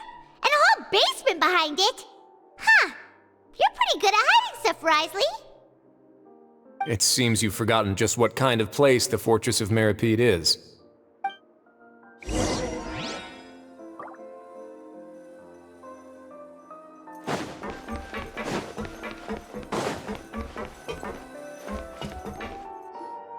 Stand on the central plate.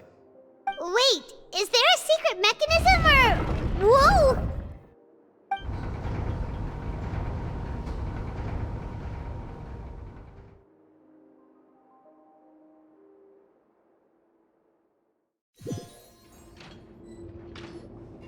So, this is the Forbidden Zone? Honestly, for a place so well hidden, Paimon sure doesn't see anything special. What a huge door! There are 3 such isolation gates in total. Generally speaking, I'm the only one who's allowed to go inside. Hence the name Forbidden Zone. Am I correct to assume you're going to run on back and tell your little Fatui friends everything? Well, Paimon wasn't thinking of keeping anything from them. Well, I'd advise you wait until you've seen the whole truth of this place for yourself before deciding whether or not to tell them.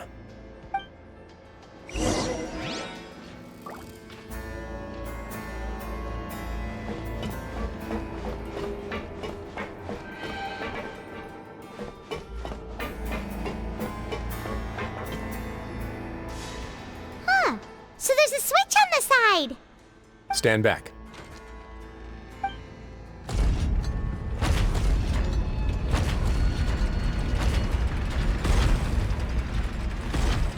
Whoa, they all just went up one by one. Go on, have a look.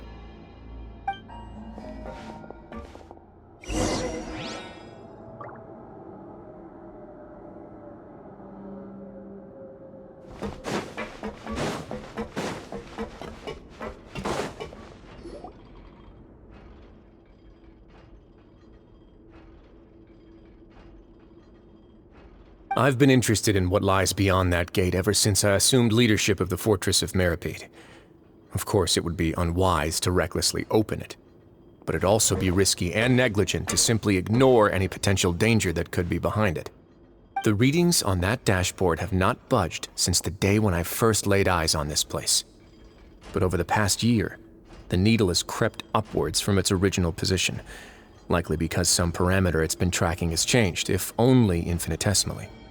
Normally, I would have ignored it, but I happened to have some free time when I noticed it, so I investigated. Any guesses what the reading could be tracking? Very reasonable guesses. I've considered both of those as well. Unfortunately, our dashboard is tracking something less ordinary. The temperature should vary with weather and climate changes, so for something that rarely shifts, the water pressure is more likely. We ran a few tests to increase the pressure from the outside, but the readings didn't change at all. Later on, a few more possibilities occurred to me, such as a potential connection with the primordial sea. I began to make a few preparations based on that hypothesis. Over the past few days, the needle has moved again. With that, and the symptoms that Freminet displayed after leaving the fortress, I can now confidently conclude that the readings represent the concentration of primordial seawater in the seawater nearby. The concentration of primordial seawater? But we're already under the sea! And that is precisely the problem. We're at the bottom of the sea, and now we're surrounded by toxic seawater. Somehow, primordial seawater got mixed in, and the concentration is steadily rising. Yes, that's very likely. But forget about the two of us! Not even Neuvilette knows where the primordial sea could be, much less where we could find and plug a leak. Oh. Oh! Seems like you've figured it out. I believe the primordial sea lies directly beneath this sluice gate. For some reason, the primordial seawater levels have risen significantly, and it's now very close to us. The indicators are now red. Although the gate still stands, some primordial seawater has already leaked out and mixed into the sea around us. If this continues, soon it will no longer be able to hold back the primordial sea at all.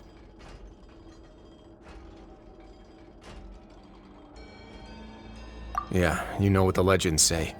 If this place falls, then everyone in Fontaine will be turned into puddles in the span of a night. But that's just too weird! Why would the Fortress of Meripede be built right above a sluice gate for the Primordial Sea? Who built this place anyway? Your expression tells me you think this might be part of a vast, complicated conspiracy. To be honest, you might find the actual answer may be exceedingly boring. It's just that the secret of the Forbidden Zone had been long forgotten by the nation before I rediscovered it with my research. There's no single founder of the Fortress of Meripede in any traditional sense. What we know about its history has been left to us by the people who used to live here. When the previous Hydro Archon Egeria ruled the land, all convicted criminals from Fontaine were exiled. The people drove the criminals away like a wolf pack chasing away the banished. The criminals received no sympathy of any kind from the people. They were exiled to the desolate seaside, where they experienced only pain, struggle, and the bone-chilling cold. Some of them began to repent, and prayed to the Hydro Archon, asking if there was still anything they could do. The Hydro Archon took pity on them, and said, "You may go guard my secret, deep underneath the waves." And so, leaning on the power of the Hydro Archon, they gathered underneath the sea and began to build a fortress. They became a community down there in the deeps, and over the years helped it to grow. As the number of exiles increased, more and more people joined the community. When the first group of exiles died, they left the yet unfinished fortress to their successors. The Hydro Archon continued to lend her support, allowing the fortress and what it stood for to continue growing ever larger. Before long, this dark underwater fortress became the sinner's only home. And with that, the people here stopped referring to the fortress as a prison. They saw themselves as repenting sinners who would regain their freedom once they had sufficiently redeemed themselves. But as time went on, people also realized that the fortress was a lonely place. Once they had gotten used to life here, they could no longer feel comfortable living in the overworld. Once they had finished serving their sentences, some people left and some others chose to stay. They'd find some idle position and let their withered souls fade away with the ancient secrets of the past. After many, many centuries, few people still remember the reason for the fortress's founding. Now they just see it as an integral pillar of Fontainian society, as the place where criminals deserve to be sent. Now and again, researchers manage to break one law or another and live out their days in the fortress. I learned all this from an elderly historian. Everyone else just thought he'd made it all up. But now you know every part of that history is true. Indeed. It's just as the prophecy says. If this gate fails, then everyone will be dissolved into the sea. To be frank, not really. But sadly, that hasn't stopped this prophecy from proving all too accurate. Prophecies are troublesome things. Just hearing one will create the first wave of panic. Seeing signs of it will bring about the second, and actually witnessing it in real time, the third. Let's go somewhere else. I want to show you something.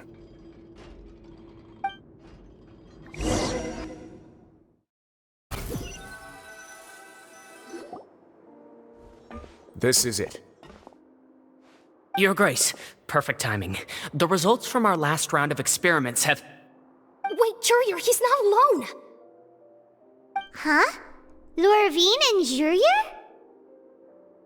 No need to panic, you two. I've already told them about our plan. What? After you warned us not to tell a single soul about any of this? I'm skeptical as well. Are you sure they are trustworthy? The results speak for themselves, don't they? These two may already know more than you could ever imagine. All right then, if Your Grace insists. They seem harmless enough, so I'll trust them for now. How about some reintroductions? This is Jurier, one of the highest-ranked researchers from the Fontaine Research Institute. He used to work under Edwin. I trust that you've heard of Edwin?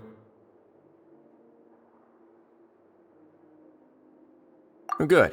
Saves me a bit of time explaining. Edwin's main areas of research were archaeum and gravimeters.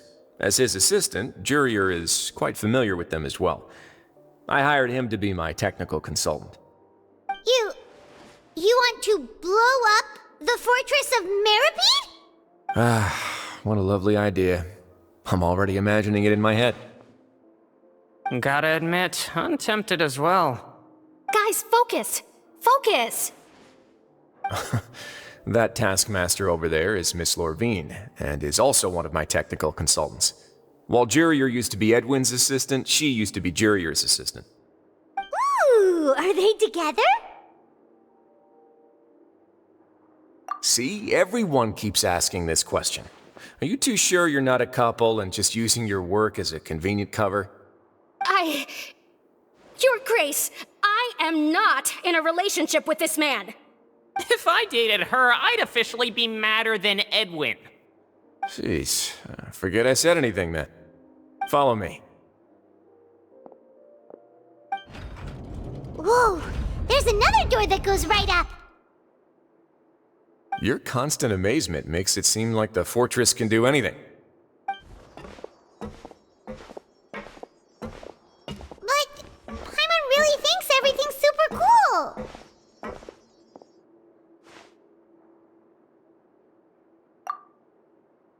Well, let's spice it up a bit. And here you go.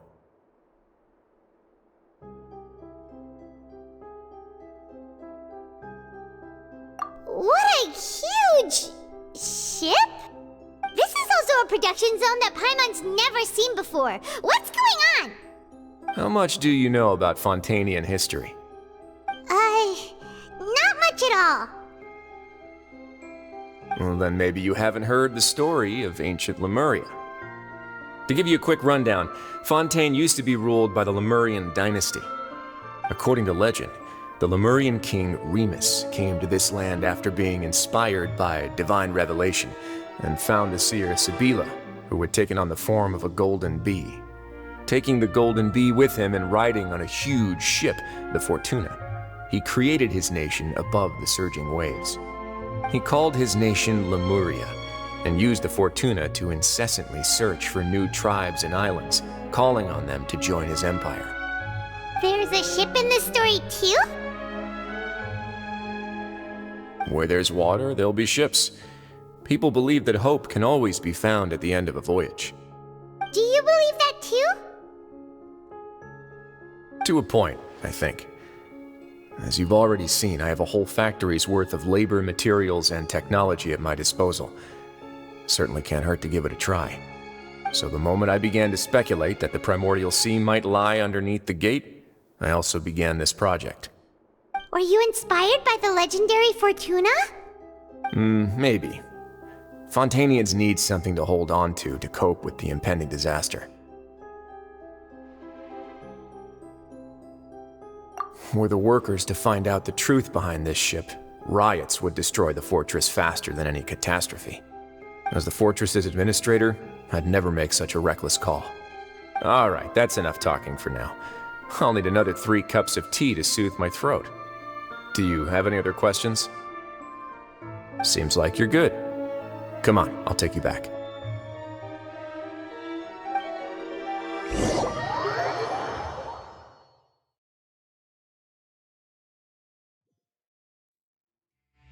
I'll leave you here for now. Oh, thank you so much. No worries. But don't forget, it's up to you whether or not you want to share what you just saw.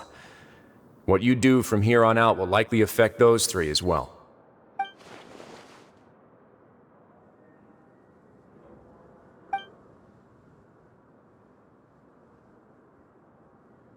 Yeah, we'll put a lot of thought into it for sure. Great. I look forward to what happens next.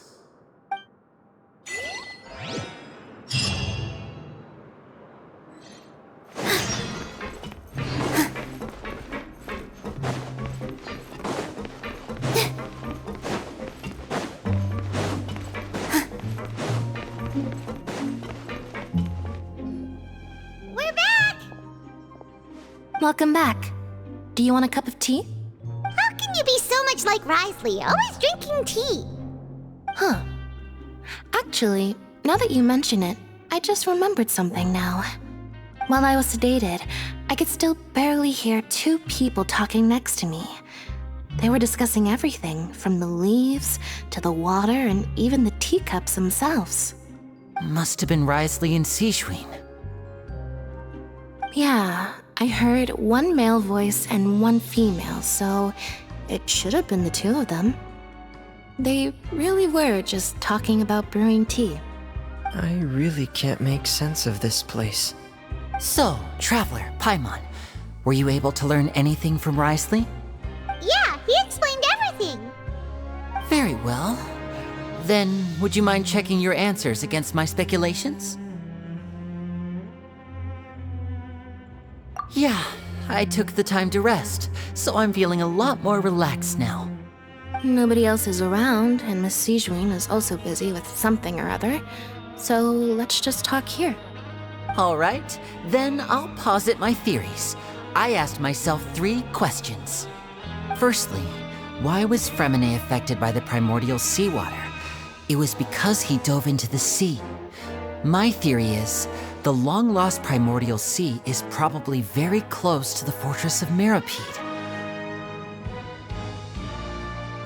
Whoa, he's good. He got that right on the first try. That's our Lyney. Secondly, Wriothesley's attitude changed dramatically during the course of our stay here. He ignored us completely at first, then suddenly roadblocked us. Why? I spent quite a long time thinking about this. If he has been monitoring the Fatui since the very beginning, he probably ignored us at first because he was hoping we could find Master Child for him. What's more, the Fortress of Mirapede is not part of Fontaine's court system, nor does it report to Iudex Neuvilette. Wriothesley is basically the king of a no-man's land. As long as the fortress doesn't do anything about Master Child's disappearance, Father can use it to pressure the Fontaine authorities. And while the two factions are pitted against each other, Wriothesley will be free to move between the parties of interest. If I had to guess, he probably has something that he's working on himself.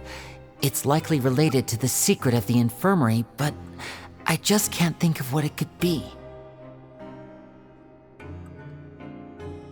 You're super smart. Thanks so much. Then finally, there's the last question. If Wriothesley does have a plan, what could it be? All I know for now is that his plan probably has something to do with the changing nature of the seawater. He's even gotten Cloran to help him out. That can't be the full extent of what he's doing. There's probably a secret passageway behind the block in the infirmary, and there's something big in the fortress that most people here never get to see. He has a bargaining chip, and it could be important enough for Father to deal with him directly. I don't have enough information, so I have no idea what his chip might be. But let me guess. You have the last piece of the puzzle.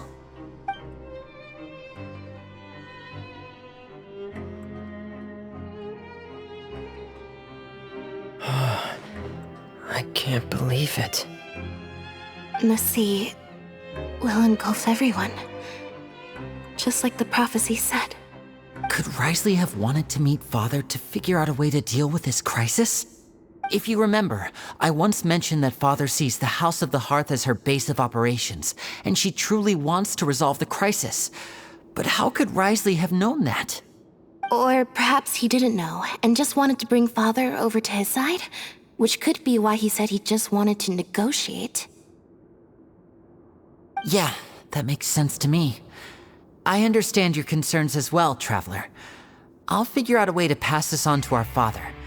No matter what, we're on your side. The two of you have already aided us far too much. We probably wouldn't be standing here right now if not for you. If you ever need anything else going forward, please come to the House of the Hearth at any time. Though you may not share the sentiment, after all that we've gone through together, the three of us basically see you as family now. You have my gratitude. Thank you for protecting Lyney when it really mattered. And thank you for sharing the secrets of the fortress with us. We didn't think you were going to do it. Why are you being so formal all of a sudden? Given your strength, you might not need our help at all. But if you are ever in danger, we will try our best to protect you. Aww, the sound of that makes Paimon feel all warm and safe inside.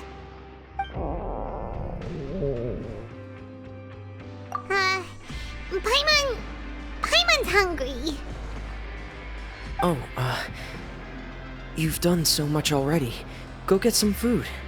Alright, then we'll catch you guys another time.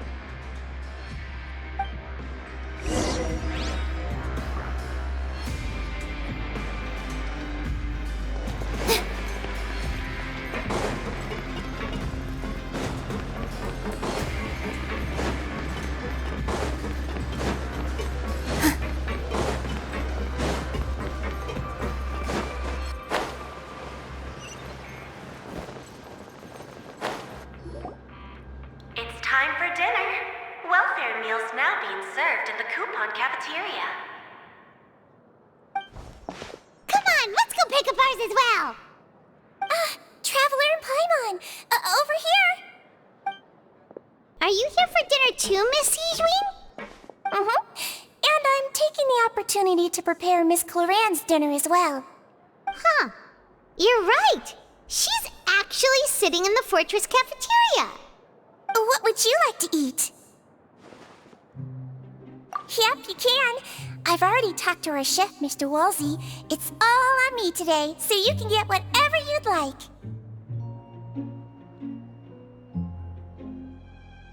Me too! Don't forget Paimon! No problem. Just leave it to me.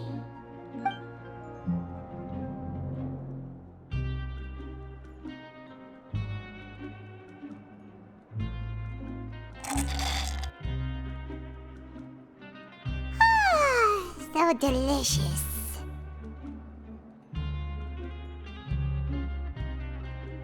Paimon's so happy. Paimon wants to feast like this every day.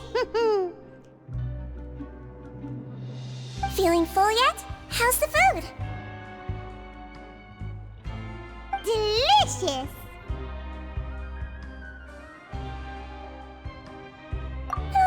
I'm so glad to see you all so happy. Oh, see, the expression on your face just now? The muscle here just moved, which suggests that you're feeling quite relaxed at the moment.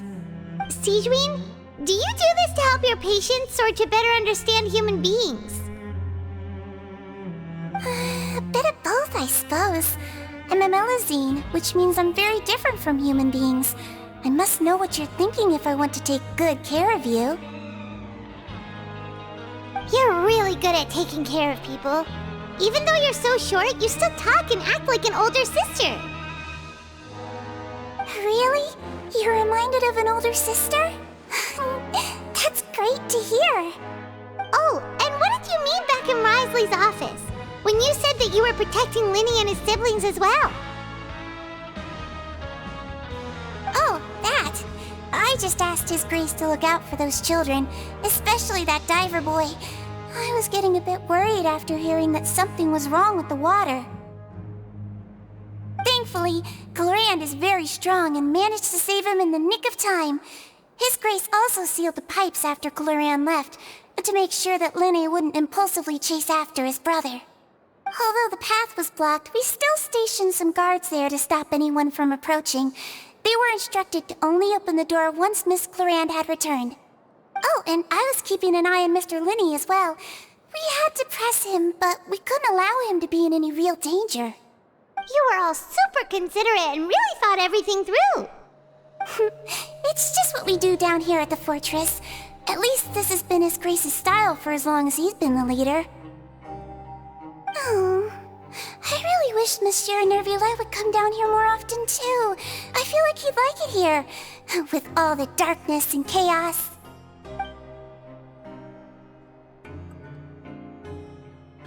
Get a good night's rest, you two.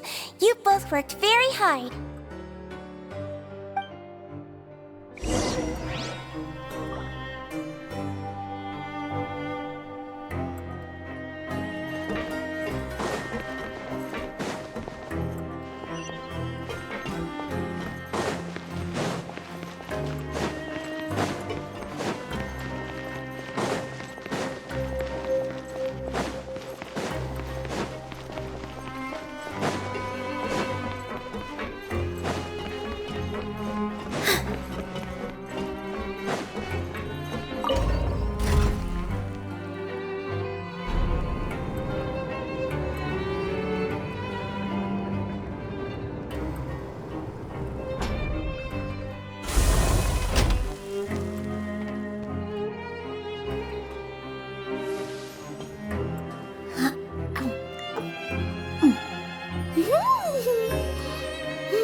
much has happened.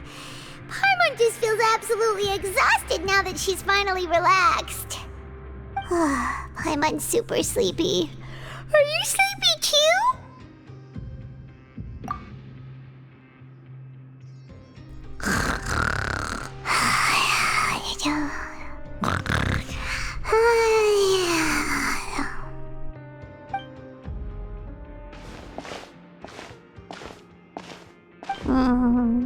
Delicious.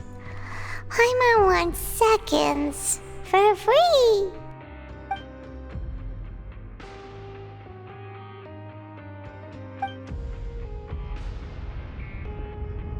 Out of my way! Get out of my way! What happened? Why is everyone running? No idea, but something must have happened. Stop asking!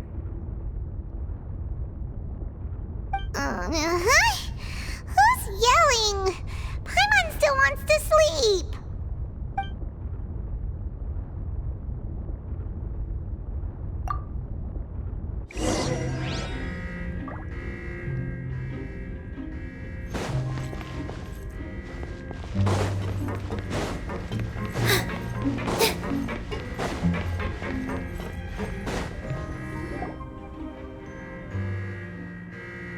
What happened?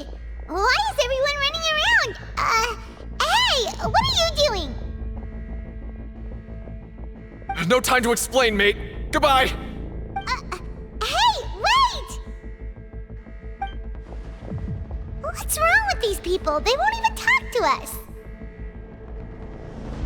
They're here! Yeah, there you are! Oh, thank goodness! Quisto and Lavaroon, do you know what happened here? We came here especially to inform you. Something seems to have gone terribly wrong just now. His Grace is telling everyone to evacuate and get out of here. Lavaroon was saying you two are new here and you don't have many friends, so you might slip through the cracks. Haven't you heard all the stories like that? An evacuation is successfully completed, yet you only find out once you do a head count that 1 or 2 people are missing. Wait, weren't you the one who brought that up? Why is it suddenly my idea? Hey, shut up! Okay, whatever. The point is, you should come with us. Yeah, he said to get as far away as possible, upwards and outwards.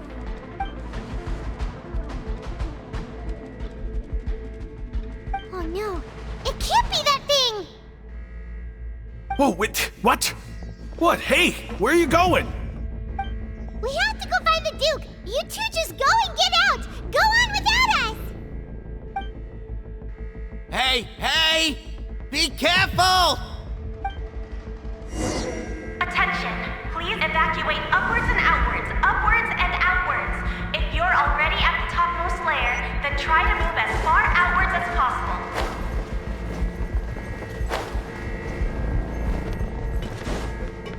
Attention! Please evacuate...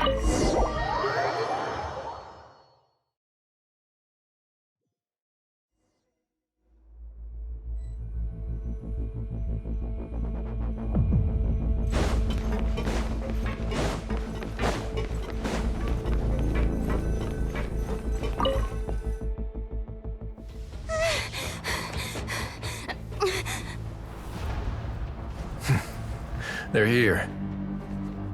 Just like I said. What happened? Huh.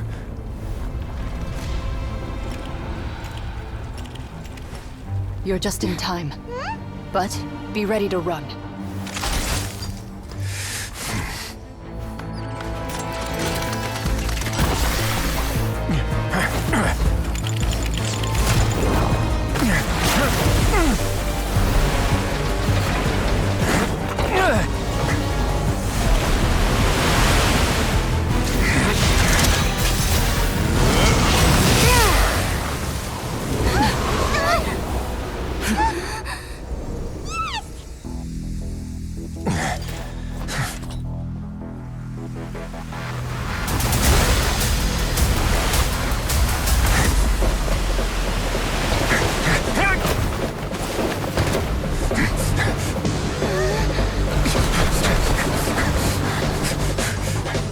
3, 2,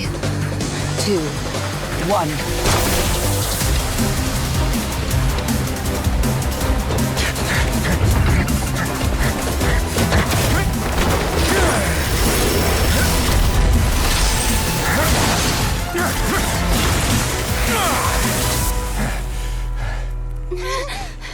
This won't hold it for long.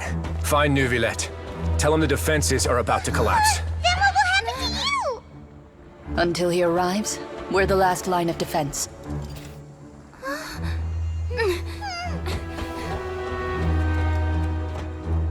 The gate. How long do you think it'll hold? That depends on us.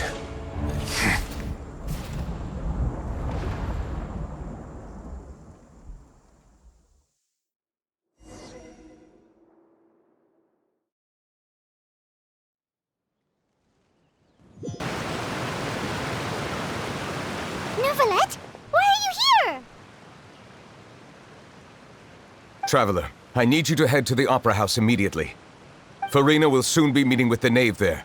You must protect Farina, and make sure she doesn't spend too much time alone with her.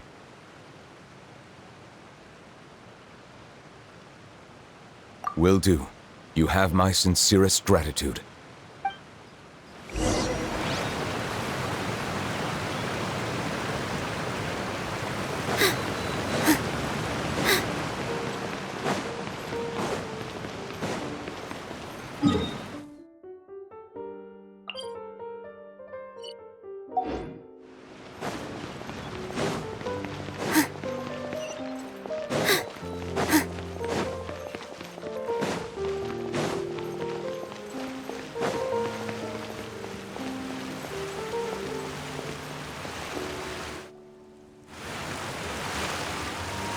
Look!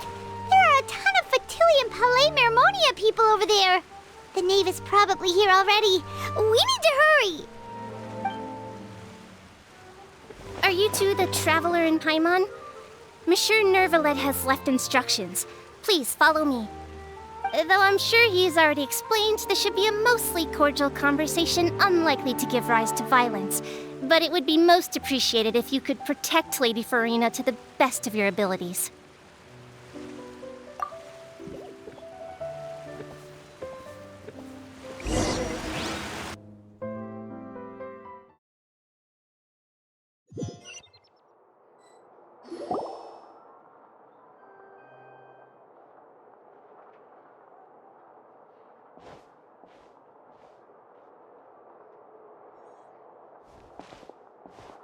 Oh, so you two are the honored guests Miss Farina mentioned.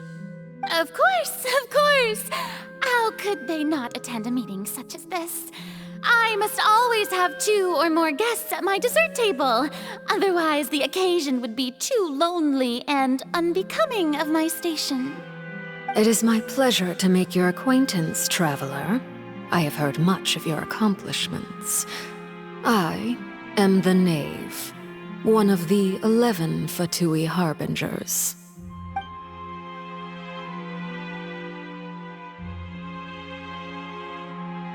I've already prepared seats for you. Come, sit beside me.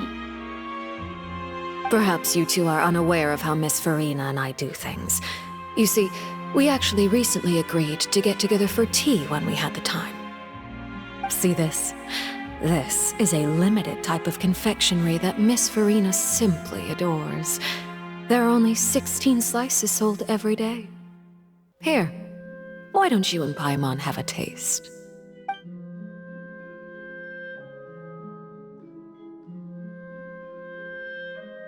Traveler, what do you think of this cake?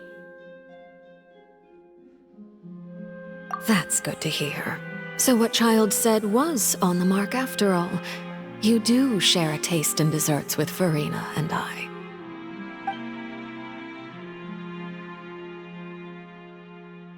I wonder how he's doing nowadays.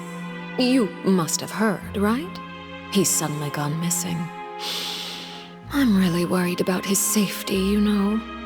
Here's to hoping that he's an excellent swimmer. Since we're talking about him, I feel like I should add something. His martial prowess really looked certainly pretty impressive, yeah.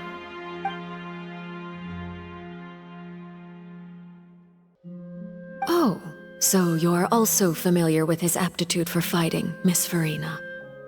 Oh, right. I almost forgot. Child was subdued by Eudex Neuvilette right in front of you.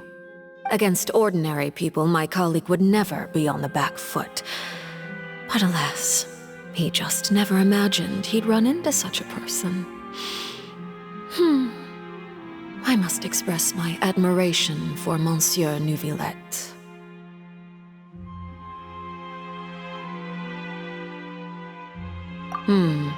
Coming from you, that's not surprising at all. But I thought you would be happier to hear the news. Of course, but it's still a bit of a shame. You see, I would have been far happier had I received this news somewhat earlier. As you well know, a long time has passed since Child disappeared.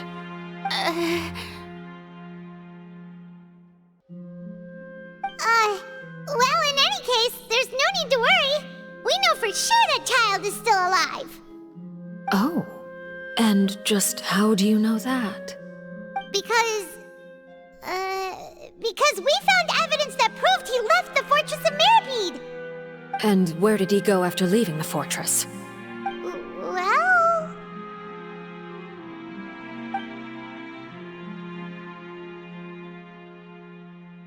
The Fortress of Meripede lies deep beneath the waves.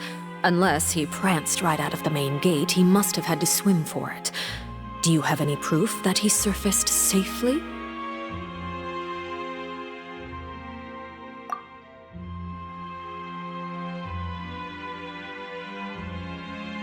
Ah, that is good news at least. His sister Tonya sent a letter to Fontaine not too long ago. Since he was unfortunately unavailable, I picked it up on his behalf. Do you have any idea how he usually writes back to his family? Dear Tonya, your letter made me feel like we were still enjoying our time in Snezhnaya together. I'm currently admiring the scenery on the streets in front of the opera house. Is it something like that?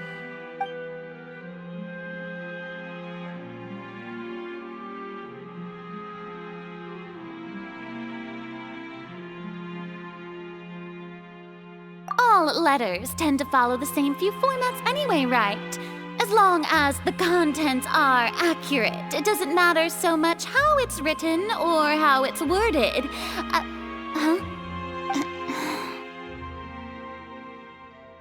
Hold on. The water in the teacup is shaking. I suppose this is also a sign of things to come, Miss Farina. I don't quite understand what you're trying to say. Have we entered into the next stage of the prophecy?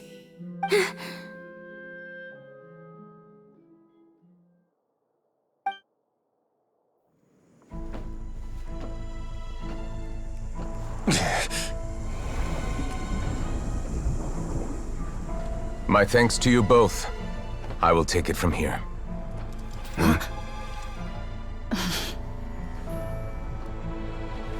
Sure you don't need a hand? Quite sure. Wow. So, what's your secret, huh?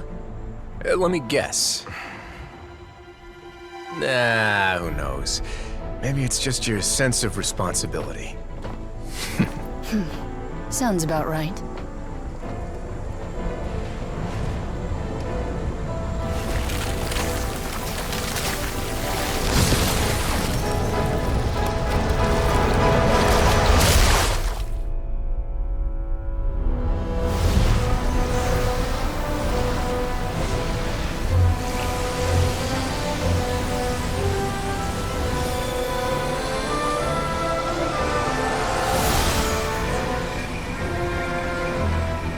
Day may come when the prophecy is fulfilled, and the waters burst forth. But it is not this day! This ancient power could easily obliterate an entire race. A tsunami of fury would unleash endless catastrophe.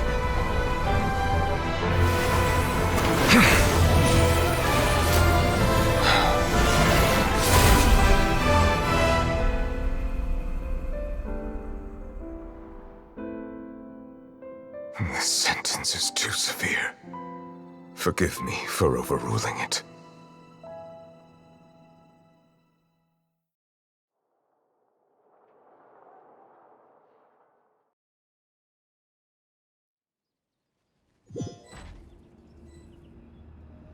All right. Seems like the problem inside has been suppressed. Let me guess, we're safe for now. Indeed. But only for now. I win this bet. You owe me a present. Very well. It was indeed just as you said. You made a bet? We made a bet on the size of your entourage. Cloran thought you wouldn't come down by yourself. I figured you would have at least brought a few people along for appearance's sake. It appears I underestimated just how confidential the mission was. Shouldn't you have gotten used to confidential missions by now? That's just how the courts operate.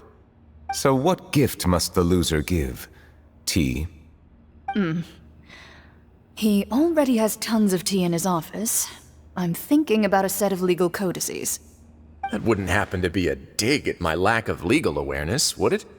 Well, I'm sure His Grace doesn't consider the fortress to be outside the law. I was under the impression the residents of a place like this would be uninterested in the legal codices. That was obviously a joke. Anyway, you've still got some unfinished business to attend to in the overworld, correct? No need to stay here if you have a pressing matter.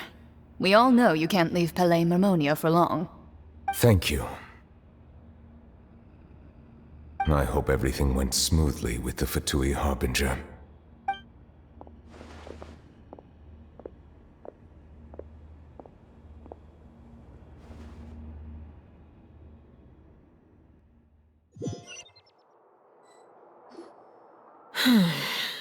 I must say, we've spent long enough playing house.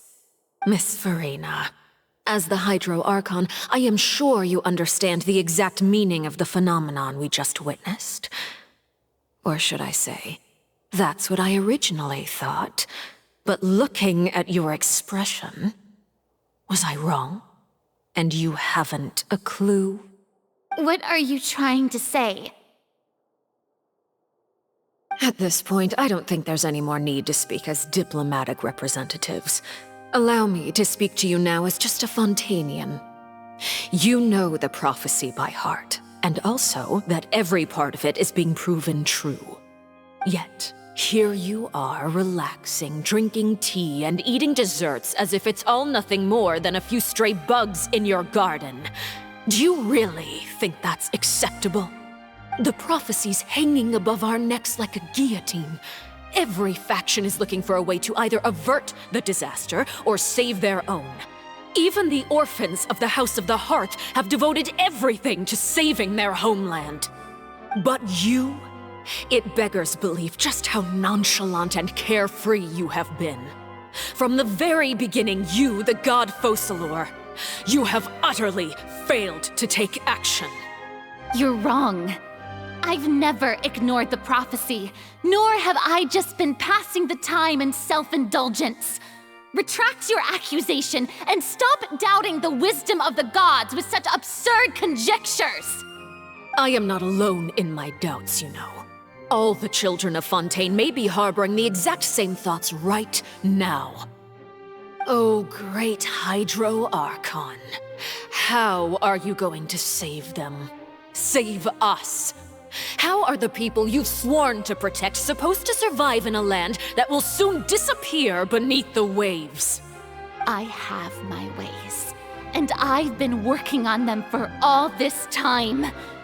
Even if you look down upon me, you have no right to judge me. Fontaine will be saved. Even if I still cannot see the true future right now, as long as I continue on as I am, I will be able to hold my head up high!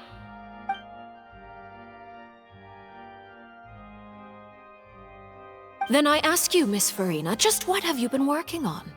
Where can we see it, and what is it doing to help?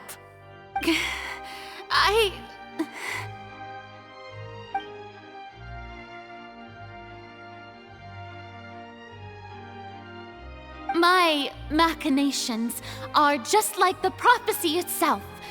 They will only reveal themselves at the fated time. It is just that beings like yourselves are unable to perceive them as of yet. I see. As a god, the proof of your labor always lies beyond prying mortal eyes. Allow me to be so bold as to ask another way. Would it be possible for you to tell us the parts of your plan that are not confidential? Such as your emergency response plan for the impending disaster? An emergency response plan? Oh, that look in your eyes. Have you not even prepared one of those? The emergency response plan is also strictly confidential. Then allow me to jog your memory. Miss Farina, what is the purpose of your Oratrice Mécanique d'Analyse Cardinal? And what do you plan to do with the massive amounts of indemnitium that has accumulated over the years? The Oratrice? It's just like it appears to be. So you also have no idea. If I'm not mistaken, someone's using it to prepare for something. But unfortunately, it would seem that someone is not you, Miss Farina. I first caught wind of this when Lyney tried to investigate the Oratrice in the Opera House. You see, even just getting close to the core contaminated him with an extremely large amount of indemnitium. But even if that had nothing to do with you, then what could you possibly be working on, oh great Hydro Archon? Oh, right. I almost forgot. Udex Neuvilette is not at the tea party with us today. Miss Farina, I suppose you must have ordered him away to take care of some troublesome business.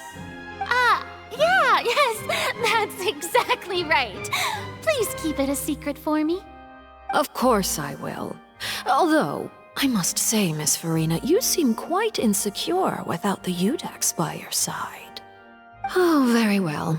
Let's stop that conversation here. There are still a few slices of cake left, so please, help yourselves, everyone.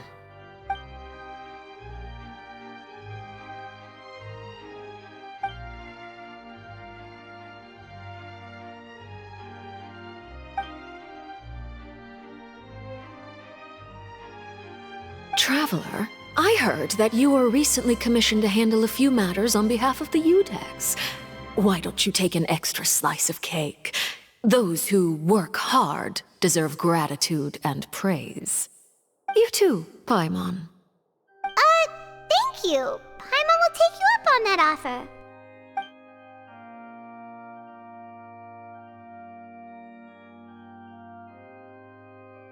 Oh, Paimon's super full. That cake was great. If it's on my tea table, it must be of the highest quality.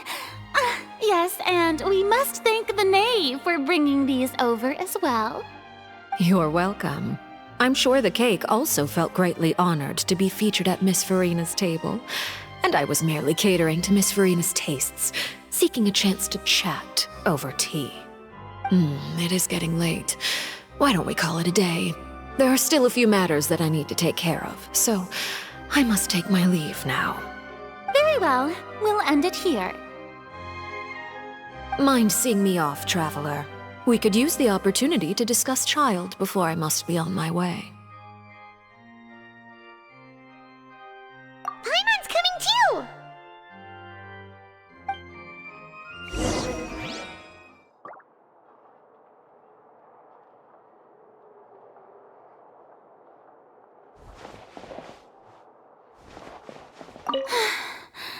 The tea party turned out to be even more difficult than I'd imagined.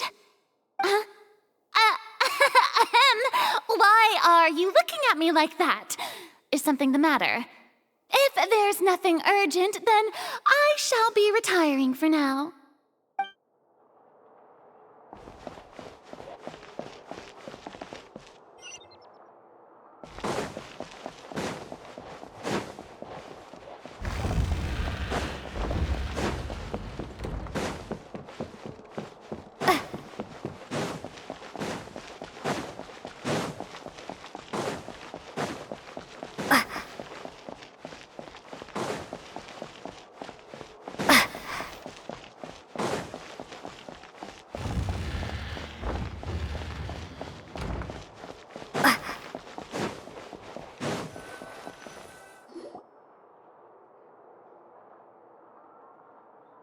I'm glad that you were willing to come with me. Of course, child was just an excuse. I have no interest in your dealings with him. That's what Paimon thought. You lent your aid to the children of the House of the Hearth. As their father, I would like to express my gratitude.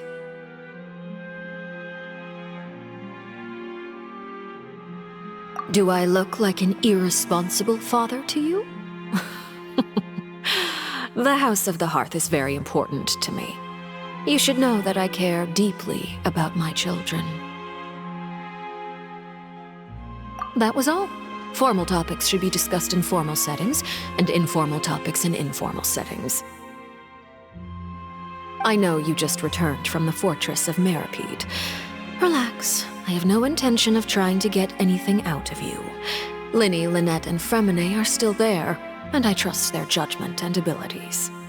They've all been working very hard and have always done all they can to fight back against anyone who tried to stop them, especially Lyney. You mean Wriothesley. He's a tricky one to deal with. It's unfortunate that Lyney's so eager to prove himself that he can't learn to rely on others, including me. By the way, and you can just consider this a bit of idle gossip, but what's your impression of Furina?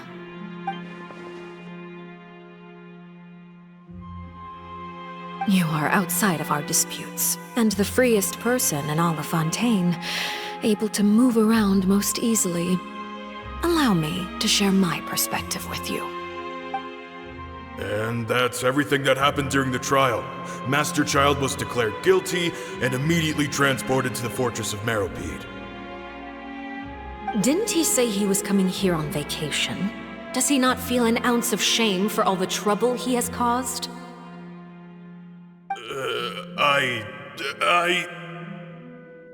Forget it. He did give us an opportunity. I will be meeting someone shortly. Do you require help with any preparations? No need.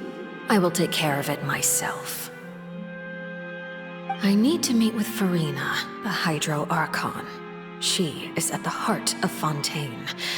But what's fascinating about her is that she often seems more like a celebrity than a working Archon. Oh? Come over here, you little critter, you!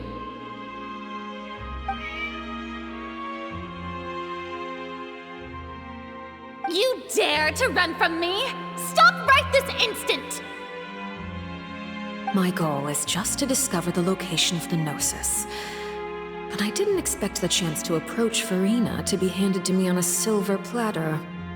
This is so easy, it's actually making me a bit suspicious. Anything left unguarded is usually just bait. But no one will blame someone for taking the bait. After all, from the moment it was attached to the hook, the bait is meant to be sacrificed. It's just as I guessed in the second before I struck. The Hydronosis is not currently held by the Archon. In fact, this Archon doesn't seem like a god at all. And I sense that she's under some kind of curse. Who are you? And what are you trying to do? Please don't kill me! I'm begging you, please! The fear in her pupils is genuine, so perhaps she's not bait after all. Either way, targeting her has lost all meaning. I left the scene with ease. Nobody came looking for me, and nobody could serve as a witness to my near assassination of Focalor. I suspect even Furina dares not mention this incident to anyone. Not long after, my informants confirmed what I had guessed. After returning to her quarters, Furina quietly cried alone. She was so scared that she could not sleep that night, nor could she even bring herself to eat her cake. There's no doubt that there's something wrong with her. I began to entertain the possibility that she is not the true Hydro Archon. Perhaps Iudex Neuvilette is actually the genuine article. I have to find the Gnosis, If the Neuvilette hypothesis is correct, he is probably in possession of it. Alternatively, it might have been hidden in a place that's hard for ordinary people to access. Yes, Father. My dear children, please speak. News from the fortress of Meripede. Master Child has gone missing. On top of that, the contacts and guards we bribed at the fortress have all gone quiet as well. Probably the handiwork of that Wriothesley. I'm afraid so. This is a good opportunity. The value of a harbinger is much higher than most would imagine. We now have an excuse to exert diplomatic pressure on the Fontaine authorities. Set up a meeting for me. I would like to meet the Hydro Archon and Iudex Neuvilette. Oh, and I have an additional mission for you three. Yes, Father. Tartaglia's disappearance was not a part of my plan, but I can use it to make a breakthrough. With this as my excuse, I can ask for an official audience and continue my investigation of Farina and Iudex Neuvilette. The initiative belongs to the House of the Hearth. My wish to investigate the fortress of Meripede will be a front. Lyney and his group will be responsible for the actual intelligence gathering.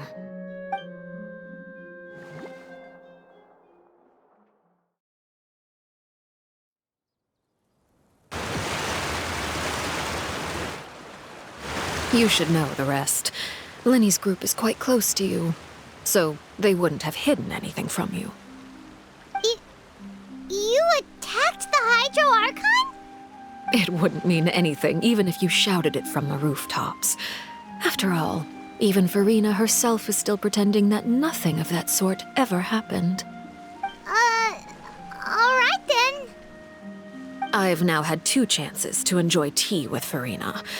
I have to say, the leadership of Fontaine is even more inscrutable than I had imagined. I once surmised that Iudex Neuvilette must be the Hydro Archon, but now, that doesn't seem right to me either.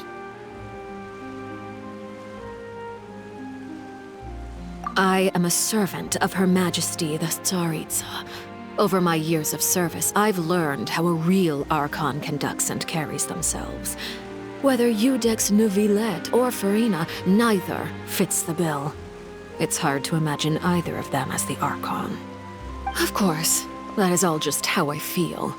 Gut feelings often do not require justification. It is, however, quite amusing to me that after all my years working in intelligence gathering, I've come to realize I am at a complete loss regarding the identity of the god of the land of my birth. Don't you think Fontaine is quite intriguing? A catastrophe looms, yet many secrets have yet to rise to the surface. It looks like Fontainians will have no choice but to save themselves. Ultimately, though, one must survive in order to do anything else. Should the need arise, I would be happy to cooperate with you. You don't need to commit to anything right now, of course. I have a feeling that the situation will continue to evolve, and as your name is often connected with noble deeds, I'm sure we will work together someday.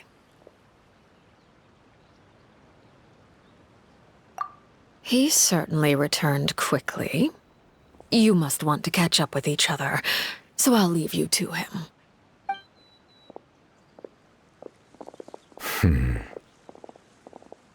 Neuvilette, is it over? For now, yes.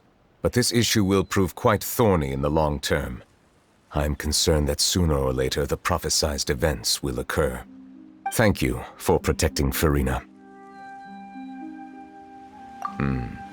To put it simply, I used my power to force back the primordial sea and reseal the sluice gate.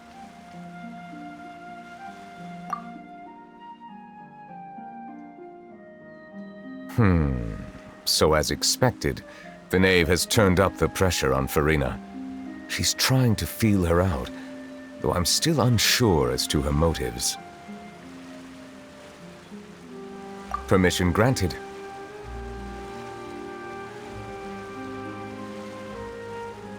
Whoa, one, right? But that's just a speculation on our part, though. You can't tell us? Then that's okay. We can talk about something else. We won't try to force you. You guys in Fontaine are super strange. If by the phrase, you guys, you are referring to Farina and I, then although I'm not sure just what you are trying to imply, I must clarify that I do not share her positions on a multitude of topics. I believe so. The fortress has a long and complex history. It has seen much grief and suffering. And now, another catastrophe will soon be upon us. I mourn this turn of events. Huh? Why is it raining all of a sudden?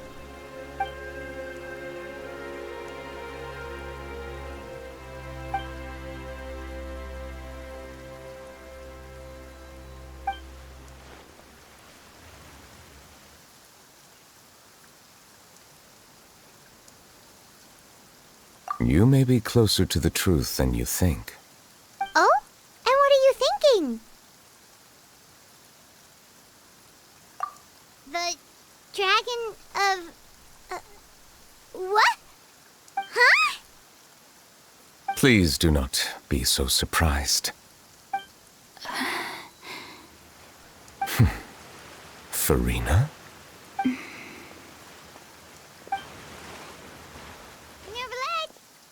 Neuvilette, are you listening? My apologies. We were just guessing randomly. We didn't guess right, did we? You're not actually the dragon sovereign of water, right? Well, if you don't want to confirm or deny... You guessed correctly. I sincerely hope you'll be able to keep this a secret for me. Right, of course. We'll definitely help you keep it a secret. There's still something Paimon wants to ask you, though. Please, go ahead. Well, if you are the dragon sovereign of water, and you were able to force back the primordial sea from the fortress, then since Fontaine's prophecy is all about seawater, couldn't you just use your power to solve the crisis? None of the currently living dragon sovereigns in the world, myself included, possess our full dragonhood. They say that when the first usurper arrived on Tivat, they seized a part of the dragon's power. Today, that stolen power is the basis of the Archon's authorities. There are 7 elemental Archons and 7 matching dragon sovereigns. The dragon sovereign of water who lived through that era perished a long time ago. As their successor, I know far less of that part of our ancient history. In any case, I believe I will not be able to do much unless the Archon disappears and returns their elemental authority to me. Given the status quo, however, I would recommend finding another way to deal with the prophecy. Oh, so even you can't solve it. I still have some urgent matters to attend to at my office. If you have any more questions regarding ancient history, you are welcome to discuss them with me at a later time. Please go right ahead. There's a place that Paimon wants to go too. Traveler, why don't we pay another visit to the Fortress of Meropide? Paimon is a little worried. We'll see you another time. Take care.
You guys are back? Crystal! Macaroon! You guys didn't get caught and thrown back down here, right? Huh? No, not at all. And here I thought you'd managed to escape from jail during all the commotion. I'd held you up as legendary jailbreakers, but now you're telling me you just never left? We're sorry, but we just had some business to take care of. All right. There's no need to get caught up in the details. We're just relieved to see you. He was super worried about you, you know. Hey, it wasn't just me. Weren't you super worried as well? Something like that, yeah. I was also transferred to work in the kitchen a few days ago. I can still hear Quisto mumbling to the carrots. Are those two all right? Do you think they made it out alive? Whenever he'd say that, I'd tell him I'm sure they're fine. Wherever they are, they're kicking back with drinks in hand, enjoying the lovely scenery. Hey, there's nothing wrong with worrying about your prison pals. Is there? I mean, considering how they always love listening to all my gossip. These two. They sure are a lot warmer and friendlier than when Paimon first met them. Oh, well, if you say so. I'll be watching you to make sure you finish every last bite.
Courier, Miss Sijween told me you still haven't eaten.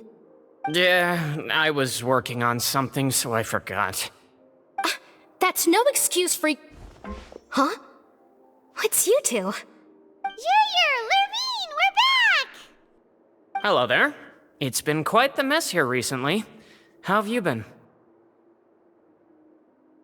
And you? Are you still taking the secret passageway from the infirmary to work on the ship? Yep. That is still top secret, though, so don't say a word to anyone. It can be a bit annoying when there are lots of people in the infirmary, but I still prefer taking that route over the one from the Duke's office. I mean, the infirmary does make it easier for you to slack off. Oh yeah? Then why are you also here so much? You two really are just using your jobs as a cover for your relationship, aren't you? Not at all!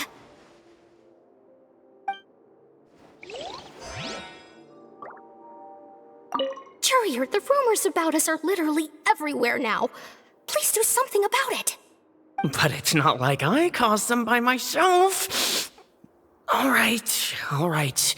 I'll try to do something about it when I can find the time.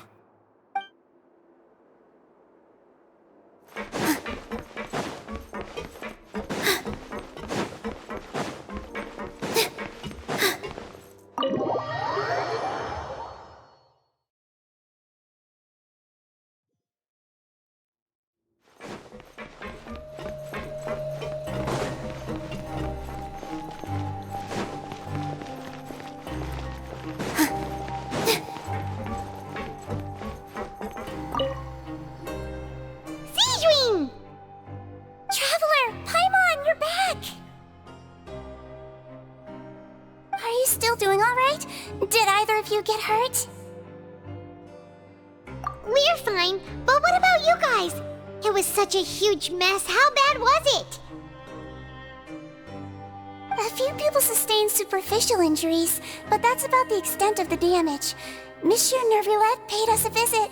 It was all thanks to him that we managed to suppress the crisis for the time being. Oh, of course. We must also thank you for the help you provided. How did Neuvilette know that he was needed here? Well, Miss sure Neuvilette has strong resonance with the hydro element. When the water level rises, he can feel the waves produced. I ran into the bombshell bros while bandaging the injuries of the wounded. They were mumbling the whole time about how you just ran down without a word. I'm so relieved to see that you're both alright. If you're not too pressed for time, please stay with us a few more days. Just let me know if you get a craving for any particular dish, so I can have Mr. Wolsey get your meals prepared.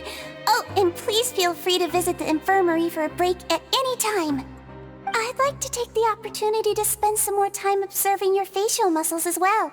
Your happy smiles are quite contagious, you know. They're so memorable, and I've missed them immensely while you were gone.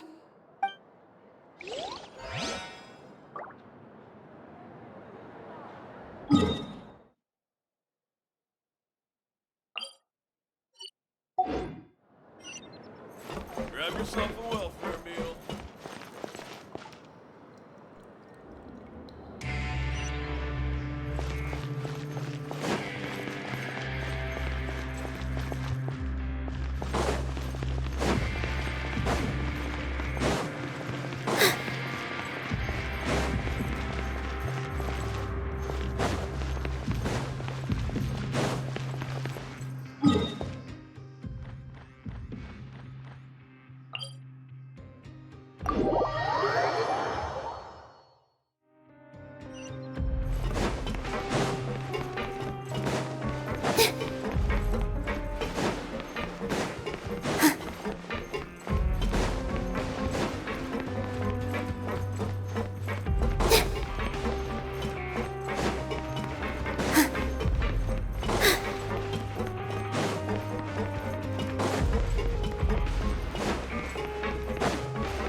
Now guess, what suit will this next card be?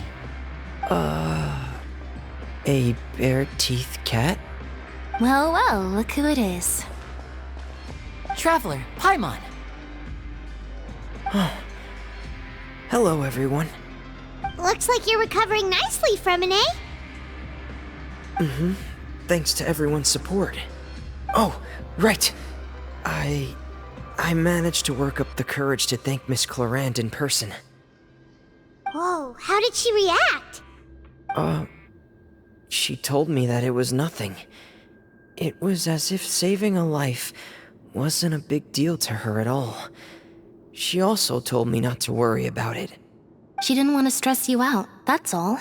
She's right, and it's best not to dwell on it. Yeah. Okay, but check this out. We went back to the opera house and we met the knave. You met Father? Did she say anything to you? She said a few things that were, a bit hard to understand. And also that she's looking forward to working with us in the future. Her attitude towards you is even better than what we'd imagined. That's fantastic. You should believe her. She has her own way of doing things, and she'll do everything in her power to help those she considers close, which now might also include you. Mm-hmm. Father is very capable, and also trustworthy. Oh, Paimon just remembered that she thought Lyney was a bit too proud as well. She said that you should learn how to rely on others sometimes. Got it. Huh. That does sound like something that Father would say. Hey! Are you going to stay here for the next few days? Looks like it, yeah. Excellent. I will host a tea party. For real? Then Paimon wants another serving of cake. Another implies that you were already served some delicious cake while you were up there. How lovely. Well, next time, you're going to have tea and snacks with us.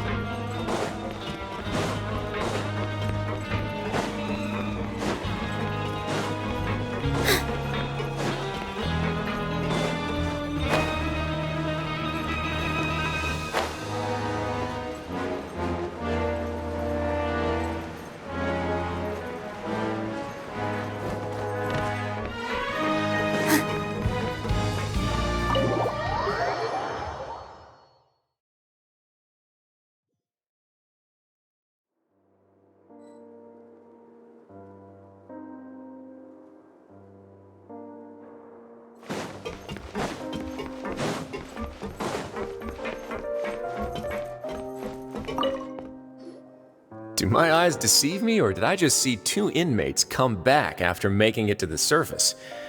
Some strange winds blowing of late. We wanted to see how the fortress is doing. Is everything still alright? We're fine, for the most part. Neuvilette came down and took care of the worst of it. If that's the case, why don't you just ask him to stay here?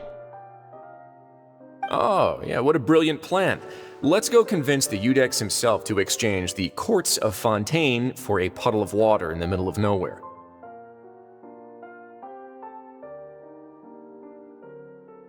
He came here in a hurry and left without even stopping for a cup of tea. He did remember to take Miss Sigewinne's gift with him, though. He sure sounds super busy. Miss Cloran has left as well. She also took her gift from Miss Sigewinne. Were the gifts milkshakes? Neuvilette got the milkshake. Cloran received lipstick instead. Those aren't even remotely alike. Well, it's Neuvilette's own fault for making Sigewinne worried about his health by working so much. But besides that, our head nurse is still pretty fond of picking out beauty products for the ladies. Oh, and I have some gifts here for you as well. Are these from Sigewinne too? Nope, they're from yours truly. You've already wrapped up your work at the fortress, so you can return to the surface at any time. You haven't yet served your full prison term, however, so you may continue to use your cell until your term is up. For real? Then we could stay here for a really long time? You may access the cafeteria for free. Hooray! Just remember to come complete your paperwork once it's time for your release.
We're back in our cell again.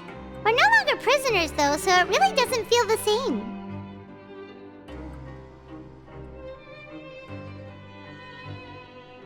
Sure feels that way. But the truth is, we never did anything bad to begin with, so I'm not sure why we put so much pressure on ourselves. Huh? How did you know? Hey, that's not true! All right. Okay, Paimon just wanted to say that we really are an amazing duo after all. It's like we've now gone to so many places together and become friends with so many people. We've never stopped traveling or stopped meeting new friends. There are so many bad things in the world, and we're just two people, but we've still been solving problems no matter where we go. Isn't that pretty cool? You're counting Paimon today? Aren't you the only adventurer here? Then let's ask Catherine to give Paimon an adventurer handbook as well. Paimon will also be an adventurer from today forward. Just our thoughts making Paimon giddy. Paimon's gonna crash, so you sleep soon too. The last time we fell asleep here, we woke up to a whole mess outside our cell. The primordial seawater nearly rose up. That was so scary. We should be safe now, right?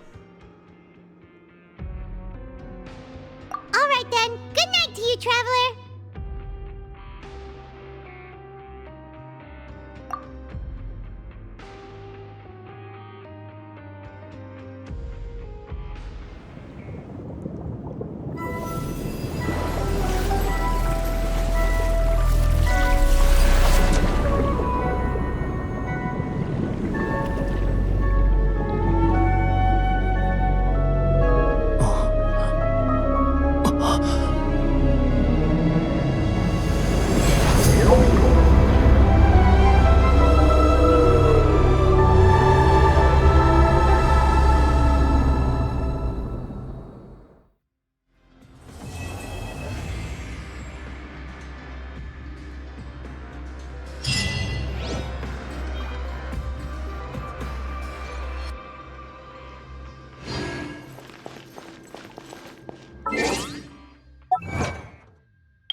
Take a deep breath.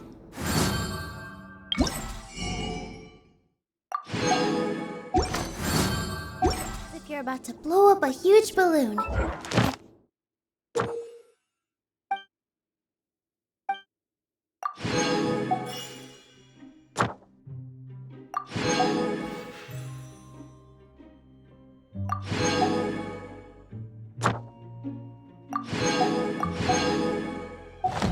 Exhale all your sleepiness into it, and then...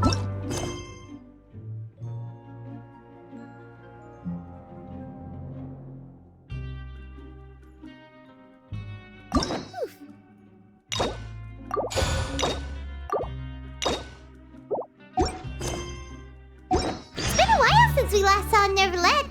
Paimon wonders what he's been up to. Paimon has so many questions about his true identity. Let's go talk to him and find out.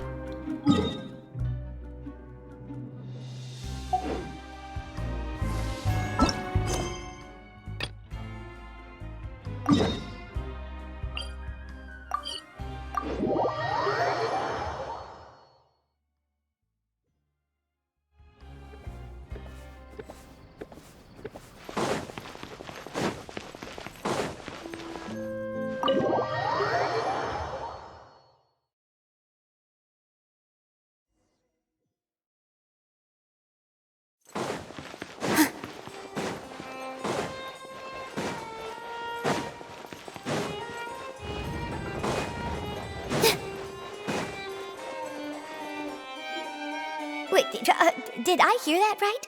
Monsieur Neuvilette, are you sure you'd like to take over the case yourself? That's right. No, but why? Technically speaking, cases like this are better left to the guards. Neuvilette! Sidine! Hey there! What are you two talking about?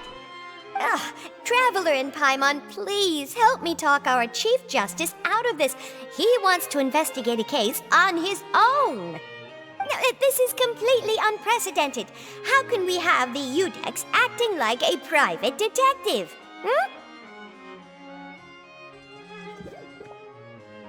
Thank you for your concern, but I currently have no such plans. Oh, apologies. I took your question in earnest, but it now occurs to me that it was most likely in jest. So, what is it exactly? It sure sounds serious if it's something you've got to investigate personally. A Melusi named Kiara received a threat letter. And then? That is all the information I have acquired at this stage. Huh? I have no idea why you're so hung up over this. I've checked the schedule in advance, and it seems like there aren't any trials today. So, if you insist, I have no objections. Thank you for understanding. I will leave a note explaining my absence on my desk. I would appreciate it if you could take it to Lady Farina. She may have no interest in official affairs, but standard procedure dictates that I'm still responsible for reporting to her. Yes, understood. I'll come back later and deliver the note to her.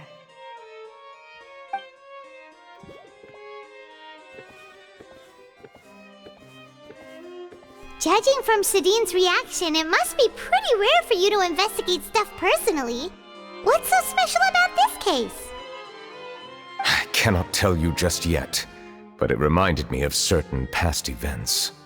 There could be complicated conflicts of interest behind all this, so I must eliminate all risks in advance. Come on, stop being so secretive! We still have no idea what's going on! It is not my intention to keep you in the dark, but I need some time to revisit those memories and collect my thoughts. Long story short, a little more than 400 years ago, I became the Iudex of Fontaine and initiated a series of institutional reforms. There were few people I could trust, but I had two subordinates who were exceptionally trustworthy and capable. Carol, a Melusine, and Vautrin, leader of the Special Security and Surveillance Patrol. They must have been amazing people to receive such high praise from you! Indeed. Unfortunately, I wasn't able to protect them. The reforms damaged the interests of some, and the more conservative faction took advantage of Carol's identity to instigate political unrest. Ultimately, they wanted me to yield more of my power. The incident resulted in Carol taking her own life, and Vautrin being exiled. From then on, I've been especially careful when dealing with cases related to Melusines. All Melusines used to live a secluded life away from human society. I granted their wishes when some of them, including Carol, asked me to bring them to the court of Fontaine. Many common folk believe that I share a special bond with the Melusines, and whatever they do can be traced back to me. Some of them, especially those who hold a grudge against me, exploit that belief and stir up conflict over Melusines in an attempt to lay the blame on me. I have nothing against the opinions of others, but the moment a whirlpool of conspiracy forms, it inevitably affects the innocent. It has already happened once, and I want to make sure it does not happen again. Even so, why do you have to be the one investigating? There's the guards, the Maréchaussée Phantom, and the Special Security and Surveillance Patrol. Aren't they more than enough to figure out what's going on? Based on prior experience, there is a high chance that those who hold hostility towards me do not belong to the same department. The political system of Fontaine is relatively complex and involves the interests of multiple different factions. However, since I am technically an outsider in Fontaine, a lot of trouble could be avoided if I personally took on the case. Outsider? But aren't you the Chief Justice of Fontaine? Why would you be an outsider? I understand where you are coming from, but there is not necessarily a connection between my responsibilities and how I perceive myself. You know very well about my true identity, and have even met others of my kind in other nations. Even though I was born with a human form, there is a fundamental difference between dragons and humans. Taking on the role of Chief Justice does not make me a part of this community. In fact, the status I was granted has prevented me from forming deeper bonds with others. I have lived in Fontaine for a long time, but I do not belong here. That is why I call myself an outsider, a fish out of water. Yeah, we have nothing to do with all those organizations anyway. So how about we come with you on your investigation? Let's team up and round up all the bad guys lurking in the dark. That does not sound like a bad idea. I rarely investigate cases on my own, but with professionals like you around, I'm sure it will go a lot smoother. Oh, Paimon's starting to get a little embarrassed. Just leave it to us. I will write my note of absence right away. Let us depart together once I'm done.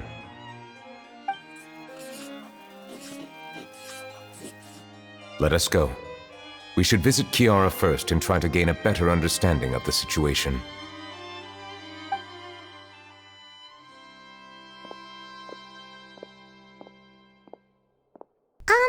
So Neuvilette feels like he doesn't truly belong here in Fontaine, but Is that really true?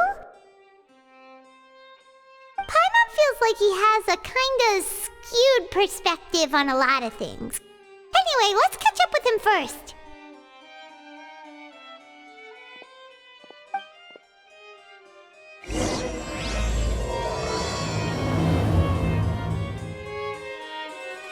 Paimon's been thinking.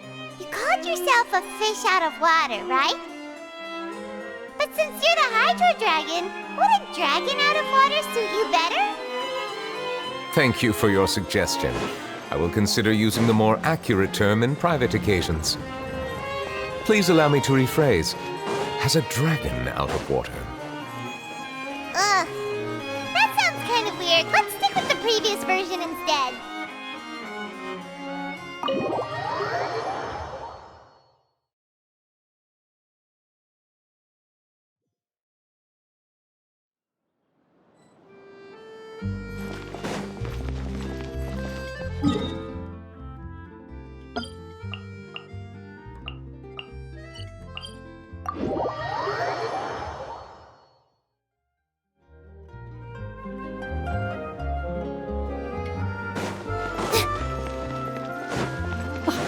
I never thought I'd see him here. Does anyone have a camera?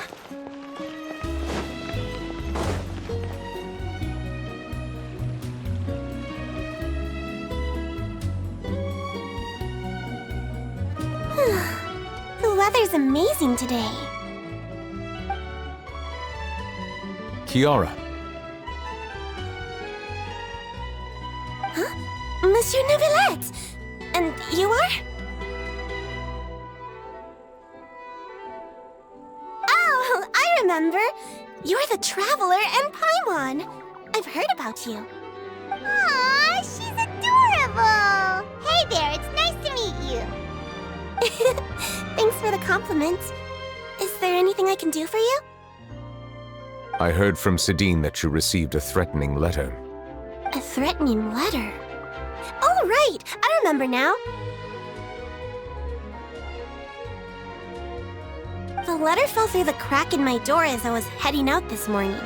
It said something about catching me, so I thought someone wanted to play hide and seek. But Sidine told me it was a threatening letter, and that I could be in danger. But that's not gonna happen with everyone looking after me, right? Have you run into any suspicious-looking people recently? Suspicious-looking people? What counts as suspicious?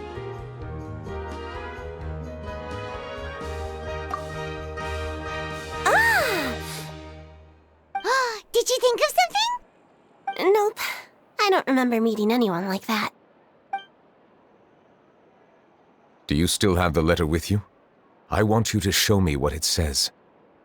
Oh, let's see. Found it.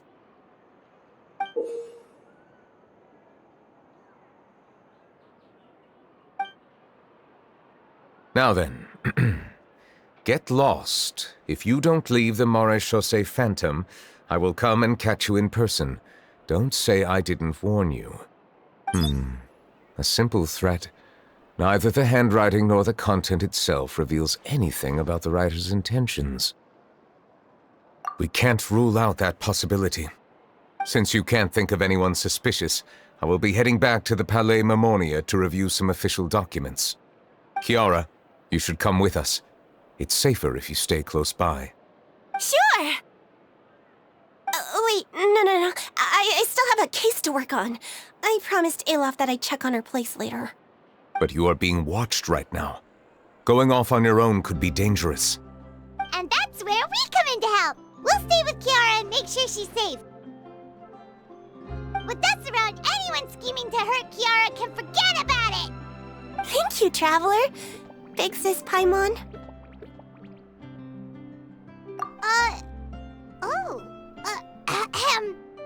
Don't worry, your Big Sis Paimon is super strong! All right, let us go our separate ways for now. Please take care of Kiara.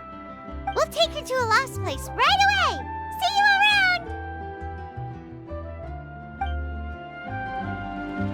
So, Kiara, how old are you? Let me think. 1, 2, 10? I can't remember.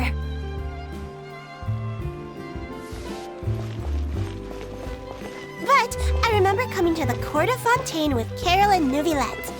That must have been a long time ago. Carol? Didn't Neuvilette mention her just now?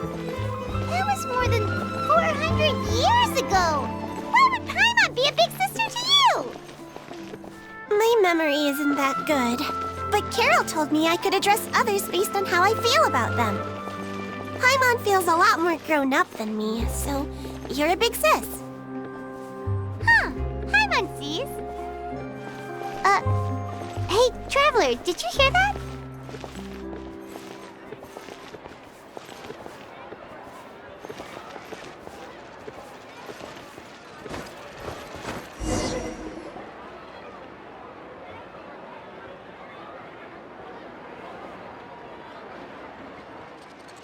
Strange.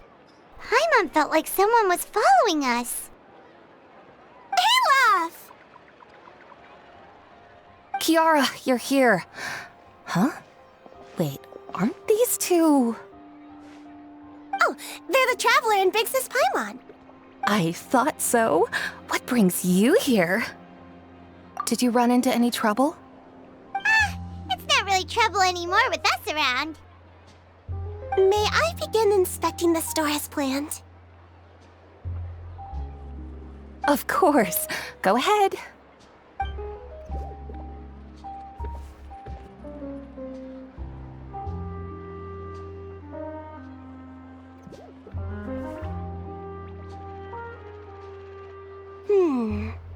No hazards detected. You've cleared the inspection. Seems like the criminal from that case last month never set foot in here at all. That was quick. What were you inspecting? I took a look around the shop. Neuvilette says that us Melazines have special eyes that can see things people can't. Things like bloodstains. No matter how hard you try to clean them up, we Melazines can see their residual stains for some time. Pretty cool, huh? All right. Now that you're done inspecting, can we have a chat? Hear me out. I'm planning to release an outfit for children next month and wanted to hire you as my model. Is that okay with you? Of course! Is there anything I need to do? Please wait a moment while I take your measurements. The sample should be a perfect fit. Seems like they get along really well. Huh? What are you looking at? Is there really someone watching us? Shh! Let's sneak over and take a look.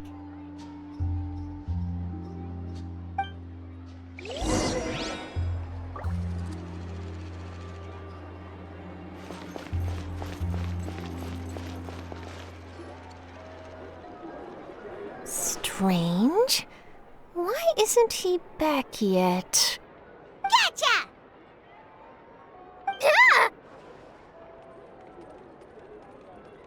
Charlotte, what are you doing here? Oh, wait, don't tell Paimon you're the one who sent Kiara that threatening letter. But you don't seem like the type to... Threat letter? What threat letter?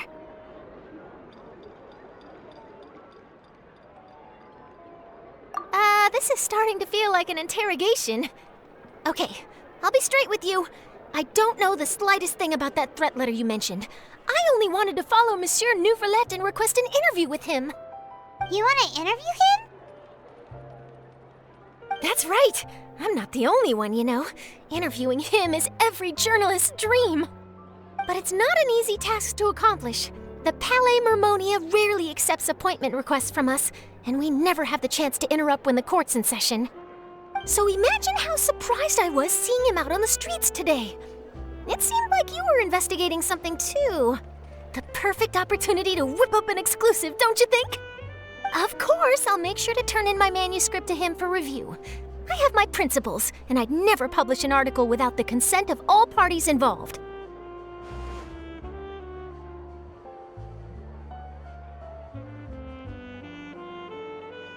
Yeah, we're doing a secret investigation that can't be made public knowledge. I see. Well, if you say so, I guess I'll put this matter aside for now. What a shame. Chances like this don't come by very often, you know. In exchange, could you tell me what the threat letter is about? I swear I won't tell. All right then.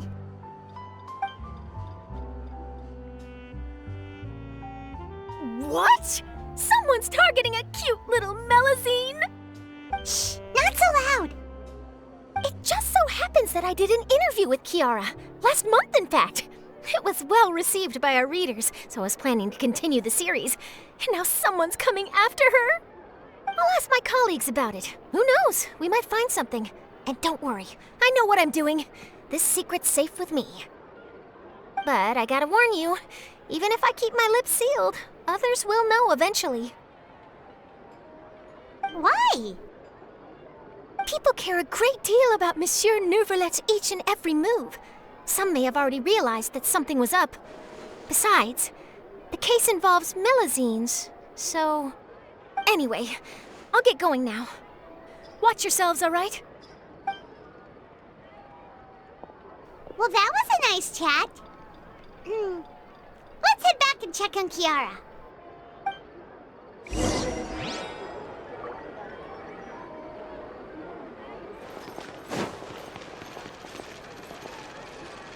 What do you think? The design looks pretty good, huh? I think it's great! Huh. It's very pretty indeed. Clorinde! What are you doing here? It seems that you just showed up out of nowhere. As I passed by the Palais Mermonia, I heard that Neuvilette was investigating a case with you. Technically speaking, he and I are under an employer-employee relationship. It didn't feel right to have my employer personally take on such trivial cases.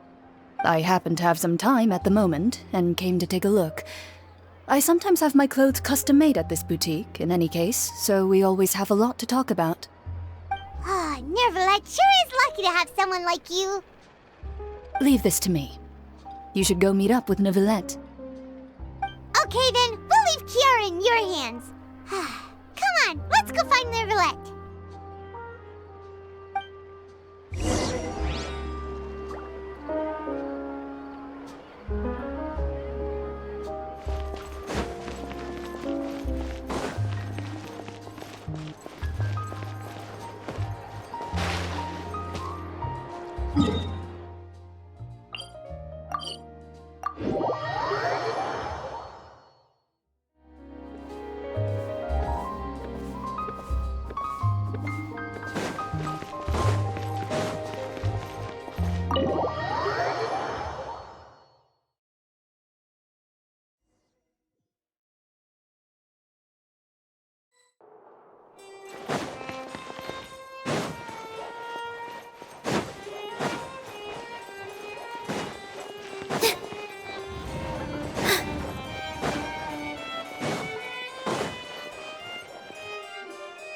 Oh, you're back. Is everything all right? We ran into Clorinde. She offered to help us protect Kiara. That is good to hear. I trust her abilities. It looks like Kiara is in good hands. We thought so too. Well, did you find any leads? I've been looking over the case records, specifically inspection reports submitted by Kiara and major cases I've judged over the past decade. I've come up with two plans. On one hand, I could start with Kiara and track down the group behind all this step by step. On the other, I could also analyze the conflicting interests of these major cases and confirm my suspicions if there is indeed a mysterious group that bears a grudge against me. They both sound like pretty solid plans, but can you really finish browsing through all these documents? That's a lot of reading even for Paimon. Don't worry. I'm a fast reader when it comes to official documents. After all, I have several hundred years of reviewing under my belt. We'll help you read through them. We have nothing else to do. Thank you. I will continue looking through the ones piled up on the desk, but feel free to browse through anything else in this room.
Have you made any progress?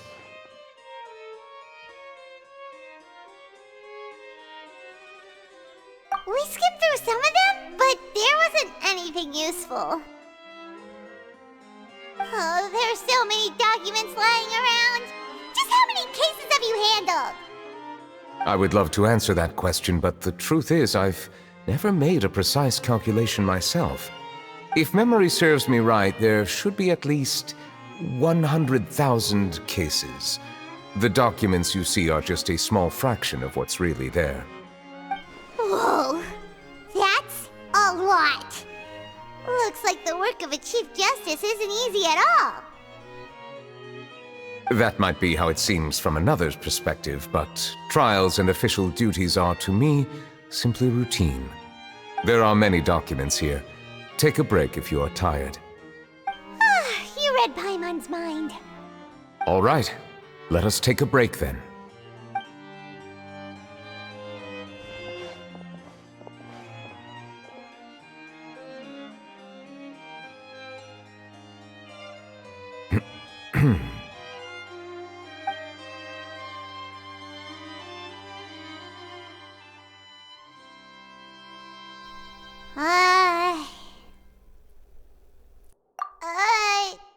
Even though resting is a part of taking a break, shouldn't we at least talk about something?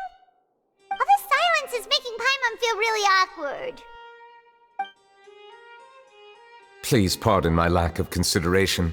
People rarely come to the Palais Mermonia for matters outside of work. To be quite honest, I am not sure what we should do. Would you like to have some drinks, perhaps? You must be thirsty after all that work. Ooh, drinks! Thank you! Paimon wonders what Neuvilette likes to drink. Oh, maybe he's a fan of really fancy wines. He seems like the type of person who'd own an entire winery. You know, like D-Luke.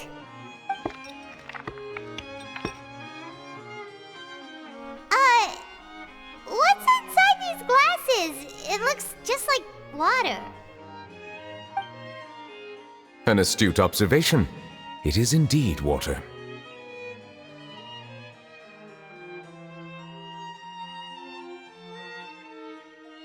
So it's just plain old water? What did you think it was? Since you're the Chief Justice and all, Paimon thought you'd prefer something more sophisticated. This water is indeed very special. It would not be an overstatement to call it sophisticated. Huh? I believe you've already tried Fonta. In fact, there are many other drink factories in Fontaine, including those that specialize in packaging pure drinking water. Said water is sourced from all across Tevat, including Mondstadt's Cider Lake, Liyue's Chintsa Village, and Inazuma's Konda Village. Here is one of their latest products, water from Sumeru's Apam Woods. If I were to comment on their mouthfeel, the waters of Cider Lake warm the heart, the waters of Chintsa Village have a poignant touch, while one might call the waters of Konda Village placid. Distinct differences exist between the waters of each area. You will appreciate their intricacies once you taste them carefully. Really? Let Paimon try!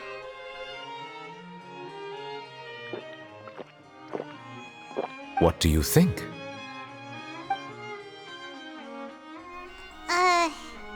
Nope. Paimon couldn't taste any difference at all. Isn't this just normal water? How regrettable. It seems like you still have a long way to go in refining your tastes. Hey, this doesn't have to do with refining our taste. Paimon's pretty sure most ordinary people can't tell the difference. How did you do it anyway? Oh, could it be because you're the Hydro Dragon? We are allowed to bring that up, right? Since no one else is around? Oh, Paimon's been wanting to ask this for ages. If you're the Hydro Dragon, why would you become Chief Justice in human society?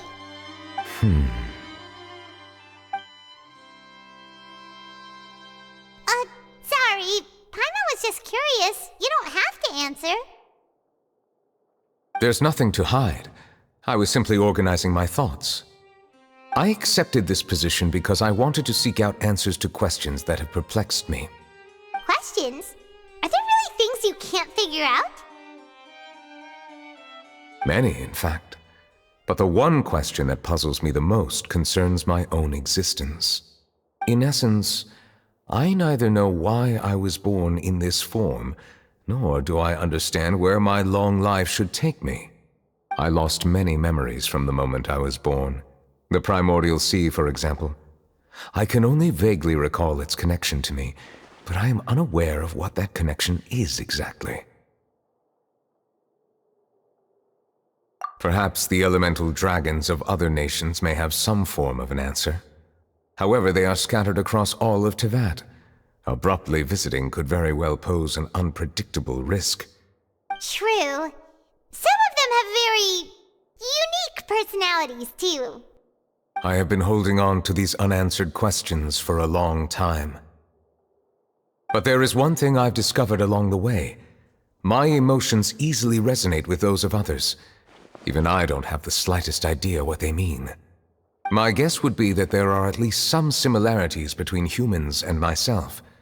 By observing their behavior, perhaps I could one day understand the meaning of my existence. Have you made any progress then?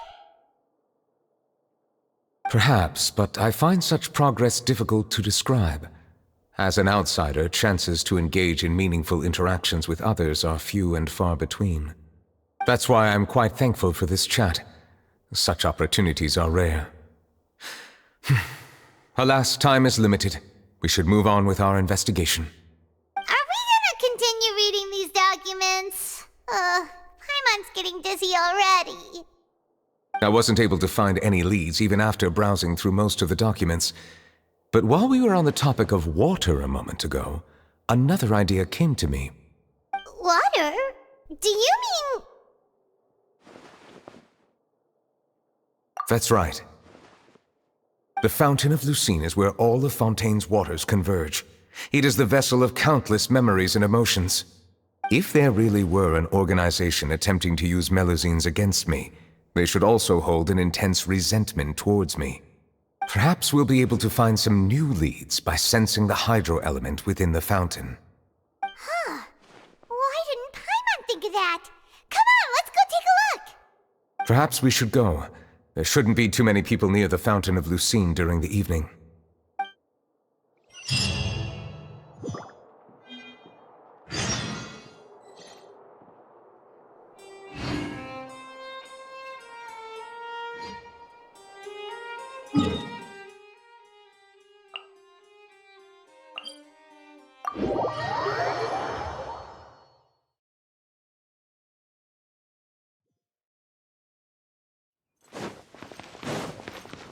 Monsieur Neuvilette? I probably shouldn't disturb them. Looks like we got lucky today. There's hardly anyone around. What should we do next? Oh, Traveler, can you still hear the voices from the fountain? Perhaps leave the investigation to me. I need you to take a few steps back and keep a safe distance. A safe distance? Neuvilette, what exactly are you...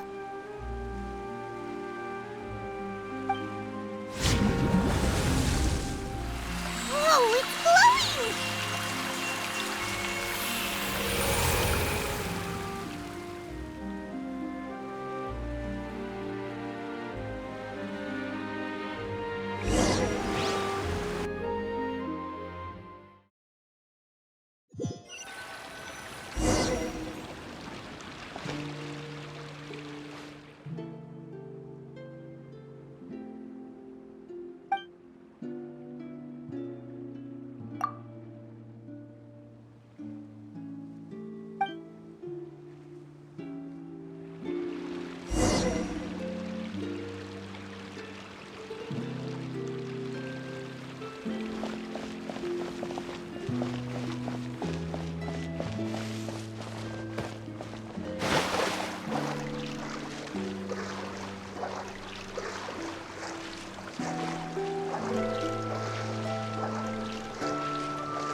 for bringing us here, Monsieur Neuvilette.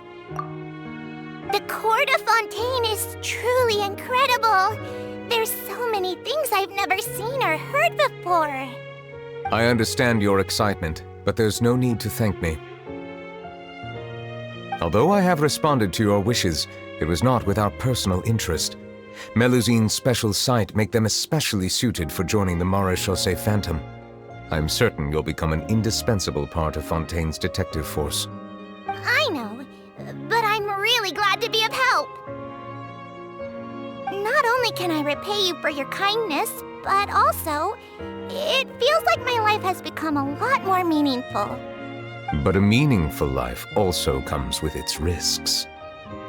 It's definitely the safest to just stay in the village, but I want to see the outside world nonetheless. In truth, I've never really understood the purpose of my existence, or what I'm capable of contributing to this world. For almost 20 years, we've stayed in our village without finding any answers. That's why we wanted to leave our village and look for the meaning of our existence elsewhere. I understand your confusion. In fact, I feel the same way. I too came here for an answer to my questions about my own existence. Really? Could you tell us what we should do to fit in as you did?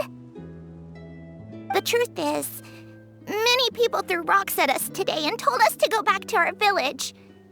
It hurt a lot when they hit me in the head, and I tried really hard not to cry. Logically speaking, both time and effort are essential when different species attempt to peacefully coexist. It will be a difficult road ahead, with countless obstacles to overcome. Different identities and ways of thinking all contribute to strengthening the barrier between one another.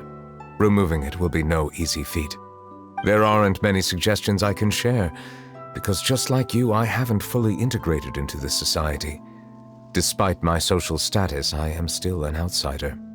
Oh, I see. Let's all do our best then. I'm confident that we'll find the meaning of our existence one day. I believe in you, but you shouldn't lose sight of the difficulties ahead. If you run into any trouble, I suggest that you inform Vautrin, the captain of the Special Security and Surveillance Patrol. Huh? Is he the person I met in the Palais Marmonia earlier? Yes? Do you have any concerns? That stone-faced human. He didn't even bother to look at me when I tried talking to him. It felt like he wasn't interested in anything but work. He is an earnest man. There will be plenty of opportunities to work together in the future, so please try to get along.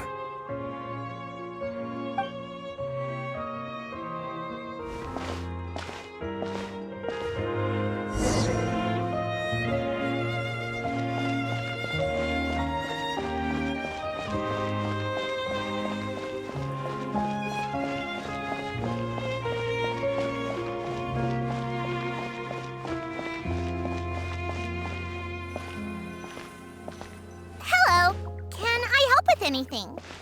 Thanks, but no need. Oh.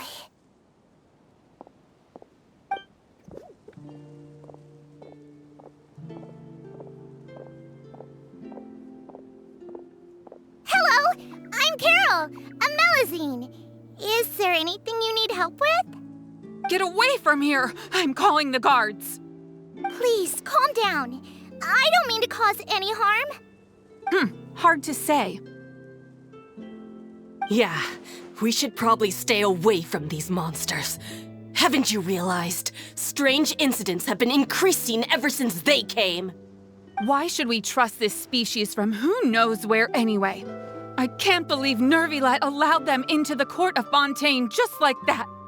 Exactly. That so-called Chief Justice even granted them official positions. Not only that, but they're now responsible for investigating cases as well. I swear, there's some hidden agenda at play here. Go away! Quit acting innocent! I'm not leaving.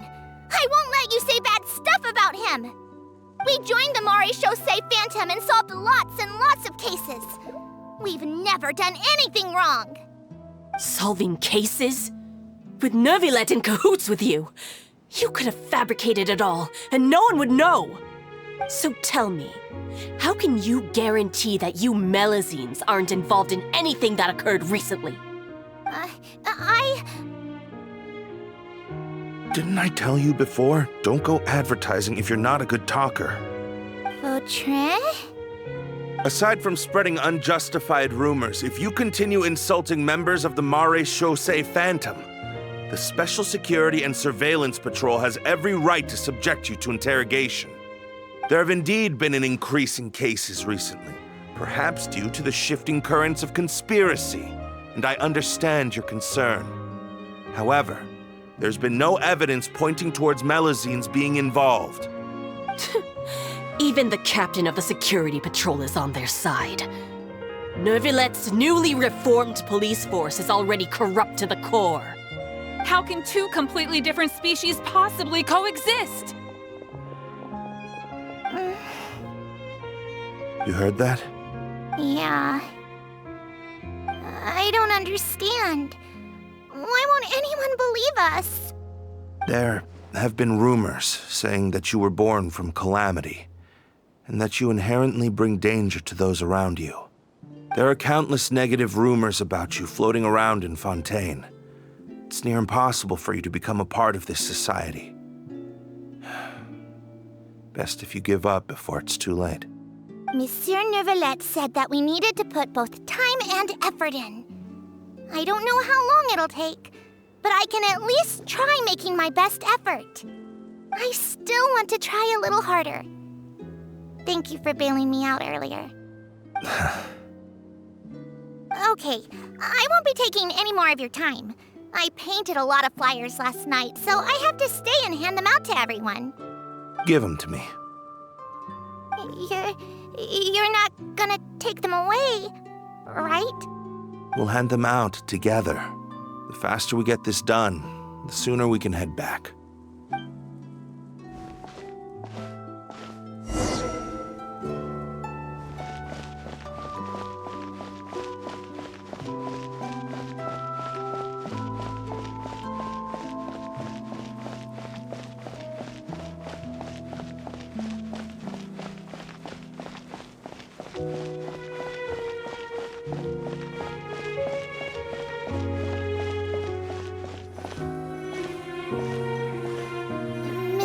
Neuvilette, what's this? Medals of Peace, awarded to you and Vautrin. Thank you for your continued dedication in the past 5 years. You've taken one small step forward in helping Melazines gain the trust of humans. I think I'll pass. Hey, don't say that. We wouldn't have made it this far without you. It won't be long before Melazines begin living peacefully with the humans. Just the thought of it makes me happy. Don't keep your hopes up. We've barely scratched the surface. There's still a long way to go before that dream of yours comes true. You blockhead! Don't ruin the mood! Vautrin brings up a good point. The trust humans have placed in you is still very fragile. Any small incident could undermine the hard work you've put in. Please be on your guard for the next few days. Yes, sir. Okay, got it.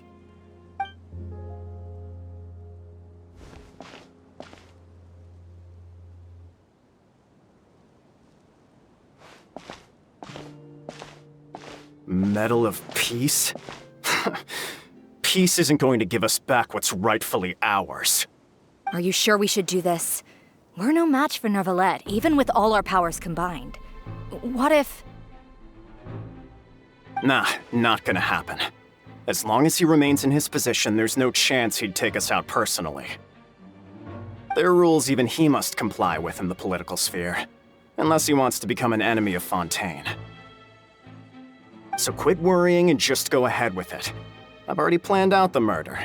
Once we lay the blame on the Melazines as the person who brought them to the court of Fontaine, Neuvilette will be left with no excuse. I guess you're right. Ugh. If he just left things the way they were, it never would have come to this. But he's forced our hand. Time to teach him a lesson.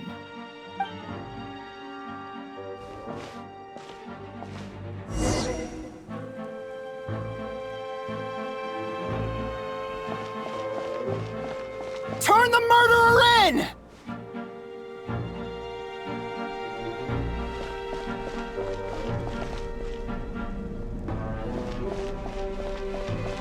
Melazines can't be trusted! That goes for Neuvilette, too!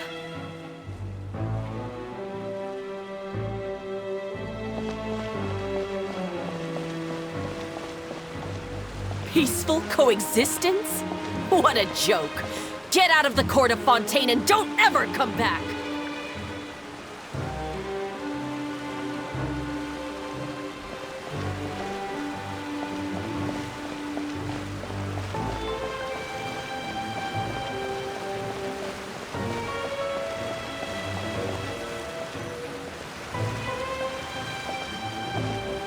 The results of the investigation are in, Captain Vautrin.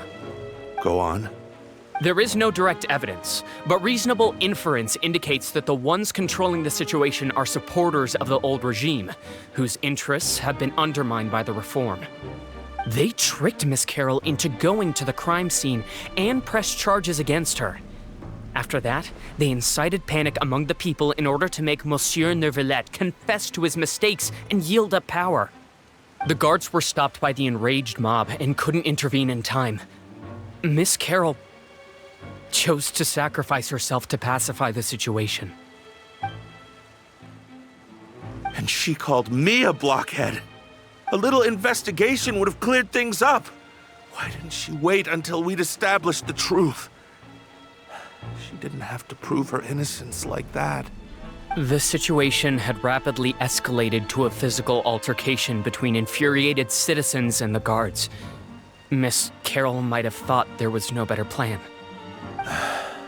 That is indeed something she'd do. Captain Vautrin, should I present these results to Monsieur Neuvilette right away?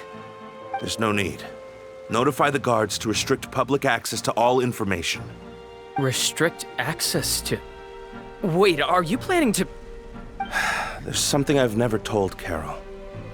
I had a little sister named Ilaria who passed away when I was very young. She's just like Carol in every possible way. Innocent, kind, always believing the best of people. People like her are the most vulnerable to deception and betrayal.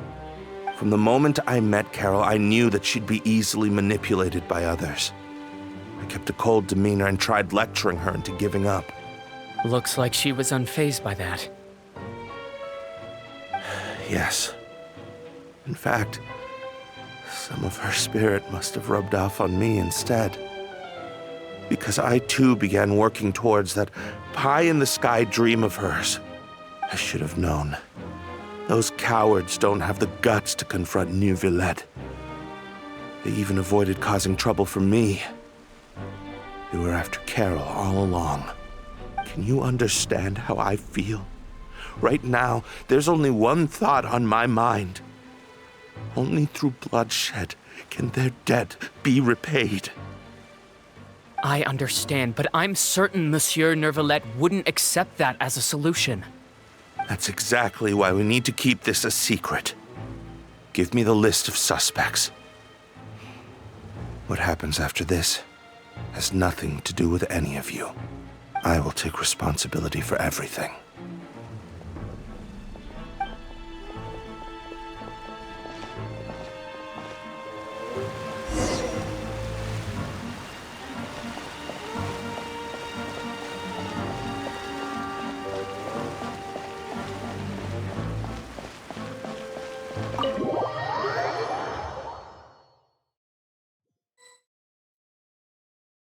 Did you know?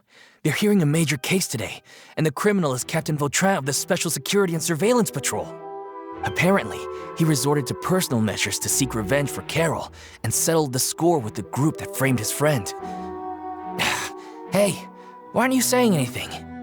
I'm thinking... we should try our best to bail him out when the trial commences. Bail him out? Why? Shh, keep it down! Haven't you realized? Both Vautrin and Carol are Neuvillette's most trusted subordinates. After everything that happened to Carol, Neuvillette's guaranteed to do everything he can to keep Vautrin around. Besides, now that the old regime has been uprooted, Neuvilette's status is secure as can be. As long as we redirect public opinion, Neuvilette will be able to give Vautrin a reprieve. The benefits are endless. Vautrin sought vengeance for his friend for a valid cause. This represents the justice he upholds. Please, think about it. If the same thing had happened to you, wouldn't you feel the same way he did? Yeah, that's right! This whole thing started because of those despicable cowards who levied false accusations against Carol. How could Vautrin be declared guilty for seeking revenge? Monsieur Neuvilette. Mr. Vautrin is innocent! He's innocent! Order! I acknowledge your arguments. Vautrin, your revenge could be seen as a form of justice. I understand your decision, which is why I cannot help but feel regret and even grief about the judgment I must now impose. Personal justice does not equate to justice as defined by the law. To execute your plan for revenge, you abused your authority and conducted informal executions. Your actions have thus violated the law. Therefore, you will be declared guilty. What? That can't be! Monsieur Neuvilette, please give this a little more thought. He has done so much for Fontaine. Vautrin, my friend, is there anything else you want to say? Neuvilette, what have I done to deserve this? I've closely followed every one of your orders. Can't you see? Everyone in this room believes that I'm innocent. Why can't you just let me off? Is this what justice means to you? Answer me, Neuvilette! Order. Since there have been no further objections, the Oratrice will now deliver the final verdict regarding the charges against Mr. Vautrin. According to the judgment of the Oratrice Mécanique d'Analyse Cardinal, Mr. Vautrin will be declared guilty.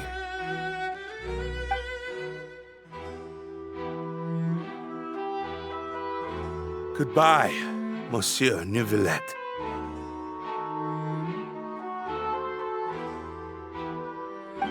This all happened because of Carol's naive ideas. How can different species peacefully coexist anyway?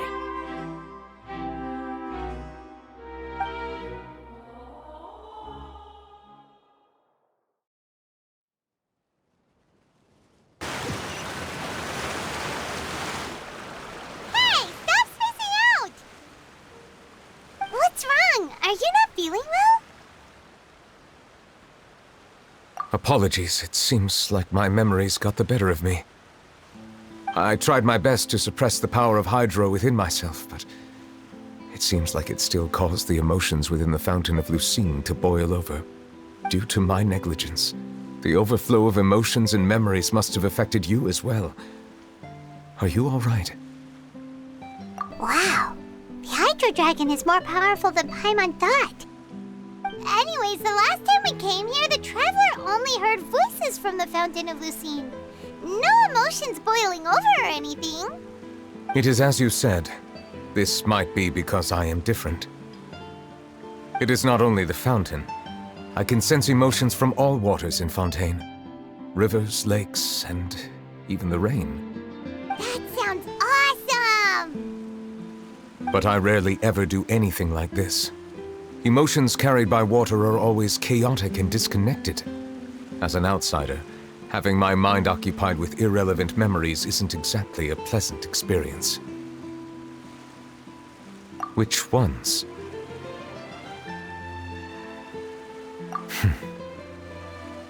It's fine. I prefer not to speak of those memories.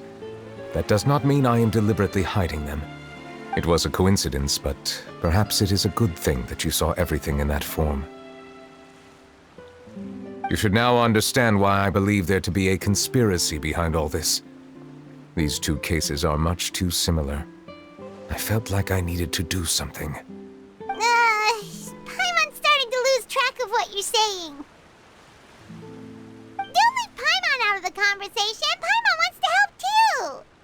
Then let us get back to the point.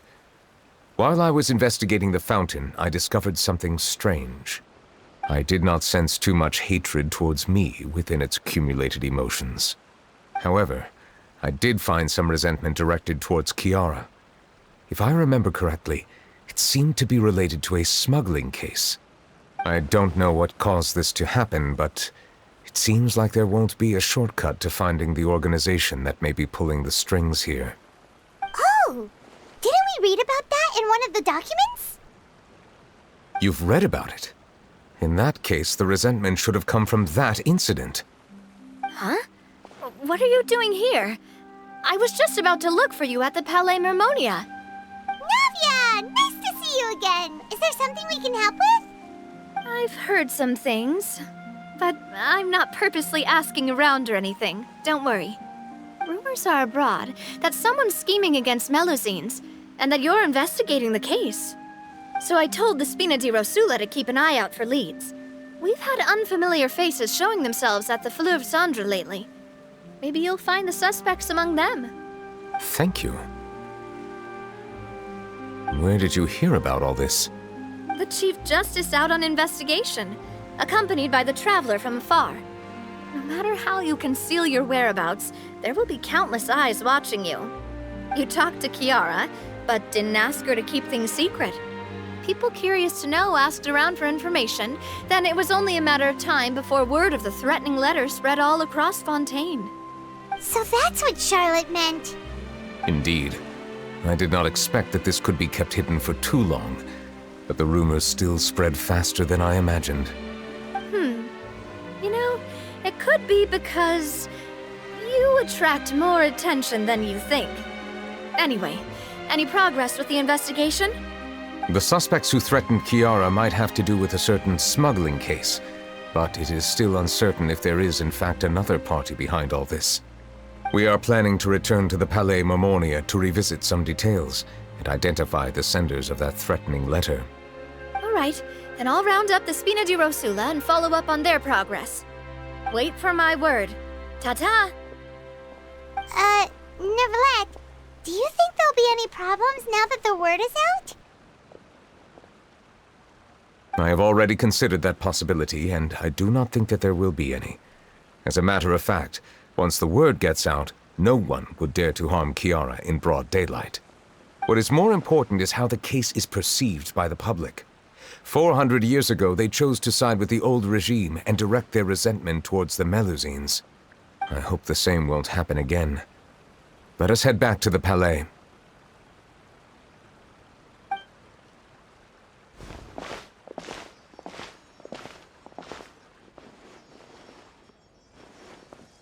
Strange.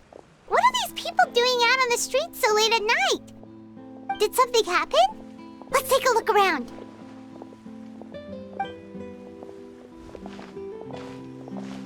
Have you heard? Someone's plotting against a Melusine! This is 100% the truth. Even the Chief Justice is investigating in person. What? That's it! Who's been threatening Melusines? Show yourself! Our enemies are lurking in the shadows and won't easily reveal themselves. But no amount of hiding will keep us from finding them. That's exactly what I wanted to say. The guards have already begun to take action. We can't just stand by and watch. Think about how much we owe them. Now that they're in danger, how can we just sit back and do nothing? Everyone, please stay alert to your surroundings from now on. If you see any suspicious persons, report them to the guards immediately.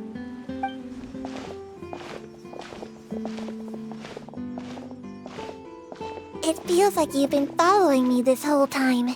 Did something happen? We were informed that. Nope. We just finished our shifts and happened to be strolling by. Have you had dinner yet? Why don't we check out the new items at the dessert shop together? This isn't a good time to be out and about. Come on, don't act tough. I bet you're hungry too. All right, let's go buy a cake or something. You shouldn't ever skip meals, especially if you have another shift scheduled for later.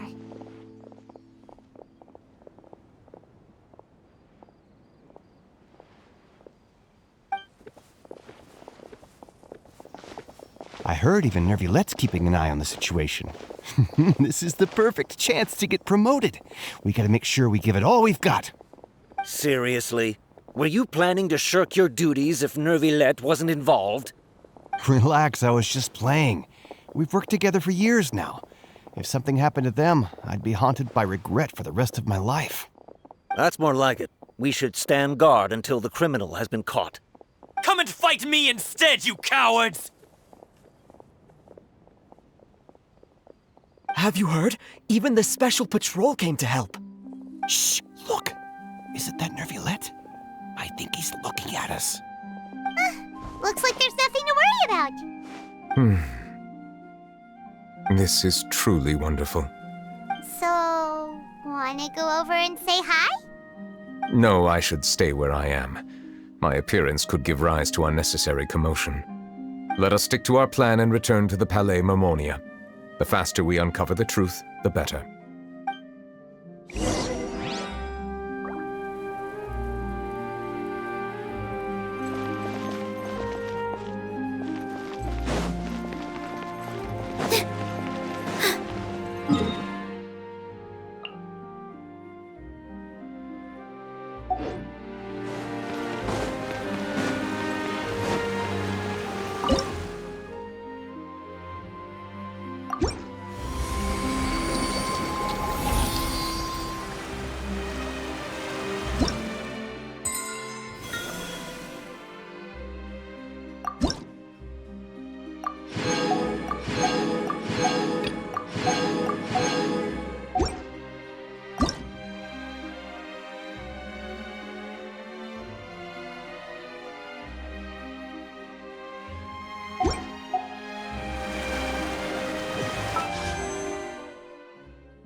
The smuggling case was solved by the joint forces of the guards and the Maréchaussée Phantom.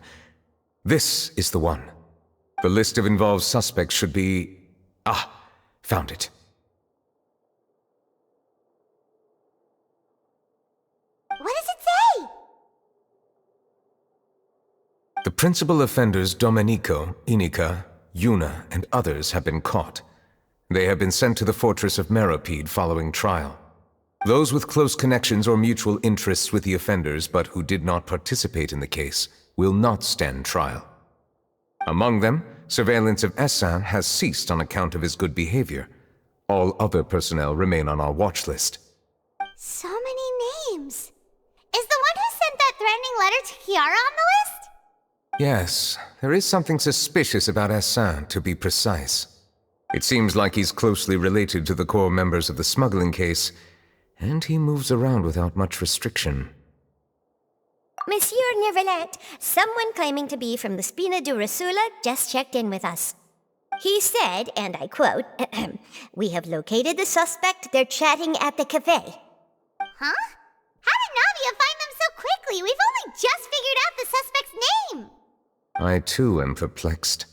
The cafe isn't too far from here. We should head over and take a look.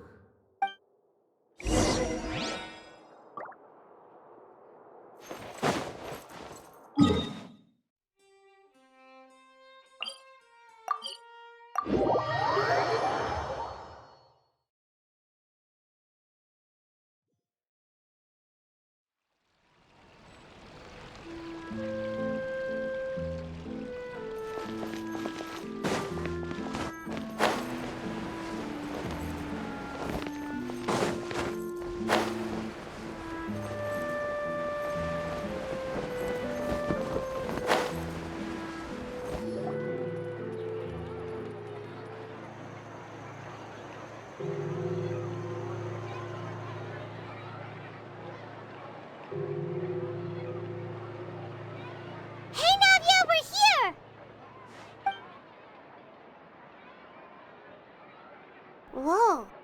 Check out all these people. Hey there, are you Navia's friends too? These are the people who have had recent dealings at the Marechaussee Phantom. They're usually hidden in the Fleuve Cendre, but I sent for someone to invite them over. Invite them over? Exactly. Now, I heard there's great coffee here, and so I asked them if they'd like to come and have some. Yeah, it's our pleasure to be guests of the Spina di Rosula. I've wanted to have a meetup like this for ages. Something feels off. But, oh well, let's get back to business. Is there anyone called Essan here? Yes, that's me. You're Essan? Yes, Monsieur Neuvilette. Did you write that threatening letter to Kiara? I did, but I was just following orders. Orders from whom? Domenico. He was my boss. I couldn't disobey his orders. Domenico? Where is he now? The fortress of Meropide. Well, I'm afraid even the Spina would have trouble looking into that place. Looks like you'll have to make the trip yourselves. This was as much as I could do. You've done more than enough. I am extremely grateful for your help. Leave the formalities for later. You should find Domenico first. If he really is the one setting up the conspiracy, it'd be best if he's exposed as soon as possible. All right then, let's head to the fortress right now.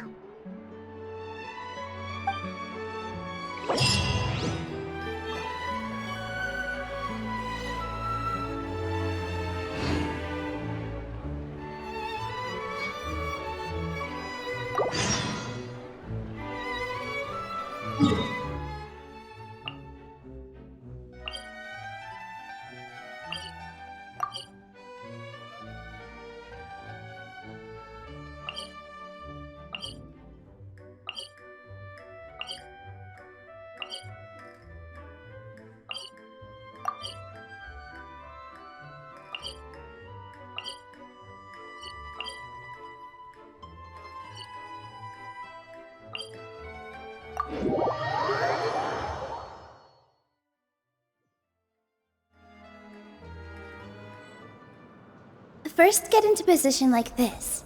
Then move like that. Yep, that's it.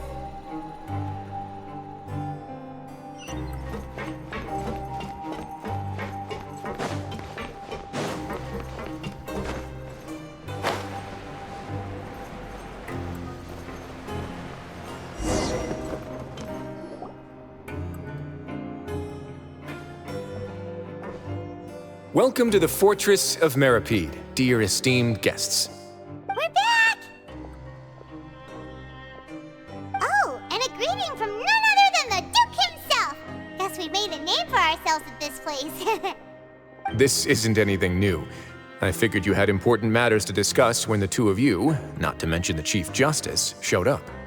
Let's assume we've gone through the pleasantries and cut right to the chase.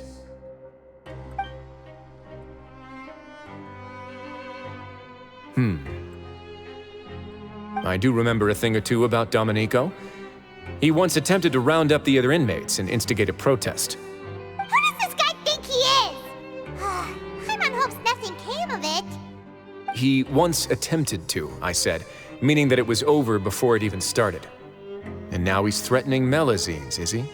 To be honest, Domenico doesn't seem like much of a conspirator. The fact that the three of you bothered to personally investigate raises a flag. Is there something else going on behind the scenes here?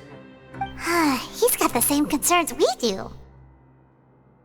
I am concerned about this incident because something similar has occurred in the past.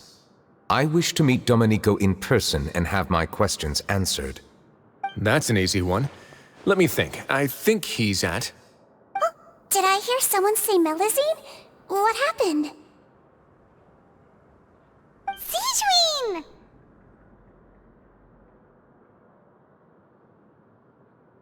Yeah, and we're investigating. The person who threatened her seems to be imprisoned here.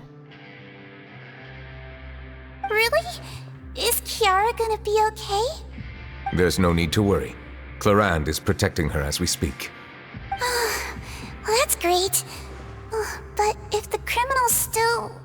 Is there anything you can do about this? Ah, head nurse. Do you require me to personally deal with the criminal? Wriothesley. Okay, I get it. I'll bring Domenico to you. That's your only demand, correct? Think of it as more of a humble request. I'm here on my own accord, not to formally transfer a criminal for trial. I urge you to set aside any concerns. Thanks for the trouble. Consider me in your debt. Whoa! If Paimon were you here, Grace, Paimon would take this chance to ask for something really important. Well, were I still a criminal, I'd probably ask for a lighter sentence. But I'm sure Monsieur Neuvilette would reject that. But enough jokes. I'll look for Domenico and bring him to you. Make yourselves at home. Our dear head nurse has mentioned you quite a few times, so I'm sure she has a lot to say. Please come with me to the infirmary. Ah, and watch your step. There's some pretty dark areas, so make sure you don't trip over anything.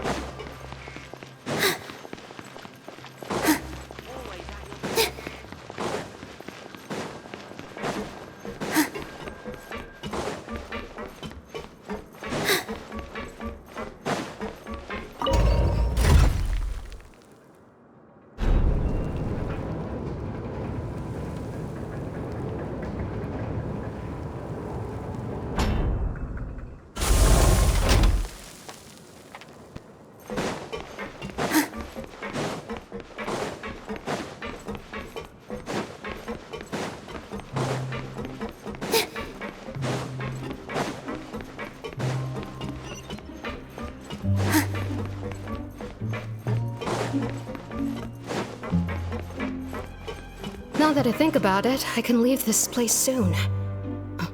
Huh? I'm Oriel, a member of the Mutual Aid Network. Is there something you need?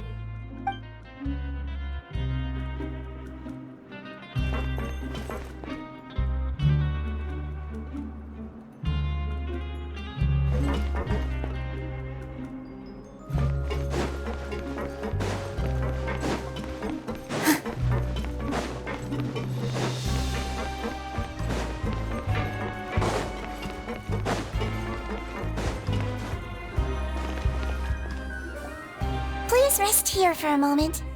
Oh, and would anyone like anything to drink? Paimon's not that thirsty, but thanks anyway. Thirst is a warning sign that you're dehydrated, which means you have to drink up even before that. I'll bring you some tea. I'm sure you'll have a lot to talk about. Typical Sijun. Concerned about everyone's health as always. Why aren't you two saying anything? You noticed them too. The badges they wore on their chests looked quite familiar. Familiar? Paimon didn't even realize they were wearing them. But if both of you say so, let's go ask them about it. That's not a bad idea. I will stay here and wait for news from you.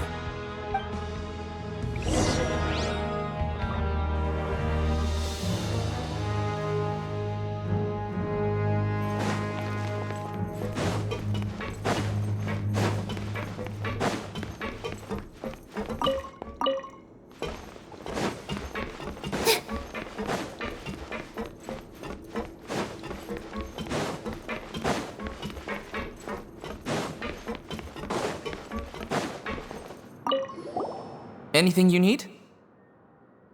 Oh, this? Are you interested in joining the Mutual Aid Network? What's that? We have a very long history, going back as far as 400 years ago. We have never had many members throughout our history, nor do we have much of a reputation, but everyone treats each other like family.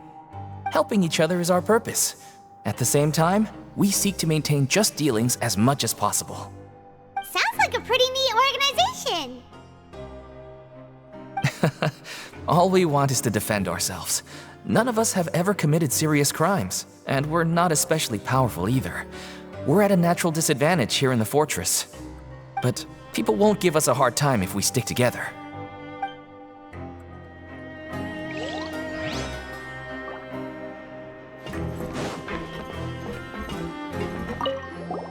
Interested in joining the Mutual Aid Network?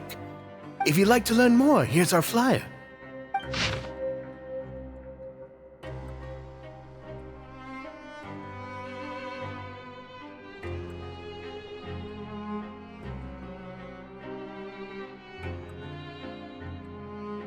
Our slogan may have evolved over the centuries, but our goal has remained unchanged.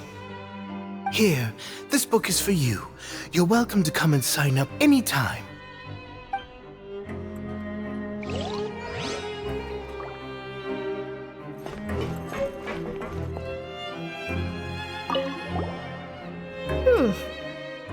You two look kind of familiar.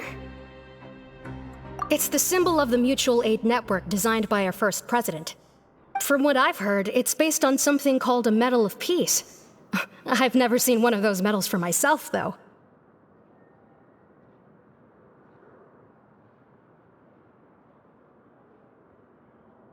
The first president of our network was an amazing person. Powerful as he was, he never used his strength against anyone.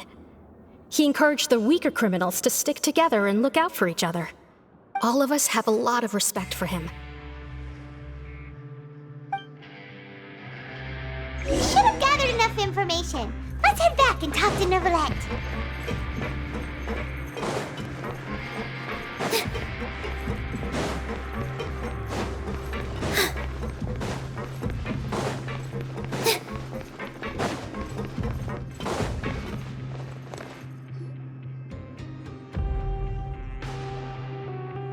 Did you manage to gather any intel? Mm-hmm. The people who wore the badges belong to an organization called the Mutual Aid Network. According to them, the badge's design was inspired by the Medal of Peace. Have you seen any of those before? I personally crafted 2 of them myself. They were awarded to Carol and Vautrin. Carol's medal was destroyed in a fire. The only one that remained should belong to Vautrin. Oh! So the network was inspired by... Monsieur Neuvilette, His Grace has requested your presence in his office. He's found Domenico. All right. Let us talk to him first and get to the bottom of this situation.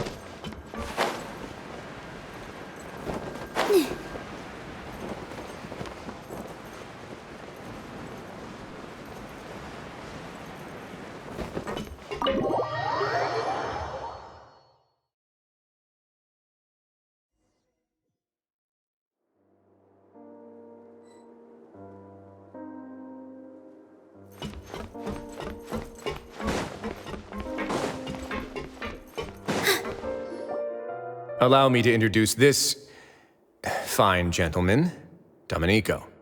Why don't you explain everything to him? Neuvilette? What do you want? What are you gonna do, kill me? Calm down. I merely want to ask you a few questions. Was it your idea to send that letter to a Melusine? Hassan has already confessed, so there really isn't any need to keep hiding. That idiot! I can't believe I trusted him. Let me ask this another way. It was your idea to send that letter, correct? Yes. Who is pulling your strings? What? You're not trying to frame me for something I haven't done, are you? It's best if you realize the gravity of your situation.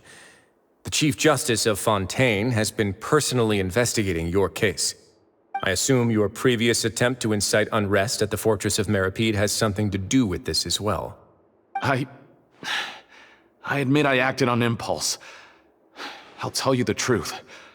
But before that, you must ensure my safety. I can do that. You see, we're all reasonable people here. I only intended to do some small business at first. Someone contacted me about delivering some goods and promised me a generous sum of more in return. After making a few trips, I was suddenly approached by the Marechaussee Phantom.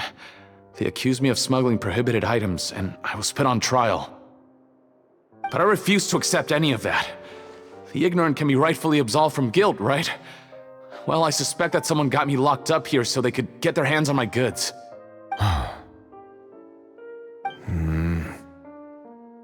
then you decided to take revenge on the Melusines? Over that? My initial target was Neuvilette. Everyone in the Fortress of Meripede was declared guilty by him after all. So they must more or less hold a grudge against him, right? If I could get them to strike back. But for some reason, no one wanted to team up with me. That mutual aid network in particular. What did those nobodies even gain from trying to challenge me? Seriously. In the end, I had to redirect my focus onto Melusines to salvage things. I recall that Chiara was the one who confiscated my goods for inspection, so I asked one of the more approachable guards to send a letter, claiming that I meant to contact my family. But the letter was in fact addressed to Essa. I requested that he write a threat letter to Chiara and force it to resign from the Marechaussee Phantom. Am I to assume that the claims you've made are your own thoughts? Have you been in contact with any suspicious people recently? No.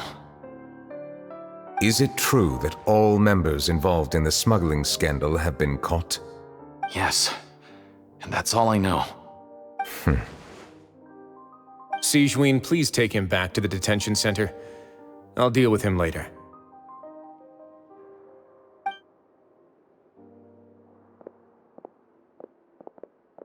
So, Monsieur Neuvilette, you were concerned that there might be a shadowy faction looking to capitalize on the delicate situation with the Melusines to stir up greater chaos? Yes. I experienced a similar incident in the past, so I had to be prepared for any possibility. And how long ago was this incident? More than 400 years. You might be overthinking this. Time can change a lot of things. Everything's different now. What do you mean? 400 years ago, you and the Melusines you brought to Fontaine were the outliers in society. But in the present day, if someone were to threaten the safety of the Melusines, people wouldn't just sit back and do nothing. I trust that they would make different choices from before. That's right! We saw lots of people standing up for Melusines on our way back to the Palais Mermonia. Monsieur Neuvilette, the Melusines are a species you introduced to Fontaine. How the public treats them is also reflective of their attitude towards you. When people refused to place their trust in Melusines, it was because they were still on the fence about you, their unfamiliar Chief Justice. For almost 500 years, you've conducted every trial with impartiality.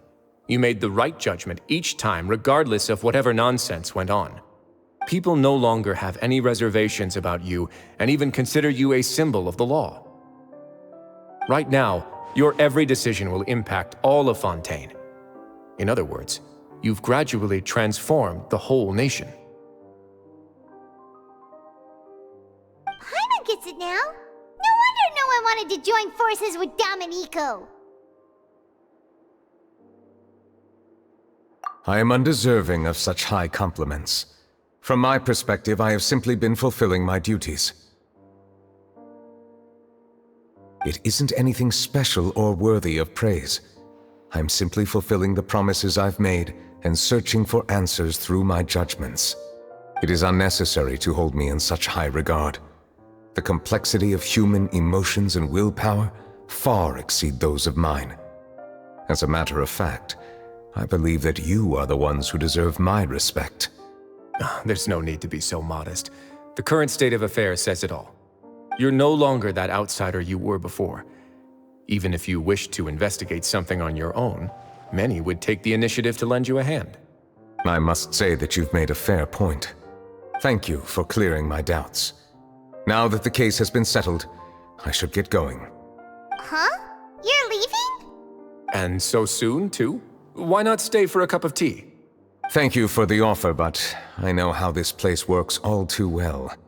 While some are here to redeem themselves, there will inevitably be those who harbor resentment towards me. The less time I spend here, the better. My presence could very well result in an unwanted disturbance. In that case, I'll have to insist. I still have 2 more things to say. Please, go ahead. The first is about the guard who helped Domenico send that letter. Ah, I know of what you speak. The guard was indeed deployed from the Palais Memoria's staff. However, as I mentioned earlier, I visited today on personal business. Therefore, I leave that matter in your hands. Well, that makes things a lot easier. Hey now, don't let your imagination run wild.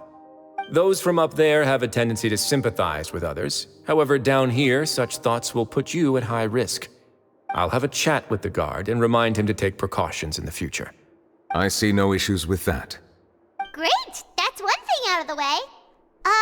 What's the other thing you wanted to say? The other thing was born from my own sense of curiosity.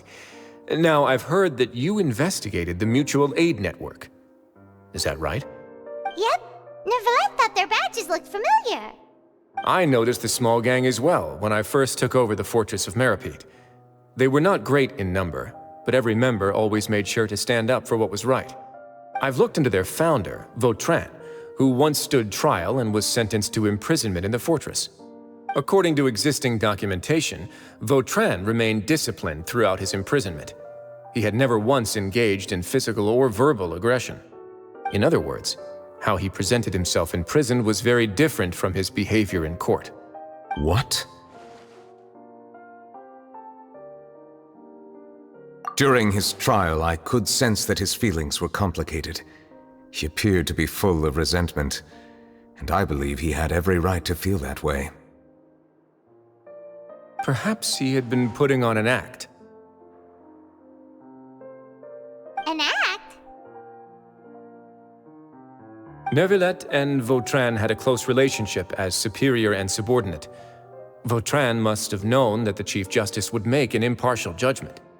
Thus, the more resentment he displayed, the clearer it would be to those present that you were upholding justice. And to those who had been sitting on the fence, Vautrin's act was a very meaningful one. That's all from me. Does anyone else have anything to say? Now's your chance. I don't have anything to say. Apart from expressing my gratitude, that is. Well then, let us head back. No need to see us off.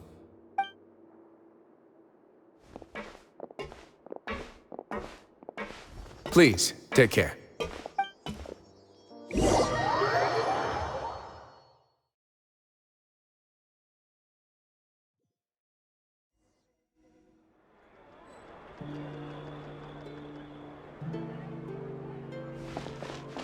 That trial is something I rarely bring up in conversation, but I have always felt deep regret for what happened to both Carol and Vautrin. The words he spoke in court often replay in my mind, as if urging me on to do something. But Risley said he never resented you, right? Isn't that a good thing? I believe I now understand what he wanted to tell me. I feel conflicted about those words. How should I describe it? Surprise, relief, fear, and regret. But this blend of emotions has led me to finally understand some things. I would like to hear your thoughts, too. What do you think of me? Paimon agrees with everything Risley said.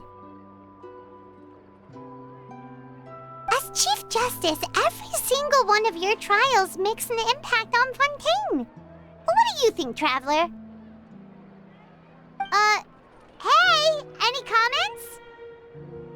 What I really think is, every trial you've ever judged has left its impression on you. And that's what makes you who you are today.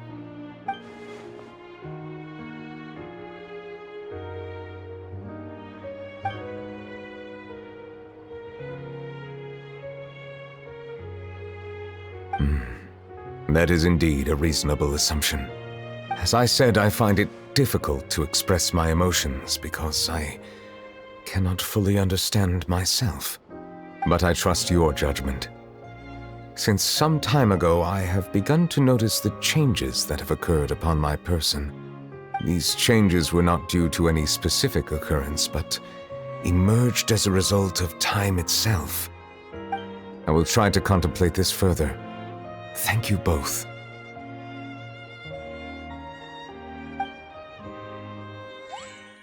Oh, huh? It's raining!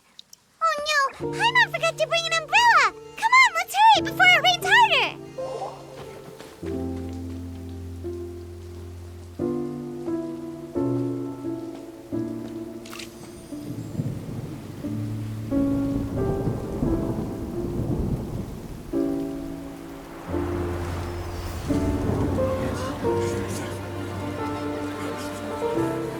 It's raining again? I've had enough of this weather. There go my travel plans. Did you read the news this morning? Quick, put away everything on the clothesline. When is this rain going to stop? Hydro Dragon, don't cry!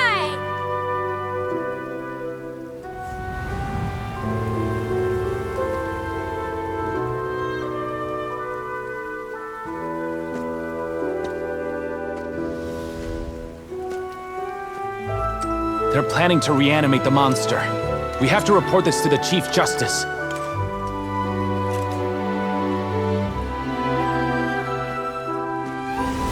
The Fortress of Meropide. It's a good place for me.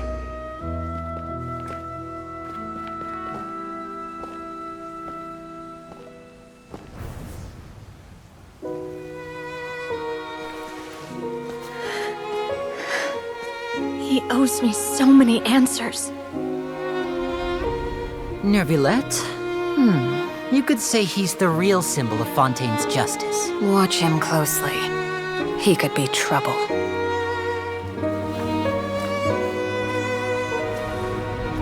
How can two completely different species possibly coexist? Who's been threatening Melusines? Show yourself!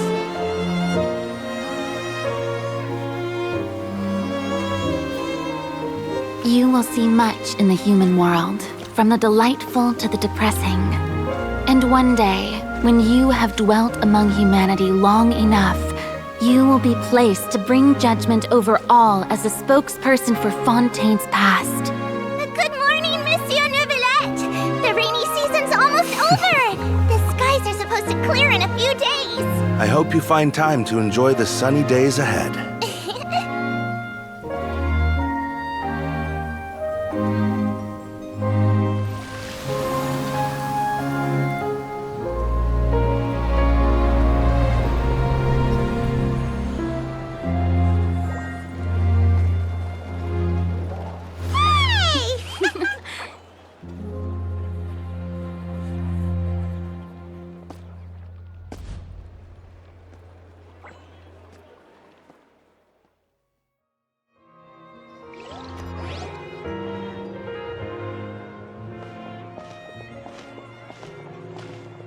Is the matter resolved?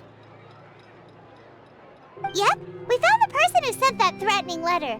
Risley said he'd keep a close eye on him, so the Melusines should be safe now. Oh, that's wonderful. Sorry for dragging you all into this. There's no need to apologize. Yeah, you didn't drag us in. We got involved of our own accord. By the way, where's Kiara? At the Palais Mermonia. More than 50 people offered to protect her. Some even hid within the bushes to look out for danger. I was worried that the excess of protection would make her feel uneasy, so I asked her to stay inside the palais. It's very safe in there. What a relief! Well, now it looks like the dust has finally settled. To celebrate this joyous occasion, Monsieur Neuvilette, would you be interested in an exclusive interview?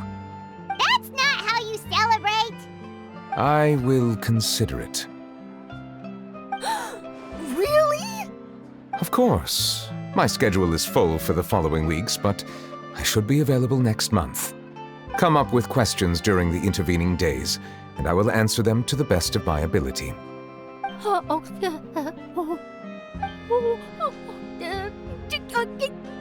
Yes! Thank you so much, Monsieur! Now, if you'll excuse me, I must head back to the Palais and issue a communiqué to publicize our investigation results. I hope it will assuage the concerns of all.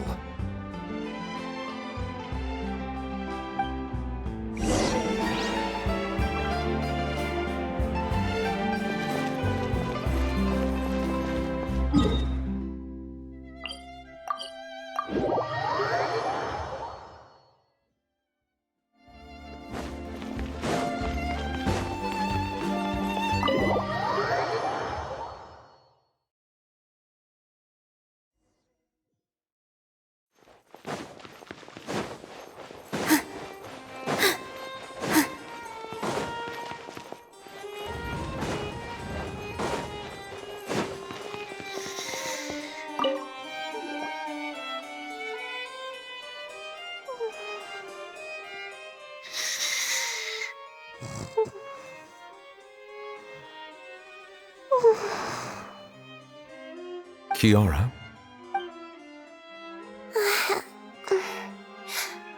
Monsieur Neuvilette? Sorry, I accidentally fell asleep. It's quite all right. I'm here to tell you that we have caught the sender of that threatening letter. You're safe now. Thank you, Monsieur. And thank you too, Traveler and Big Sis Paimon. Everyone's been so nice to me, so I've always felt really safe. Do you remember Domenico? He was the sender of that letter. Let me think. I can't remember. My memory isn't that good, so I easily forget things. By the way, I saw Carol in my dreams just now. Where's she gone, by the way? I haven't seen her in a long time. In my dream, she looked really happy. She held my hand and said, "Kiara, our dreams have finally come true." I can't remember what our dreams were anymore, and I don't know why. But I felt really happy too. I can sense your joy. It is indeed a delightful moment. Monsieur Neuvilette, are you happy too? Oh, I almost forgot! Am I allowed to go out now? I promised to model for Alov. Of course. Off you go. See you next time, Monsieur, Traveler, and Big Sis Paimon.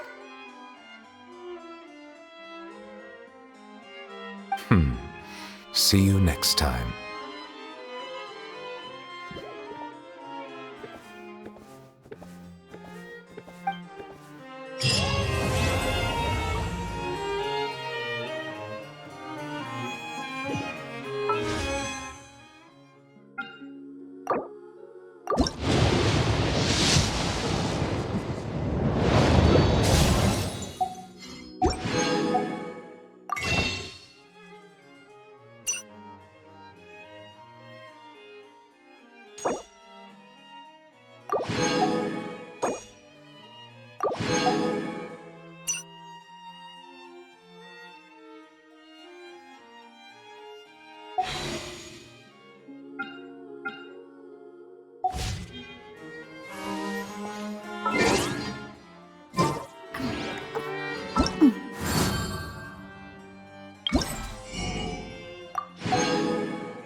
Take a deep breath, as if you're about to blow up a huge balloon. Exhale all your sleepiness into it, and then, poof!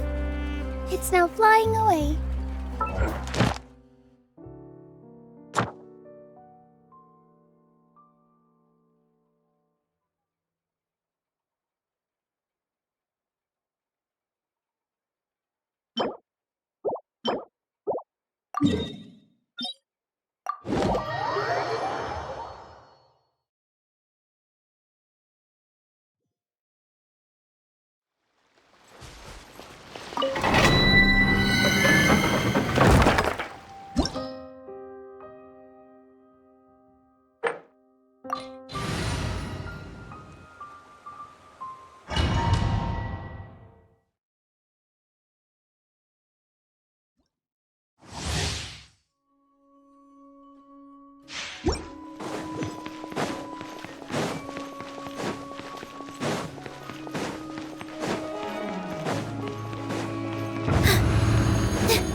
Quicker. Well now.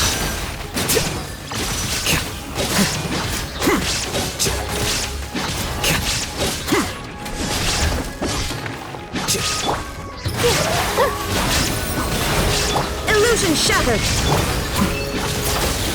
Scatter.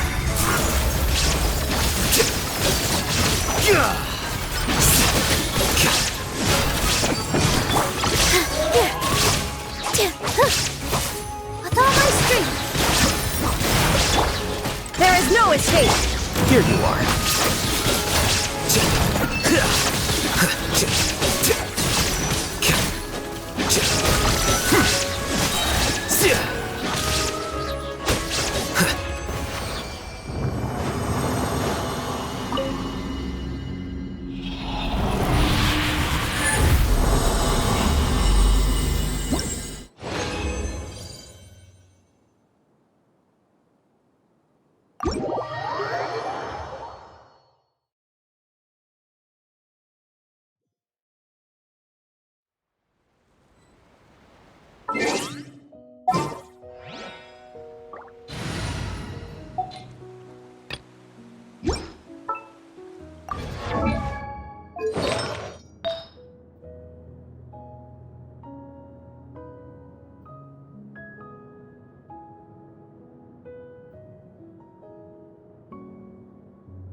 Shine down!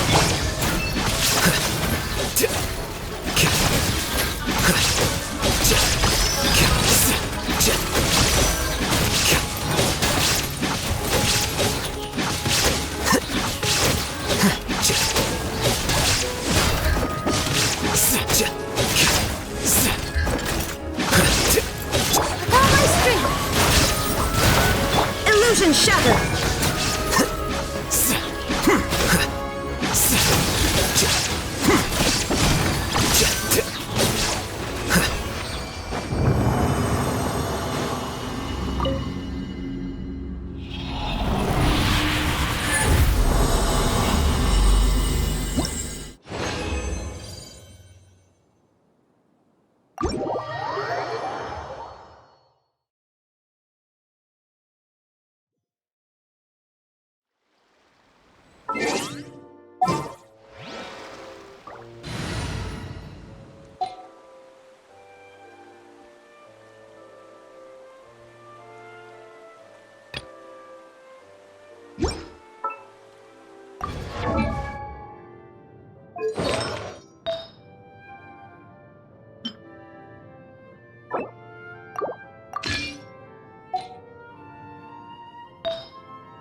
Ad Astra. Thank you for completing today. The consequences spread like wildfire. I'd like to avoid such a scenario, so I can keep my life.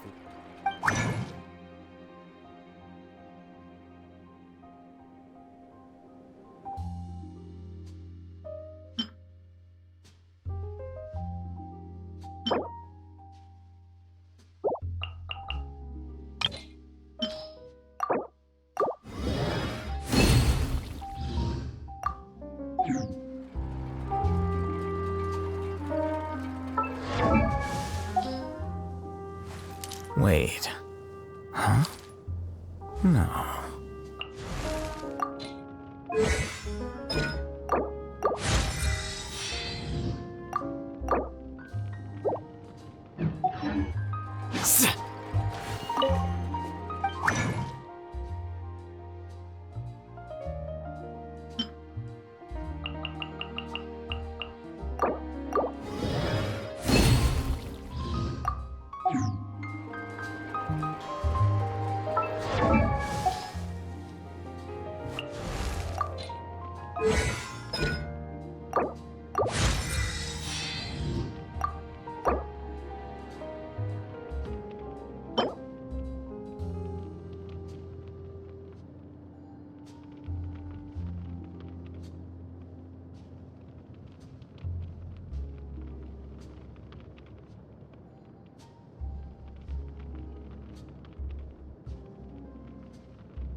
I'll take care of it.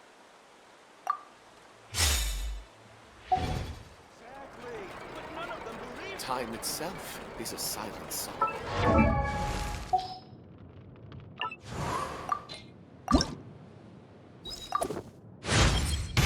My perception has been heightened.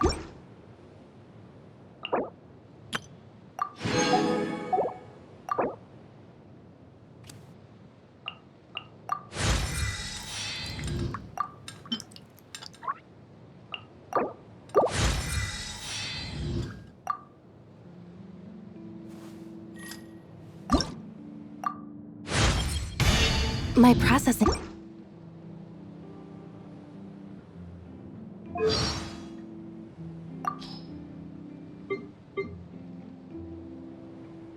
My processing speed has become even faster. My perception has been heightened. Happy birthday. Let me give you this card. It's not a greeting card, so of course nothing's written on it. Write down what kind of present you want.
Let the show begin.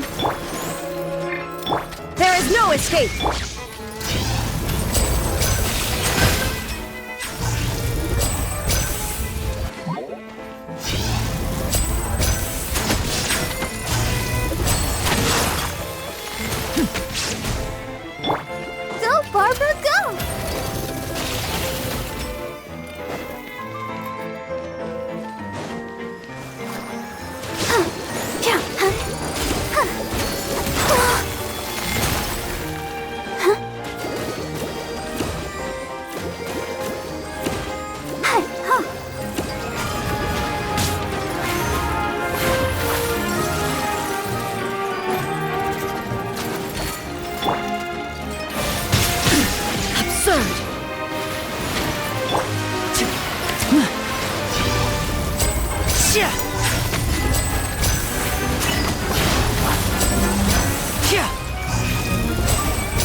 check, you know.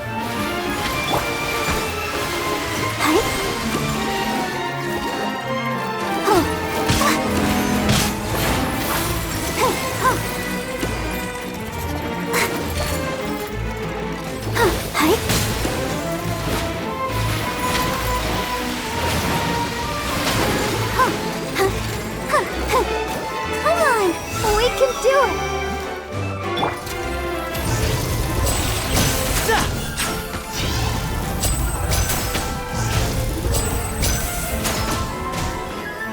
Illusion shattered!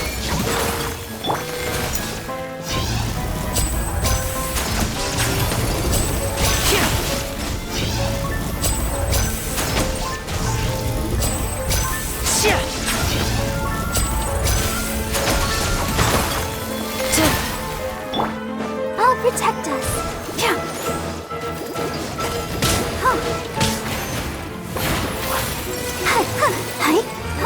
Go for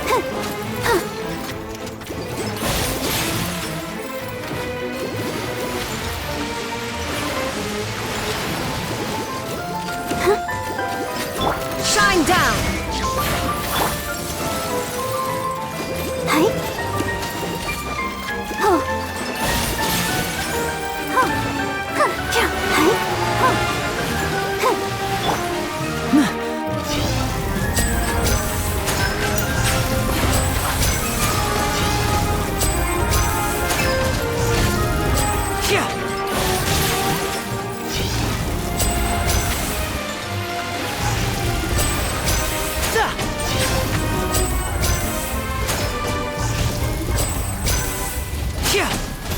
There is no escape!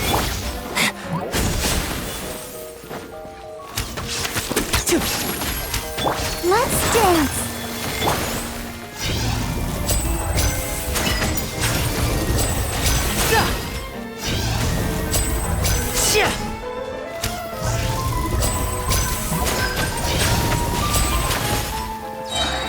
Step right up.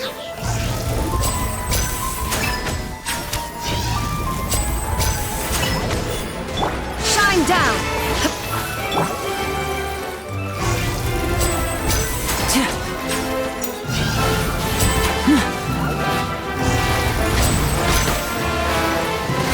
Let the show begin.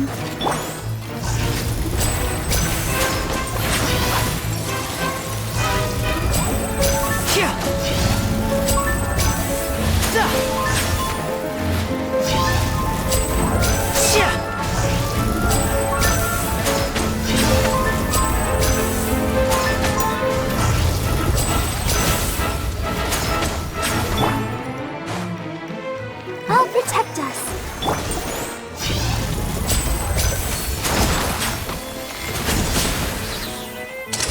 Let's get this show on the road. Stay calm. Stay calm.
There is no escape!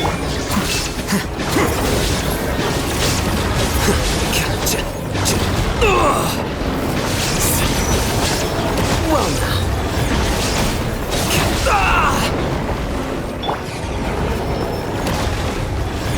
All my strength!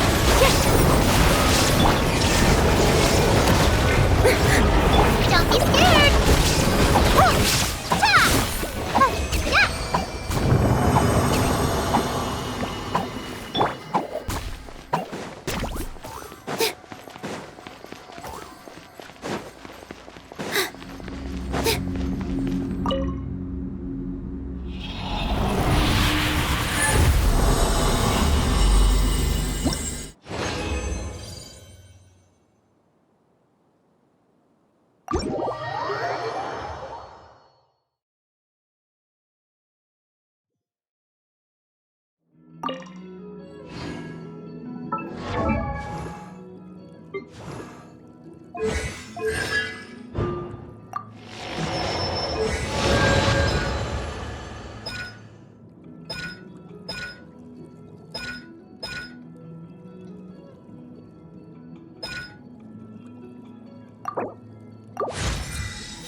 there's still a long road ahead.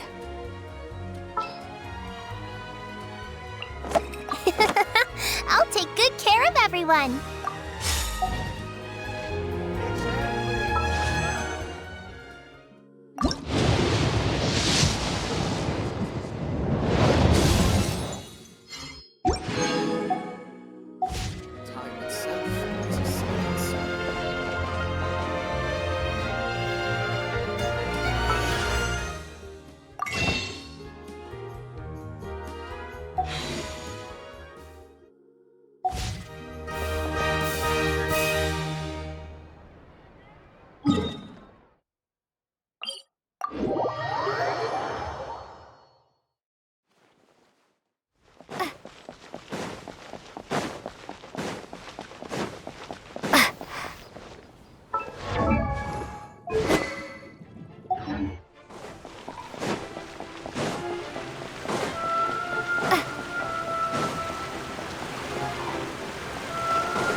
Illusion shattered!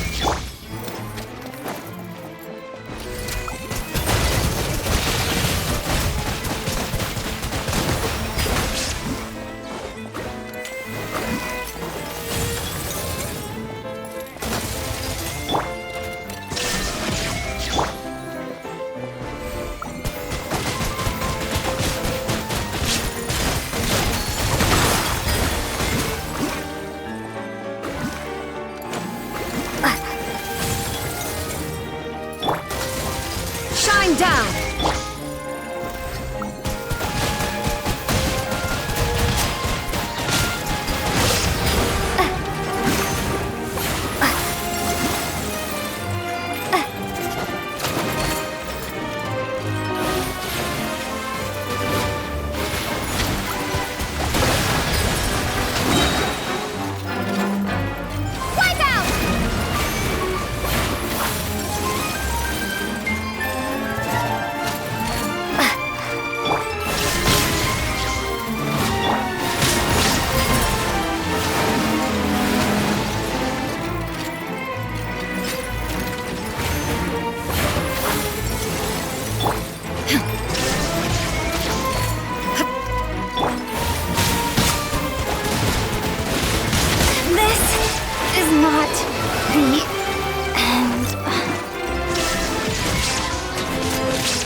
Inazuma shines eternal!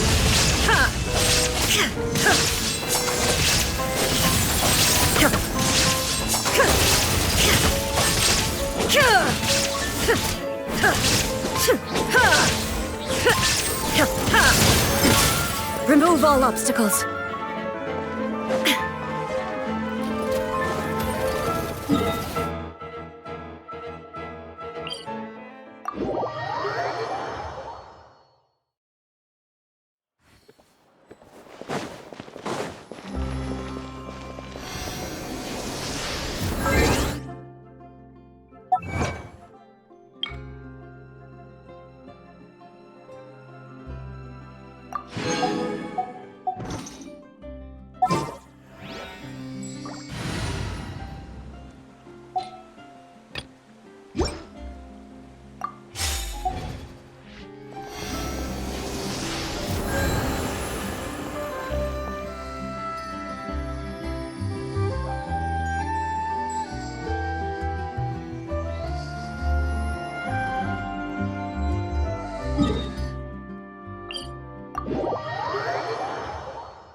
Positions! Here you are. Deflect!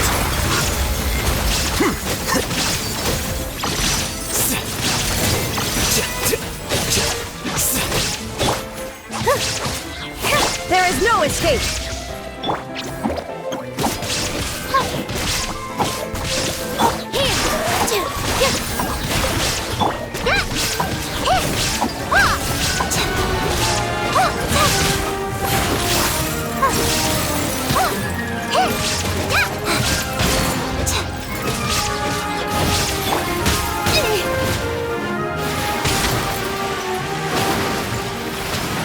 Uruguay, you're up!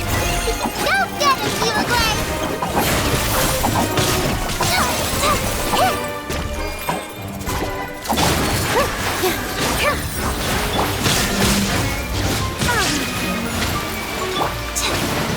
Stay put!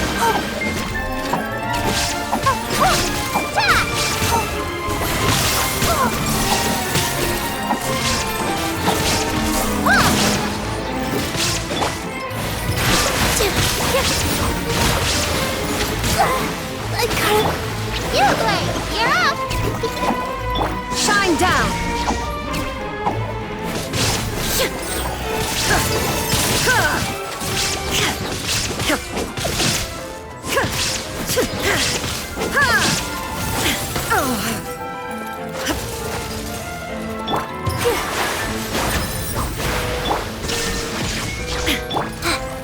put! Ready, go!